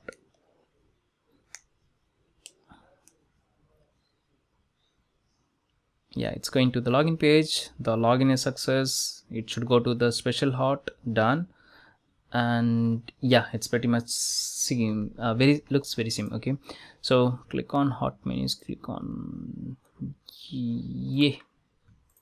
Okay, now I'm going to do one more thing. Okay, so if I go to this hot menu, right, so I will wait until the page loads completely. Okay, not sure if you have noticed that or not, like we are able to mouse over on the first page, I mean first product, and we are able to add on the click on like add to cart, we are able to click on that, but the page is not loaded completely. Okay, so I think we should wait until that gets clicked properly. Okay, so here we are doing the hover, and we are also clicking on this cart. Okay, but before that we can wait for this actually. Okay, so here I can say like or else I can just wait until the page gets loaded completely. Okay, anything is fine. So here we'll say like await promise dot all, and within the square bracket this dot wait for this dot page dot wait for navigation, and we'll wait until the network idle, that means everything should load. Okay, and then we'll use like this dot page dot click. Okay, so that's it, very simple. If you just want, we'll run all this together. Okay, so this is our test. Let me close all the files. Okay, so we are going to write all the tests in a single test. So what can I do is I can simply wrap this, instead of multiple tests I can wrap this like test dot describe. So within the describe block async and a anonymous function. Within this I can call all my tests. Okay, and this test is like my page object test demo. You can give you some name, meaningful name. I'm just giving just for the sake of showing you the example. Okay, now of course we have already registered with this email, so I'll just change this 3 password, let it be same. Okay, so here we got this our page object model test. So where we are doing the registration, then we are checking the login. Once we do the login, we are just checking like we are able to add a product to the cart. Okay, after that I know I have said few scenarios, but the time is really long duration. I think this is going to be like 45-50 minutes video, so I think this is fine for now. Maybe you can take other task, whatever I said initially in the video, you can do it from yourself, but I believe you got a good idea how to write the page object model. Okay, so I'm going to run this one more time and I'm going to show you. So here I'll say like npm test. Okay, so it should run each test one by one and we should see the result. Okay, so a few things here we can improve, like we can give our test data from the JSON file, which will be very handy, and instead of giving like page.goto, we can create a router class and we can give the routes there. That will be really easy. And one more thing is using the fixture. We will talk about the fixture in the next video. Okay, so it's going to execute login and it's going to the special hot page. It's going to mouse over, add to cart, and yeah, it's almost done. Okay, insane, it's very fast. Okay, so that's it. I believe you understood how to write the pages and how to write the test, and also how to generate the test report. So if you go to this Playwright test report, of course we already have discussed about that. So if you go to this index.html, you can say like test 0, 1, 2, 3 all got passed, and if you want to see the video, yeah, you have that as well. Okay, so that's it from my side. Thanks for watching. See you in the next one very soon. Tada, bye bye. Have a great day. Hello guys, my name is Kaushik and welcome back to Lambda Test. In this video, we're going to learn about the Playwright fixture. So we'll learn like what is fixture and how to use the fixture, and we are going to learn the implementation using page object model. So let's get started now. So if you see in our previous video, the page object model, we have written a lot of pages and we have called those pages in our test, and we have created all the object, right? So we have imported the class, and then like before using those functions or the methods from the class, we have created the object and then we have used that, right? But there is a better way to do that with the help of Playwright fixture. So let me show you the documentation now. So here is the official document. It is known as fixture.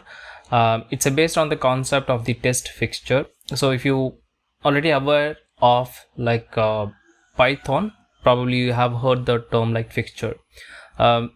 Here it's going to be very simple and easy to implement as well, I can say, but few of the things we have to understand before using this. Okay, so let's get started now. You can read the definitions and everything. I will show you the practical implementation and as well as the coding part now. Okay, so before straight away going into the Playwright fixture concept, let me tell us how we can write our own fixture as well. Okay, so before that, if you new to this tutorial, probably you might not aware like what is fixture. Okay, so let's go and see our first test script, that is login.test.ts. so here you can see like we have launched the chrome.launch, we got the browser, from the browser we created the new context, from the context we created the new page, and with the help of page object we are saying like go to, hover, fill, click, wait for timeout, whatever the functions we have learned so far, right?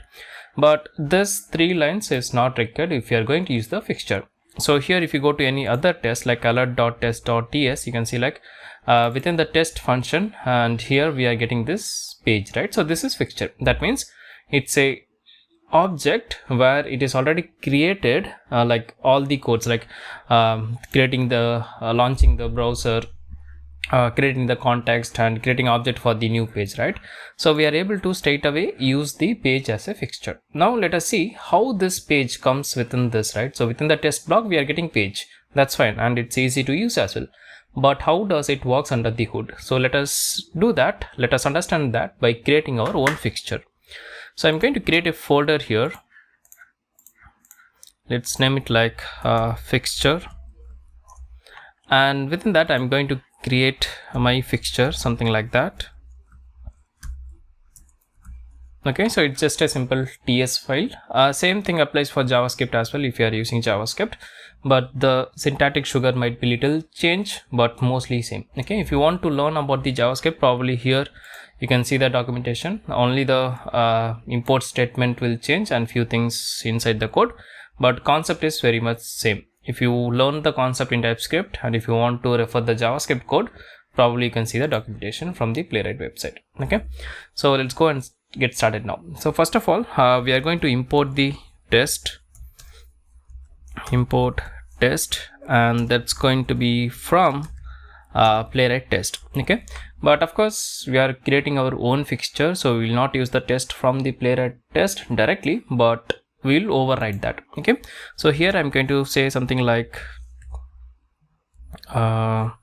as my test. Okay, so this is going to be like my test. Okay, I'm just giving some alias to it. Okay, now what I'm going to do is I'm going to say like my test dot extend is the function. Okay, so here you can see like here we have like after all, after each, these are like hooks from the test runner, before all, before each, and describe, expect, lot of things are there. We are going to focus on the extend for now. Okay, so within the extend we have to give some generic, like generic in the sense like what is the data type it's going to be. Okay, and then followed by we have to give some object within this. Okay, so what this generic in the sense like we can give the class name and the class type, or else we can say like data and the data type. Okay, so we can simply give that within the generic itself, or else we have a special feature in TypeScript called type. Okay, so for example, let's say that this is going to be like type equal to let's say that it's going to be like something like Kaushik. Okay, just my name. Okay, and then I'm going to say like, so Kaushik is a type where it's going to say like, let's say that it has like age colon, it's going to be of type number, and then it has like or we can say like email equal to, it's going to be like string. Okay, so Kaushik is a data type where it has a two fields like age and the email. Okay, age is of name, I mean number, and email is of type string. Okay, so these are like your properties and kind of like object, but it's different, it's known as like type. Okay, in TypeScript.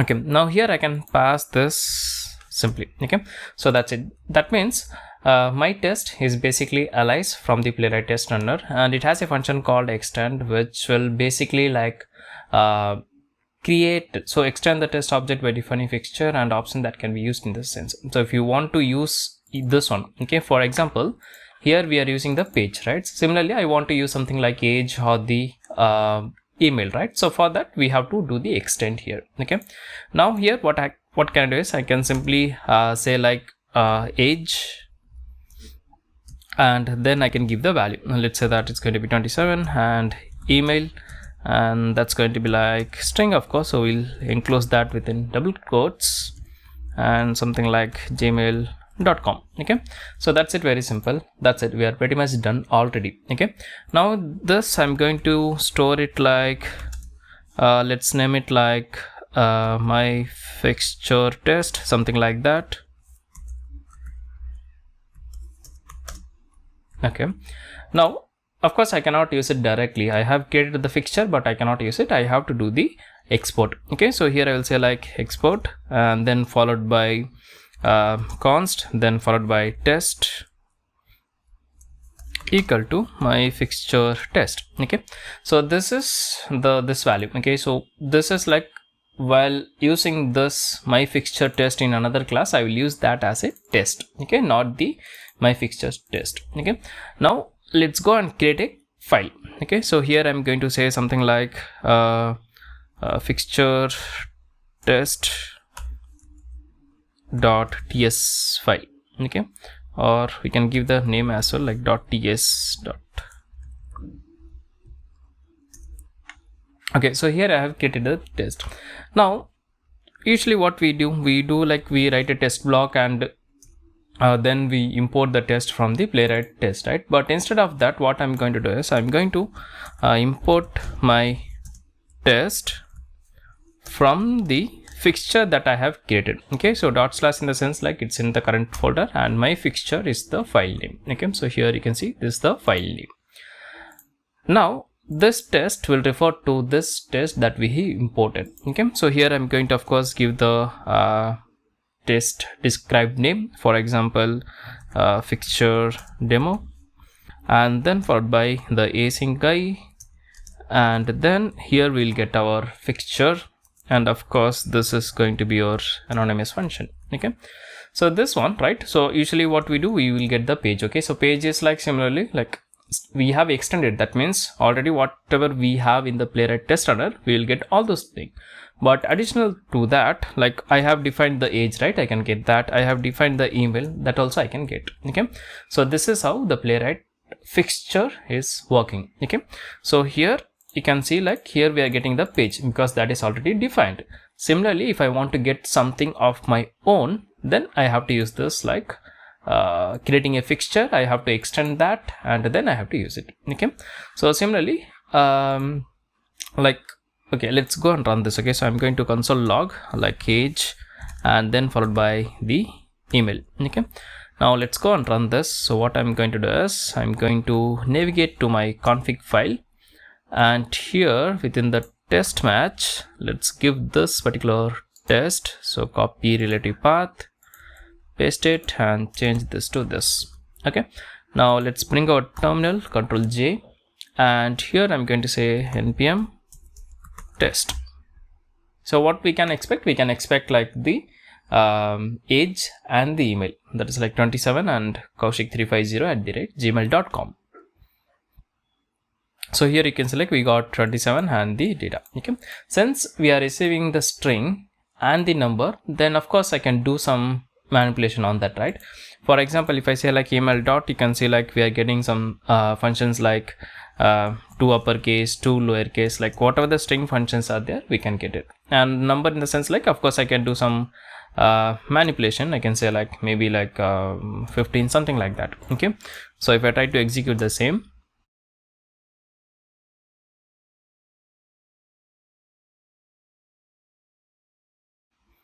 okay, so 27 plus 15 42, and the email in uppercase. Okay, that's a very simple thing, very simple concept this one is. Okay, let me give you a quick recap. So here if I go to my login.test.ts, this is the like basic of Playwright library. Okay, this thing is coming from the Playwright library, where we have to say like how to launch the browser, how to create the context, how to create the page, and once we create the page, using that we can access all the functions. Okay, that is the traditional way of using Playwright as a library. But Playwright test runner, both are different, which is merged into a single API now. Okay, so Playwright test runner basically gives us all this like hooks, the precondition and the post condition, right? So here you can see like here okay, I didn't close the browser, but of course we should close the browser so that the browser will get closed. But whenever we write test like this, if you go this like window.test.ts, here nowhere we are saying like how to close the browser, but after each and every test the browser get closed, right? So in that way the fixture helps us. So how to create our own fixture, in the sense like it's very simple. First you create a you give a alias to the test from the Playwright test runner, and then you use the extend, and there you have to specify the type. Okay, if you don't know like what is the type feature, and if you're using JavaScript, simply you can just copy this and you can give curly braces and give the value as it is. Okay, that's it. If you don't know about the types in TypeScript, in JavaScript I don't think we have this. Probably you can use that as an object, or directly also you can pass it as it is. Okay, both way it should work fine. So I'll just comment this maybe for now for your reference, and just to make sure I'm going to execute one more time and check this one. Okay, and then using the my test fixture you have to import this. Okay, so for example, this is this test, right? This is what we are using in our test cases. So here you can see like we got the same output. Okay, so here like if I change this to, let's say that this is going to be my it, like in the Jasmine we say it block, not the test block, right? So if you go to the fixture.test, now you can see there is nothing called test, so it will become it, and here also it will become like it. Okay, so that's it, very simple thing. I'm going to undo this now and undo here as well. Okay, so we understood the core concept of Playwright fixture, but this is just like 10 or 20% I can say. There are a lot of things which you can learn of your own. So here you can see like how to create a fixture, we have done that. How to use a fixture, we have done that. But apart from that, we have like overriding, worker scoped, automatic, timeout, options, execution order. A lot of things are there. Probably you can learn those by reading this document. It's very easy to understand, I believe. Or else do let me know in the comments. Probably I can do that in another video. Okay, now let's go and understand how to implement the same for the page object model. Okay, so page object model already we discussed in our previous video, and it's I think it's that one is really elaborated. So I'm not going to give you a quick recap on the page object model, but let's understand how to use with the help of Playwright test runner. Okay, so I'm going to create a folder called base, and within that I'm going to say like something like form fixture .ts file. Okay, and then of course what we have to do, we have to first import the test, and we are going to give some alias. Let's name it like base test, something like that, and we are going to import that from the Playwright test runner. Okay, so Playwright as test. Okay, that's it. Now of course we have to create the fixture using the extent, and then I'm going to give all my types. Okay, so here I'm going to say like type pages equals, within the object we are going to give the values. Okay, so what are the pages we have? Simply we can go to our test file and we can import all the classes. Okay, so I'm going to copy and paste over here. Okay, so here we can say like something like register page, and the type is going to be like register page. Okay, so similarly I'm going to give for all the values. So here I'm going to say like login page colon login page. Okay, and you can separate this with colon if you want, or else you can skip that as well. Okay, and okay, let's do for the home page colon home page, and then followed by special page colon special page. Okay, so don't get confused, it's really easy. This is like we are giving some name, like register page is the class name, whereas we are giving some alias to it. Okay, or we can also select creating an giving an object name to it. Okay, now what we are going to do, we are going to give the generic type. So here I will say the generic, and the type is going to be like pages, and here we have to create the object for all the classes. Okay, now let's give some name to it. So I'm going to say like const test pages, can be any name, don't worry about the name until it is understandable and meaningful. Okay, and from there of course I have to export. So I will say like export const test equal to test pages. Okay, let's create the object for all the classes that we have declared here. Okay, so first we'll start with the register page, and then we have to use the async. Of course, it's going to be like async and await everywhere, and then followed by we are going to get the page within the fixture, and then we have to return something, right? So we'll say like await, and then followed by use. I'll tell you this use, what is use. So before that we'll get the use first, and here we'll get the use. Okay, so await use, and then followed by new, the register page, where we have to pass the page in the constructor. Okay, so that's it, very simple, right? So let me tell you what is this. Okay, so this is the register page which is coming from this type, and here we already know like async await, that is fine, and already this is also a fixture, right? So of course we can get the page within this, and use is something like that we have to like kind of like overriding. Okay, so for example, when I say like test.use, there is also a function called test.use. For example, let me go to any of our test. So here you can say like we are getting the base URL, right? So if I want to override the base URL, what can I do is I can simply say like test.use, and here I can say like my base URL is going to be something something something. Okay, so now this base URL will be this base URL, that is some value, some URL. Okay, so this use is basically going to override that is specified within the fixture. Okay, so same concept here also, like within the Playwright test there is already a use which is using some data, but we have to use that right now. So what we are going to do, we are going to use the okay, so then we are creating the object. Okay, so what is the difference between creating object here and creating the object within the test directly, right? I will tell you that difference in a moment, please give me some time. Okay, similarly I'm going to create object for all the classes, so let's copy paste. Okay, so first one is the login page, then here it's register page, then here it's going to be login page, this is going to be my home page, and this is going to be my special page. Similarly I have to change the class name as well. Let's copy and paste it very quickly. Okay, and of course format the code.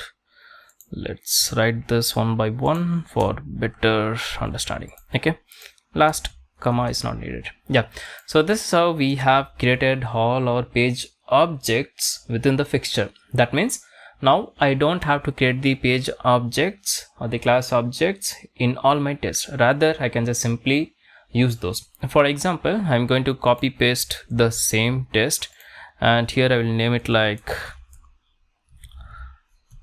using fixture. Just for your understanding, I'm giving this name, of course you don't have to do it. Okay, and what we can do is we can simply like wherever we have created the this thing, right, we created the object, right, we are going to comment that. Okay, so of course we'll get a lot of error, but that is fine for now. Okay, so this 3. Okay, so totally we have like 3 test blocks, and everywhere I have just commented that one. Okay, now this test is coming from where? This is coming from the Playwright test runner. Okay, but I don't want to use that, rather I want to use it from my fixture, correct? So here I will say like // and then followed by fixture / okay, with this is within the base, right? So /base / pom fixture. Okay, now here test is fine, test we are getting, but the expect is not coming from there, right? So we have to export the expect as well. Okay, so here what can I do is I can simply say like export const expect, and that is going to come from my test pages dot expect. Okay, so that's it, like whatever you want to use you can use it. For example, here this test.describe, right? So this test.describe also coming from the same test, so that is fine. Okay, if you want to export it separately you can do that as well. Okay, yeah, now since this test already we have created a fixture, what can we do? Simply here I can say like I want register page for this particular test, right? So here we are using all the register, so I can just copy and I can just replace this now. Okay, so that's it, we don't have to create this object, rather we will get this from the fixture and we can use it. Now here we want we want the login, right? So here I can say like dot login page. Okay, and then I can use this everywhere I need. Okay, so here it's going to be like login page. Okay, that's it, very simple thing. Okay, now here what we need the home page, login page, and the special page, right? So we'll import all the like login page, home page, and the special page. Okay, so that's it, very simple. We'll just change this now, login page, this is home page, and this is going to be my special page. Okay, and this is also same. Okay, that's it, we are pretty much done. Okay, now let's confirm this by executing the test. So I'm going to do that. Let's go to, okay, here we don't want this import anymore because we are not creating the object within the test, rather we have already created in our fixture and we are going to use it here. So this looks very simple, right? So if you compare the code side by side, let me split right and here. Okay, so let me increase the font. Yeah, so let it be. Okay, so here you can see like we have a lot of import statement. Here it's look more cleaner, and here we have created the object everywhere, whereas here we are just getting it in the fixture, and we are you can use that within the test directly. Okay, so like if you have like lot of test and you have to create a lot of object, then of course here you have to create, like you see here we have created the login here, and again we have created the login here as well. But in this case, in this fixture, we didn't create the object, we just use it from the Playwright test fixture. Okay, so that is the benefit of Playwright test fixture. Once you start using it, you will understand it better, I guess. Okay, so let's go and bring the Playwright config file. Here I'm going to change this test name.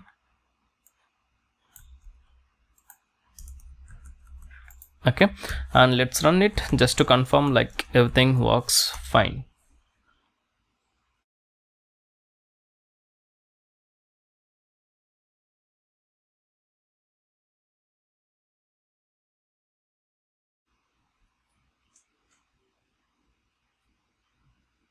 Okay, so the browser got launched, it's doing some registration. Email is already exist, so that's why that should fail actually, but I don't know we have correct validation message or not. Okay, and since the email ID is already there, of course we can log in and we can do something over there. Yeah, so it says 3 pass, but we know that one got failed. That is the bad of mine. Okay, not the Playwright thing.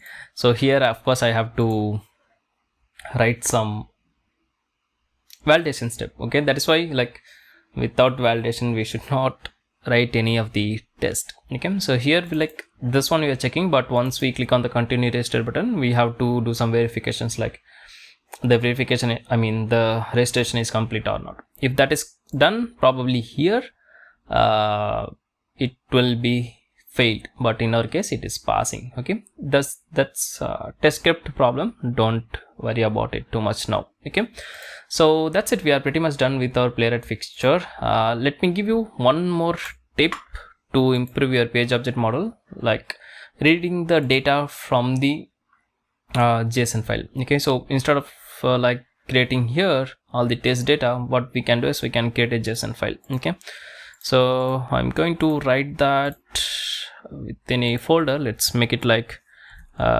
test dash data. Okay, and I'm going to say like add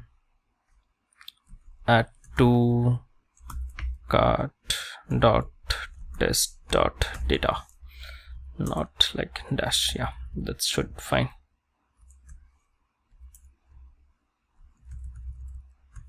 Dot JSON file. Okay, yeah, that is fine. Okay, so now here I can just simply create an object, and you know the drill, right, to read the data. So first of all is first name, so I'll say like first name equal to some name, and then it's going to be like the last name.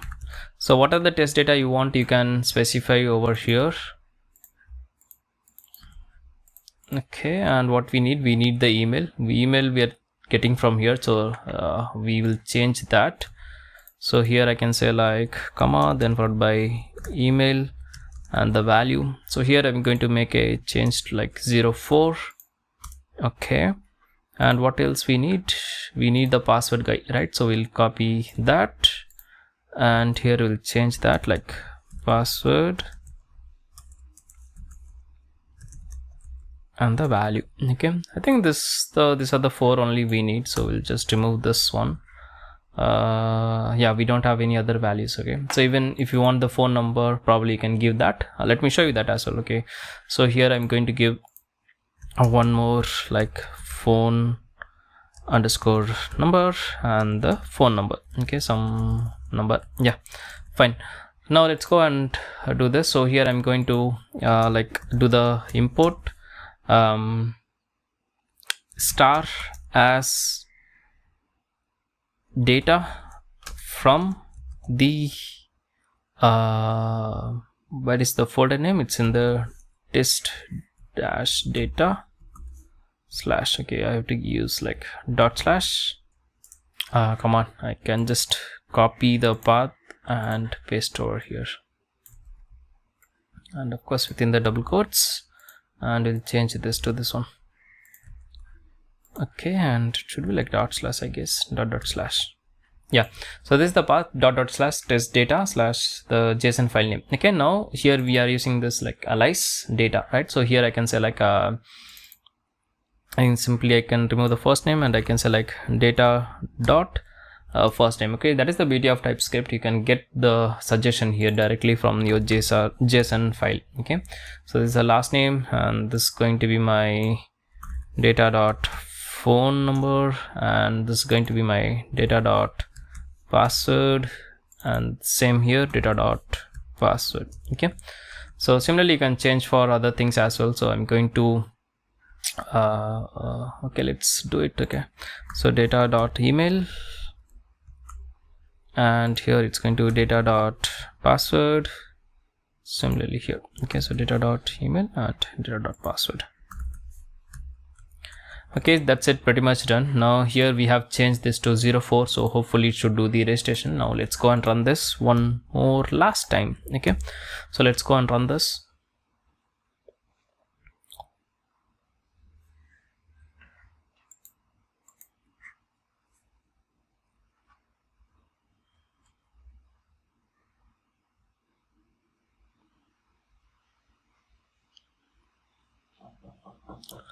Okay, in email it says like, okay, it's going to fail actually, and all the other tests will also fail because the registration itself failed, right?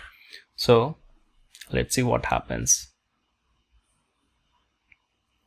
I have given the data wrong, that's it, nothing much here. So if you go here, so here it should be like email, and this one is going to be like data dot last name.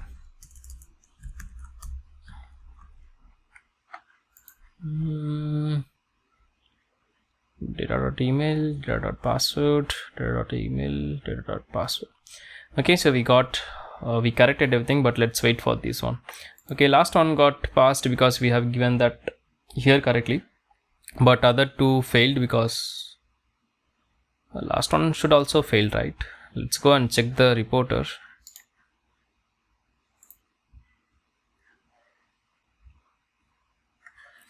Okay, so if you go to the reporter and if you open the index.html to cut, this one got passed actually. And what is the test data? Cow604 at mailnator. Okay, let's go and check the video. I think I have that 04 mailnator registration as well. Okay, I got it. The login failed, but without login also we can add a product to the cart, right? So that's why the test got passed. I think we should write a better approach to handle this test case, but yeah, you got the idea, right? So now let's make it one more time pass. Like I want to do the registration, with that I want to do the login, and then I want to check the product in the cart. Okay, my test case is worst here, that's why even though it's failing, it's showing the result as pass, but you got the idea, right? So we are focusing more on the coding part, not how to write a good test. So you got the idea. There's also one thing like in test automation, sometimes if you don't follow the test case or you don't know about the use case scenario, even though your test is failing, it will give you false result as pass. Okay, so be cautious on that. Okay, so that's it, we got the result now and 3 are passing. Okay, so this is how we can read the data from the JSON. It's going to be very simple, and the Playwright test fixture. Okay, so let me give you a quick recap and we can conclude this video. Okay, so let's go to the base form fixture.ts. okay, so very simple thing. So whatever the classes you want to create object, do the import. Before that, do the import from Playwright test and give a alias to that. Okay, like base test or whatever you feel. Okay, and then we have to use the extend where we have to give the types, like what are the classes we have, and using that we have to create the object for all the classes, and make sure you are going to use the async and await and the use function as well. Okay, and then whatever you want to use or export to the outside of this particular class, you can do the export. Okay, and then from your fixture test you can just get that. So in this way we don't have to write a lot of import statement in our test file. And also the good thing is, like when we use the Playwright test runner, we don't have to worry about the before and after the test, like opening the browser and closing the browser. It's basically like static object which will take care of all the other things. Okay, so that's it from my side. Thanks for watching. If you have any queries, feel free to ask me in the comments. Tada, bye bye, take care, see you in the next one.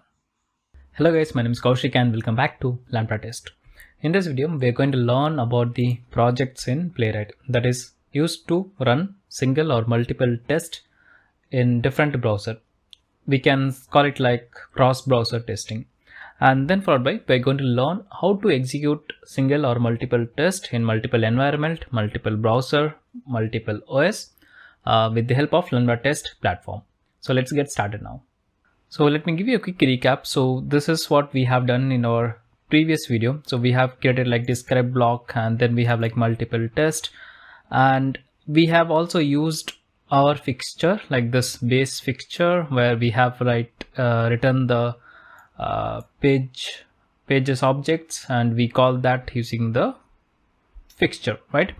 So let's take the same thing. Let me run and show you. Okay, so if I go to my config file, here you can see like we have like pom test slash the test case name dot test dot ts, right? Now I'm going to give that in my package.json. You can see like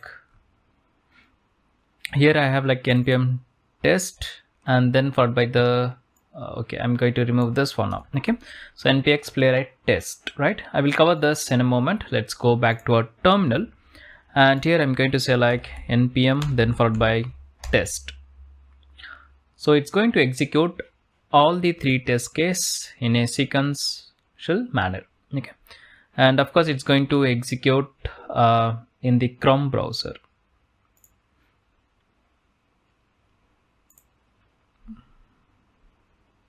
Okay, so here we didn't say like what is the browser name. By default Playwright runs in the Chromium, so that's why we are here. We can see like the browser here, it's going to be like Chromium. Okay, but of course we have to do cross browser testing. We have to run in Chrome, Firefox, Safari, right? So we are going to do that now with the help of projects. Let's see how to do that. Okay, if you want to change a single test to run in particular browser, you can do that. Okay, so for example here I can say like test.use, and then I can say like browser name, and then I can give like browser name, like it can be Chromium, Firefox, or the WebKit. WebKit is nothing but the Safari thing. Okay, so here now if I run the test, you can see like this test register is going to run in the Firefox, not the Chromium. Okay, so let's go and confirm that one,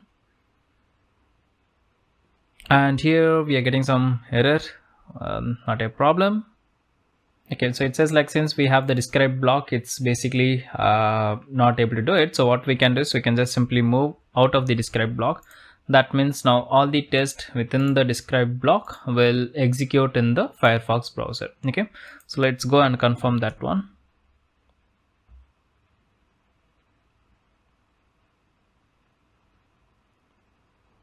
Okay, so here you can say like running 3 tests using one worker, and now we can say like it's a basically Firefox browser. You can see the UI, or else you can go to this one, and here if you go to the help and about nightly, so if you click on that, you can probably find like it's a Mozilla Firefox. Okay, and of course the nightly build, because Playwright always runs on the unreleased version. Like this is nightly in the sense like in the next version of Firefox you will get this actual browser. So we are testing ahead of one release in the browser. Same applies for the Chromium as well as the WebKit. Okay, so that's really cool actually. Okay, now I'm going to comment this. I will leave this for your reference. So we understood like how to run our test script in multiple browser using same thing. You can do it like Firefox or the WebKit or the Chromium. Okay, but I don't want to do this in all my tests, rather I just want to do in the configuration level, right? So for that we can use this playwright.config.ts, and here we can use the projects option that is available in the Playwright test runner. Okay, so you can read the definition here, like it's suppose multiple test project at the same time. Okay, I will show you the demo. Okay, it's going to be very simple actually.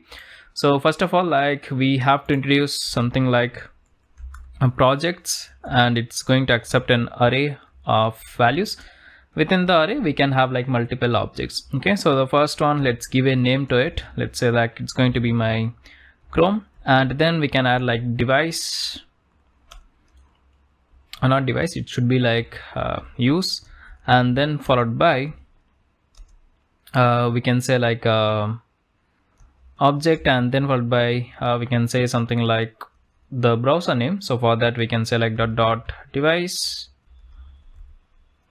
devices, and then we can add the devices. Like what are the devices? If you mouse on this, you can see probably like, or else within the square bracket you can give control space, and I think that should come. Yeah, so here you can select you can do the simulation, right? So you can like if you want to run in the BlackBerry, iPhone, Galaxy, so what are the browser name you can give it. Okay, these are not your actual devices, these are basically the simulation. Okay, so here I'm going to select the desktop Chrome, and that is fine. Similarly, I'm going to add one more thing, and let's name it like this is going to be my Firefox. Okay, so I'll name it like Firefox, and here it should be like Firefox. Okay, so desktop Firefox. Okay, that's it. Now if I go and bring my terminal, and if I use the same command like npm test, now what will happen in the sense like it will go through each and every project's browser, and then it will execute. So for example, here you can see like now we are getting running 6 tests, whereas in previously we got like running 3 tests, right? Because we have only one test script with 3 test block.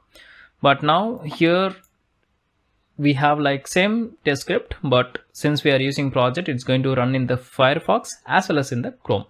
That means the same test case is going to execute in both the browser. Okay, of course we can configure like if you don't want to run in Firefox, you want to run only in Chrome, of course we can control that from the command. Okay, let me show you that as well.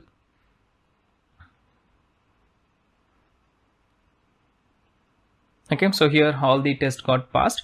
Now I don't want to do that. Okay, I want to run only in the Chrome. So what can I do is here, like after the npx playwright test, I can say like dash project equal to, and whatever the project name we have set. So for example, this is Chrome or this is Firefox. This name is not keyword, it's basically to understand like what is the browser we are setting. Okay, it can be anything like ABC also fine, but of course you have to give something that makes sense. Okay, so here I'm going to select project equal to Chrome. So now if I execute the same, this time all the tests are going to execute in the Chrome browser. Okay, and by default Playwright supports parallel execution. So if you want to control that, you have to use the option called worker.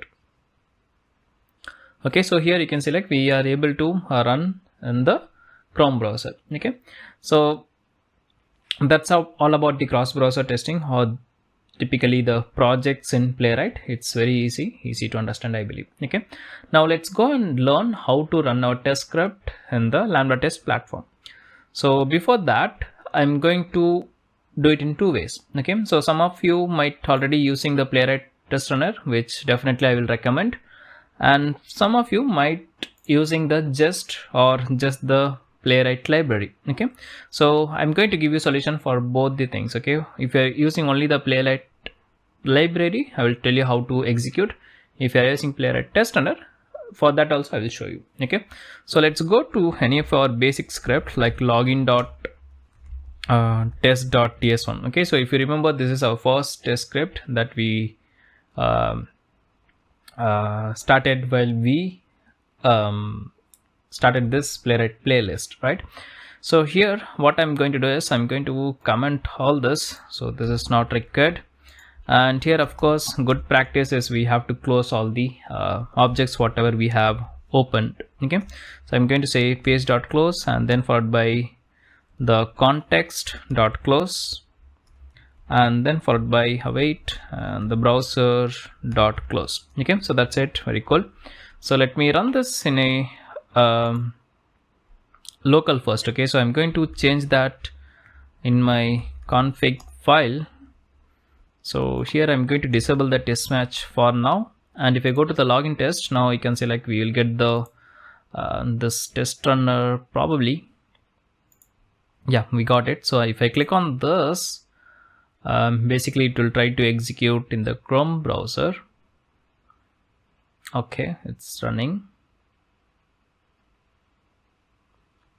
It's just a login, I guess, some kind of login test.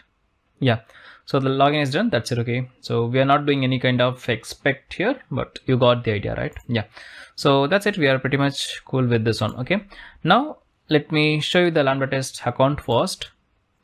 Okay, so once you logged in your Lambda test account, you have to go to this automation and then you have to go this sub menu called builds. Okay, so here only we can see all our tests.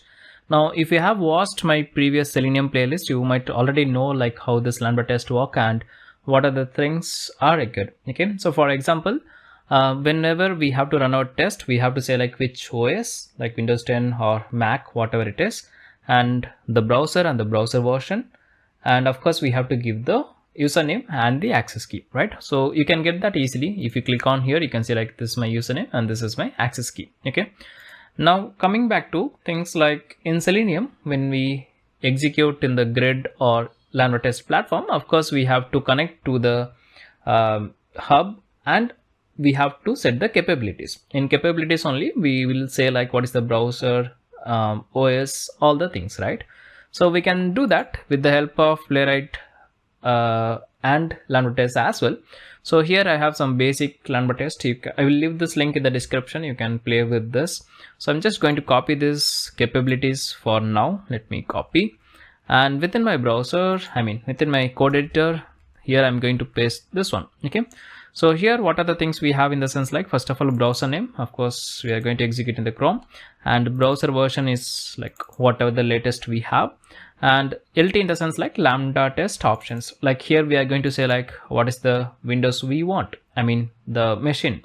So here it's going to be like Windows 10, and build is going to be like let's name it like Playwright test build, and name is going to be like Playwright test, and here we have to give the username and the password. Okay, so you have to use the process.environment because of course we are handling with the credential, but for this demo I will just copy paste from this site.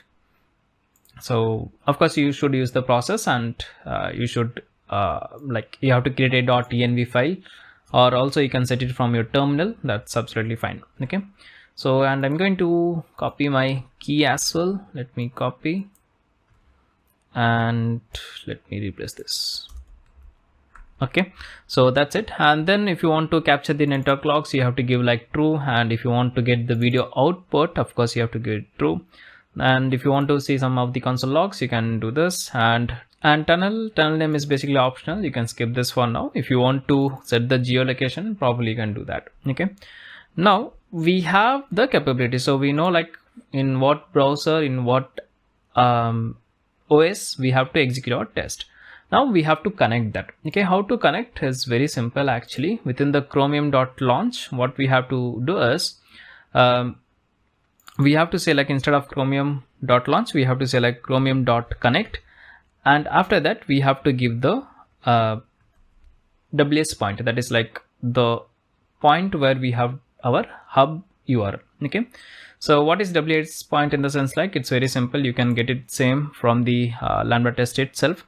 Like, let me copy this one. Okay, and I'm using the backticks.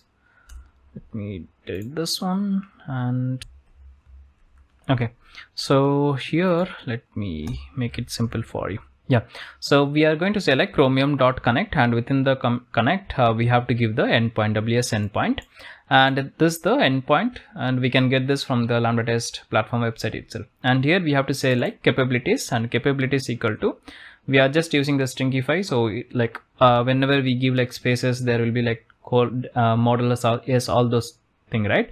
So to encode all this, we are using this encode URA component, and we are using the stringify to make it like kind of like the JSON object. Okay, I mean from the JSON object we are trying to make it as a string. Okay, so that's it, very simple thing. Okay, now if I just execute this one, so I'm going to click on this execute. So it's, instead of running in the local machine, it's going to execute in my Lambda test platform. Okay, so if I go and click on this build, probably we can see like here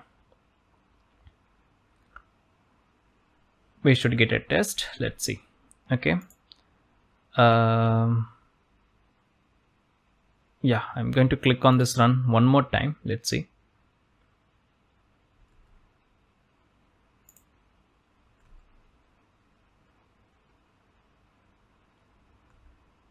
Yeah, so here you can see like we got the same, and here I have within the capabilities I have given like Playwright test build. So you can see like Playwright test build, that is the build name, and then we have the name of the test like Playwright test. You can see the same here as well. Okay, and here you can see like we got like 103, that is the latest version of Chrome. If you want to confirm that, you can go to this about Chrome, and yeah, 103 is the latest one, I believe. So yeah, we got the same, and Windows 10 is the machine, right? If I go and click on that, you can see like the step by step, like whatever we have done so far. So for example, in our test we have like go to, hover, click, fill, and close, right?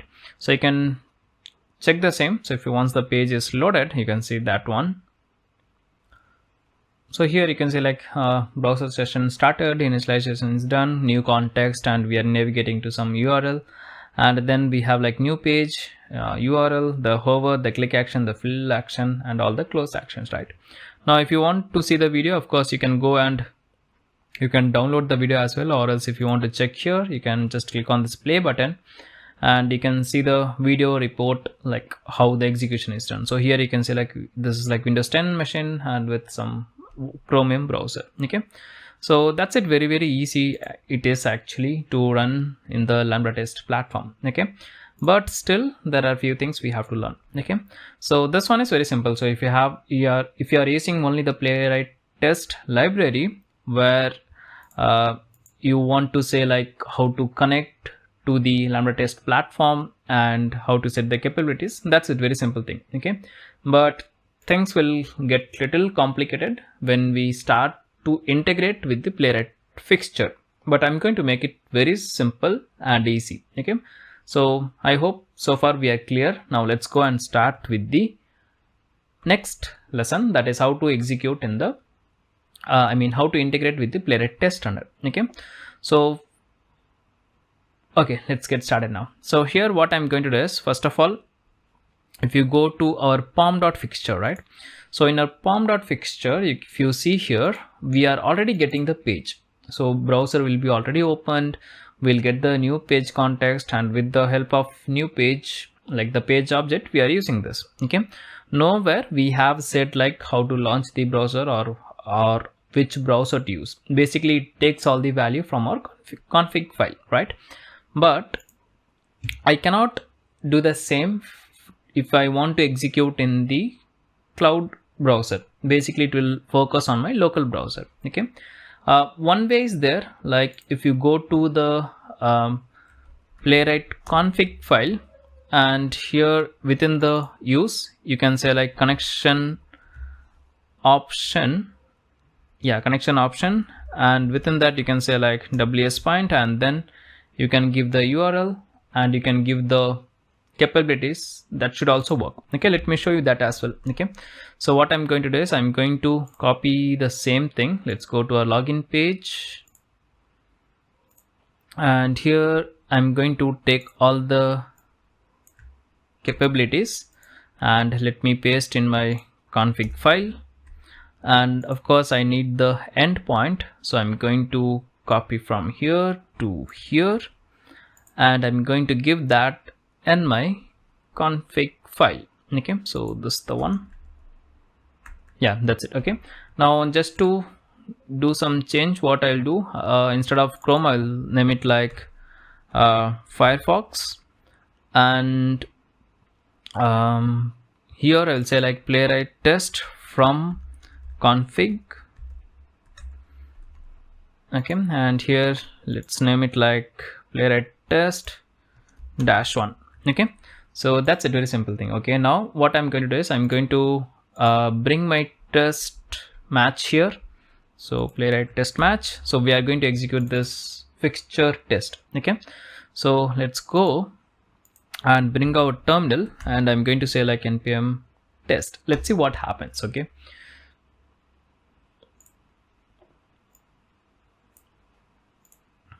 so it should run in the lambda test. Let's wait and see. So here you can select running 3 tests, which is fine.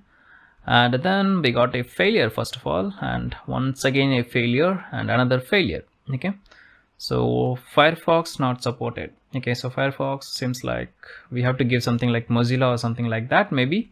So what I'll do, I'll just change this to Chrome for now, and let's go and run this one more time. Let's see. I think that should be Mozilla Firefox, I believe. So that is the browser name we have to set. We'll confirm that. Okay, so let's go and check whether it's running. So here you can select Playwright test from config. So we got that. Okay, and here you can select Playwright test1. That is the test case name we have provided, and it's basically running. Now we can see like probably like 3 tests, I believe, right? Let's see.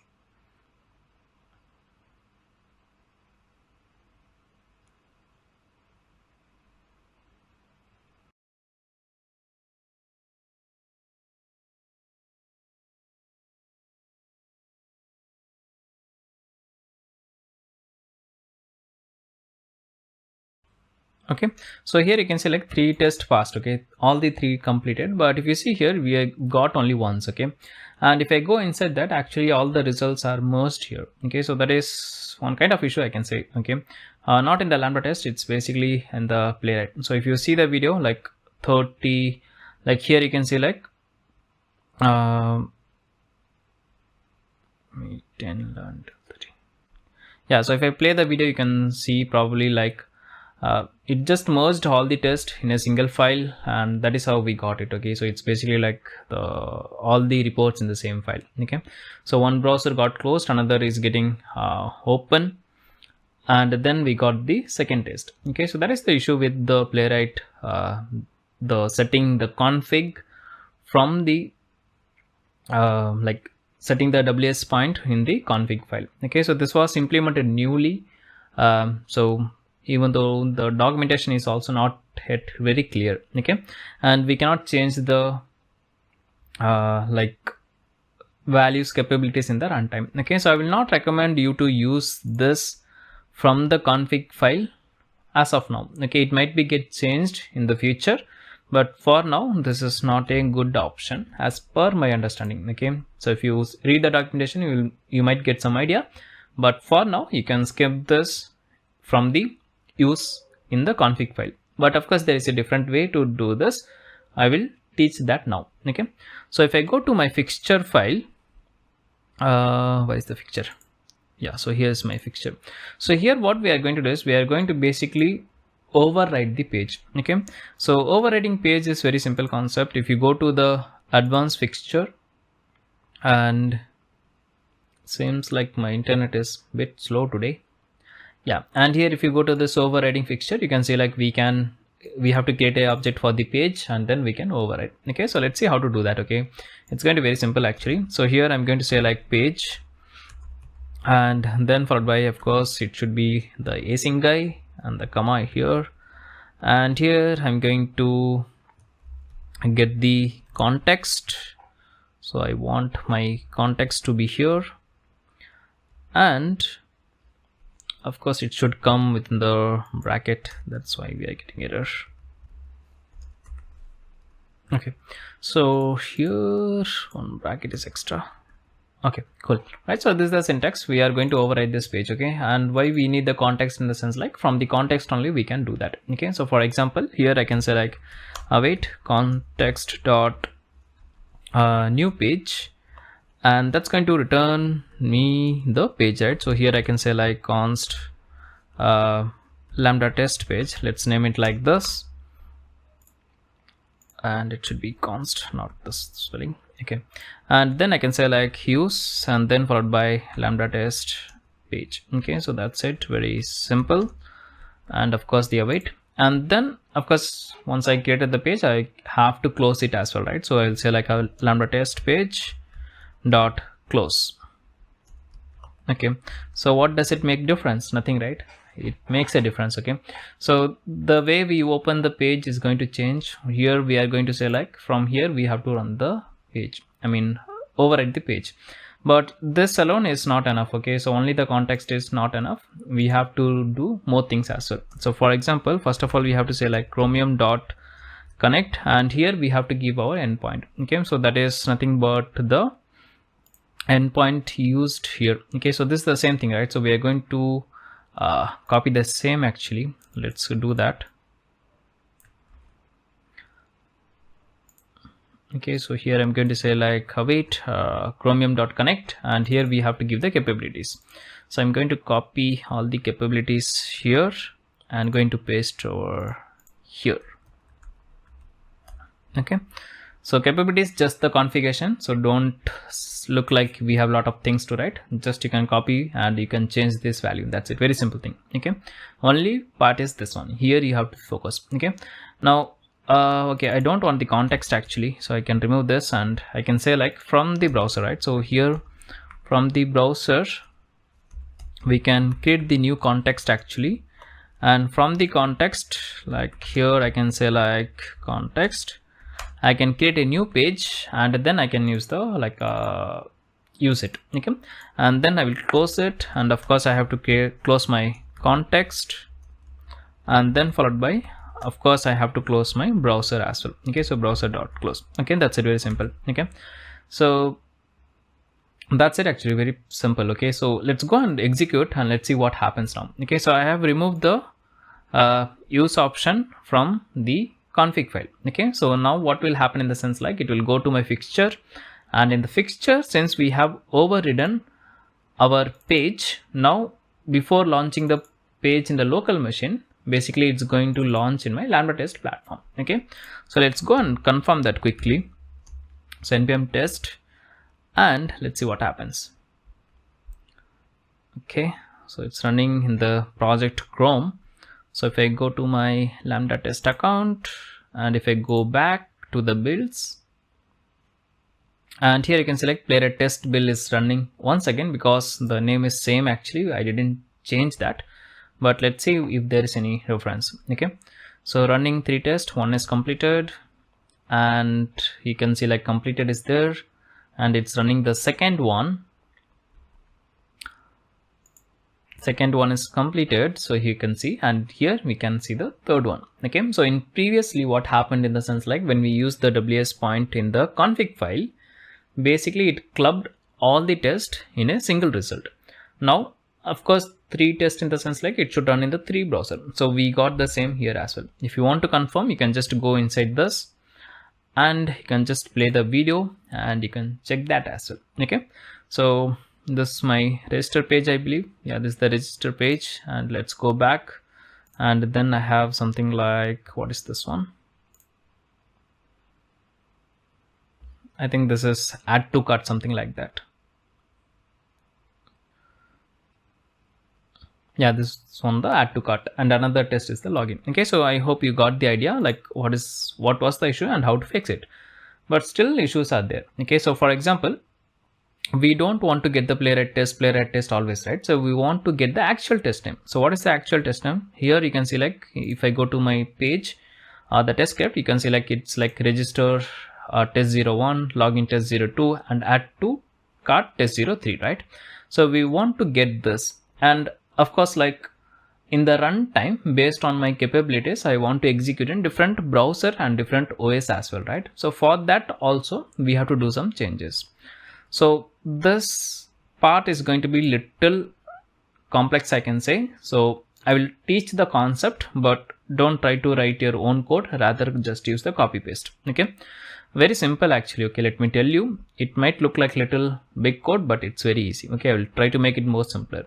So first of all, I have to find a way to update the capabilities. Okay, so for that, what I'm going to do is I'm going to write one function here. Okay, so let's collapse this, and here this one. Okay, so this is like updating the capabilities. So what we have here is very simple function where we'll get the config name and the test name. Okay, based on that, we are just checking. Okay, these are like ternary operator, just a if condition, nothing much here. Okay, so we'll get the browser name, we'll get the browser version, we'll get the platform. From where we are going to get, in the sense like we are going to get it from the Playwright config file and within the projects. Okay, so for that we have a structure. I will tell you that as well. So if you go to your POM fixture, here you can see like from the config name, we are going to use the split function. In string we have split function, right? So at the rate lambda test, and the first one is going to be your config. Like, of course it's an array, we'll get the first one, and from there, based on the semicolon, we are going to get the browser name, browser version, and the platform. Then we are just checking like if the browser name is there, we'll set that, or else we'll use the default one. Okay, so that's it, very simple. And here within the lambda test option, we are giving the platform, and then also we are giving some options and the test name. Okay, now this function is going to use only for updating the capabilities in the runtime. Okay, similarly we have to get the error log. So like we have to know like whether the test is passed or failed. Okay, so for example, if you go to the lambda test, here you can see like all the tests got completed, the execution is completed, but we don't know whether it's passed or failed, right? For example, here you can select the pass is 0, the fail is 0, and there is no error timeout, something like that, right? So we have to get the status of the test as well. So for that, we have to update the test result, right? So to do that, I'm going to use another function like get error message. So it's basically like it's going to use the test info. Okay, so test info will give you like all the test result, and that is inbuilt in Playwright test runner. We are going to make use of that. Okay, very simple thing. And then as I said earlier, like we have to get the test info like the browser name, the version, everything, right? So for that, we are going to use something like test info. Okay, let me show you that as well. So here you can select within the page, here we are using use and the test info. I'm going to bring this here, test info, and okay, let's me copy and let me explain then. Okay,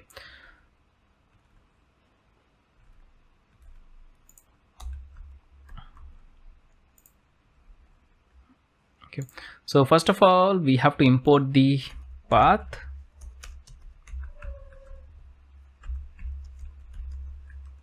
Okay, so here we are using this path. Path is nothing but just like give you the directory name. Okay, so we are going to use the testinfo.file. Like we'll go to the file, we'll get the path, and we'll just get the file name, test file name. Okay, then here we have like testinfo.project. Okay, testinfo is like your inbuilt in Playwright test runner. This project you already know. Here we have this projects, so we get the individual project, and then we have this name. So if that matches with lambda test. So if you remember here, we are splitting based on the keyword called lambda test. So here we are checking like if that project has a keyword called lambda test. So if that is there, then we'll just use the modify capabilities that we have discussed here. Okay, and based on that, we'll get like test info, the file name, and all the other things. Okay, now coming back to this one, here one closing bracket is missing. Okay, then what we need is basically the same thing. We are using the connect and WS endpoint. This is not need to specify. This is deprecated one. So this is the latest one. You have to use only connect, and then you have to pass the data, I mean the endpoint within the string. You don't have to use this object name. Okay, and then we have the test status. Okay, I'm going to use this. Let me go and use it before the closure. Okay, so what here we have is like we are using the function like evaluate. There is a function called evaluate. Basically it is used to store some data in the browser, or if you want to update something in the browser, you can use the evaluate function. Okay, so here we are just getting the test status. So what is test status in the sense like it can be like passed, fail, timeout, or skipped. Okay, how we will get the test status in the sense like, of course, using the test info object. So here you can see the test info.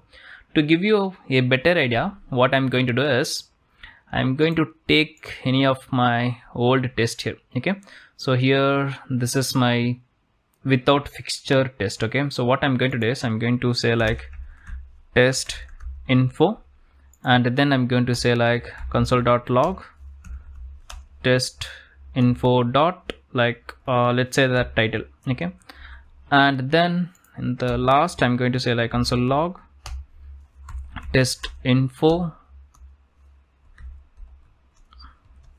dot status.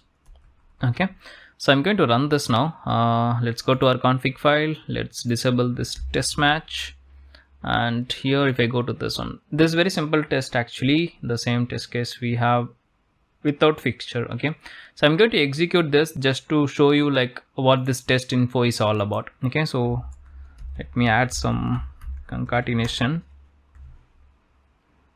Okay, let me run this. So this will basically run in my local machine, and we can see like what is the test info is going to give us. Okay, already I have covered this test info in a much detail on my channel, so if you want to learn about that, probably you can see that one. Okay, so let's go to our Playwright test report. Since we have executed using the extension, we cannot see the logs directly, so we can go to our report, and if I go to the standard output, you can see like register test 01 and the status is passed. Okay, so that is the actual use of test info. It will give us like all the information regarding the test. Okay, now let's go and do some changes. Okay, I'm going to close this one. Okay, so far I believe you are able to clear like what is this test status. Basically we are just calling this here. Okay, so it will like set in the browser, and from the browser lambda test will read the data to mark the test as pass, fail, or skip, whatever the status is going to be. Okay, so that's it. We are pretty much done from the configuration. That's it. If you are, I will give you one more recap, but still if you are very confused, I will recommend you to just copy this and paste over there. Okay, that's it. It's going to be very simple. Okay, but one more issue is there. Okay, so as we overridden the page, this will always execute in my lambda test or the grid, but sometimes for developing the test script, I have to run in my local as well, right? So we should not do the override. Rather, we should use the page that we are going to get from the Playwright itself, right? So to do that, what we can do is we can simply say like if condition. We can give the if condition.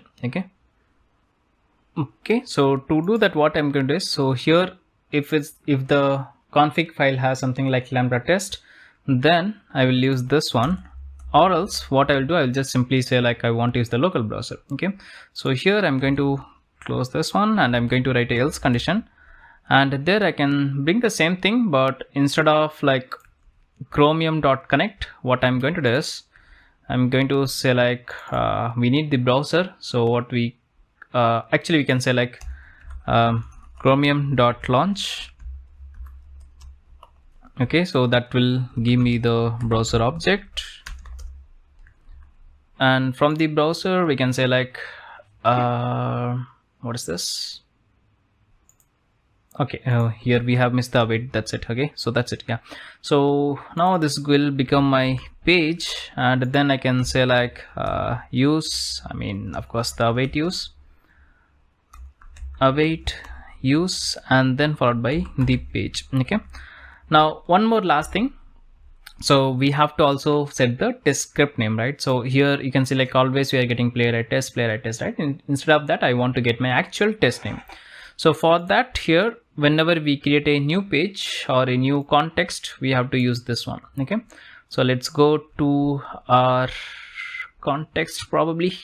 Yeah, you cannot use that in the page. Yeah, we have to use in the new context, like whatever the page we are going to use, I mean whatever the test script we are going to use, we are going to pass it as a test script name. Okay, so I hope this makes sense to you. If not, do copy paste. Anyways, I will try to give one more quick recap so you will be able to understand. Okay, now one more last thing. Okay, so here basically we have to say how we have to execute the test. Okay, so for that what we have to do is basically we have to pass the data from the config file, right? So if I go to my Playwright config file, here you can see like we have a lot of things, but I'm going to copy only the 2 projects so that it will be easier to show the demo. Okay, so let's go to the config file. Instead of this project, let me comment this for your reference, and here I'm going to paste this one. Okay, what is this actually in the sense like same thing, but here we are saying like we want to execute in the Chrome, and the version is going to be latest, and the platform, it's going to be Mac OS here with the Catalina, and this is going to be my Windows platform with the version 10, and at the rate lambda test. This at the rate lambda test is not a keyword, it's basically user defined, but for understanding how to modify the capabilities. So if you go here and if you compare this side by side, you will get a good idea, I believe. Okay, so here we can see like how we are getting this modify capabilities, right? So we will split based on the lambda test, that is what we have here, and then of the 0, that is my config. Okay, so config in the sense like we need the browser name, the browser version, and the platform. How we are getting in the sense like based on the split of colon. So here you can select we have multiple colon, so that is the same thing here we are using, and this is just if condition. If you know ternary operator, it's very easy to understand. Okay, so that's it, we are pretty much done now. Now only one thing we have to do is execution. Okay, so this capabilities is not required now because we are going to get it from the runtime. Okay, I'm going to comment this one for now, and let's bring our test match because of course we want to execute this test. Hopefully it should run. Let's go and check this one. Okay, so before that, yeah, that's it. Okay, I'm pretty much done, I believe. Let's go and run this. Let's see. Now one more thing we have to do. Okay, so here you can select it's going to take from Chrome, right? So I don't want to execute from Chrome, rather I want to execute in all my projects. So what can I do is I can simply say like I can remove this guy. Okay, so now that's it. Let's go and run this. Let's go to our lambda test platform,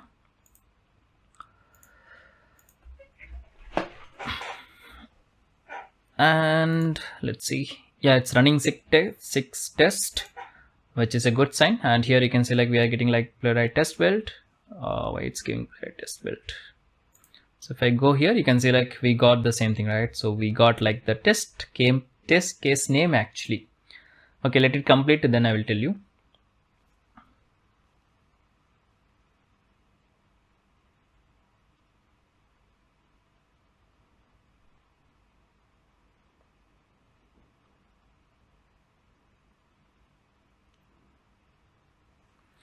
Okay, why this Playwright test build is coming in the sense like if I go to my Playwright config file and and if I go to my this one, not this one, this is the fixture file.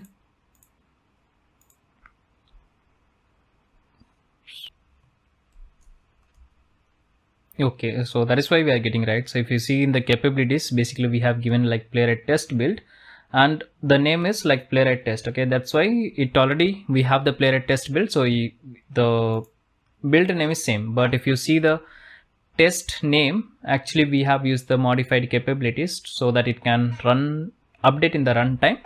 So here if you see, like we got, and previously it was like only completed. So here you can see like the old result, the new result is basically like pass. So if there is failure, of course we'll get that. And also you can see like this is running in the Windows 10, the latest version of Chrome, and this guy is running in the macOS Catalina with the Chrome latest version. So similarly, if you want to run in different environments, different browser, of course Lambda test is the solution. Okay, so that's it. We are pretty much done actually.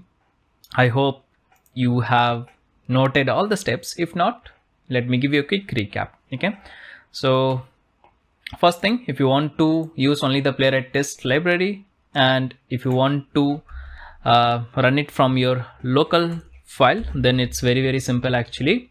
You just have to use like chromium.connect, give your credentials, capabilities, that's it. And capabilities you can set it in your test file itself. But if you want to integrate with the Playwright test runner, then of course we have to update the what we call that fixture. Okay, we have to override the page. Okay, so for that only we have done so many things actually. Okay, so first of all, we'll get the path based on the config file, we'll do some updates, and here we'll create our chromium.connect, the same concept, but make sure this is going to be like page. Okay, so then only it will do the override. Okay, and if it's local, then we have the else condition, so basically it will just run it from here. Okay, just to show you that we can also run it from the local machine, what I'm going to do is I'm going to bring this projects here. Okay, and I'm going to say like I want to run my dash project equal to Chrome. Okay, so now if I run this npm test, it will execute in my local Chromium browser. Okay, and the same thing here also, like I have created another script like test : lambda test, where I'll say like in which particular thing I want to run. Okay, that's a very simple concept. This is also okay. So only two things: you have to update your Playwright fixture, and you have to update the test name, test script in the runtime. So for that we are using all this stuff. This thing you don't have to like remember, you can just copy paste, but as I described already, you have to learn the concept. Okay, so just rewind the video once again, definitely you will get that. Okay, so that's it, very simple thing, I believe. Yeah, I know it took little time, but of course it's a worthy one. Okay, so that's it from my side. Thanks for watching. I believe you have enjoyed the Playwright entire playlist with me, and if you want to learn more about it, you can visit my channel as well. Okay, so that's it from my side. Thanks for watching. See you in the next one. And all the codes will be updated in my GitHub repository. I will leave the link in the description. You can check it out from there as well. Okay, so thank you. Tada, bye bye. See you.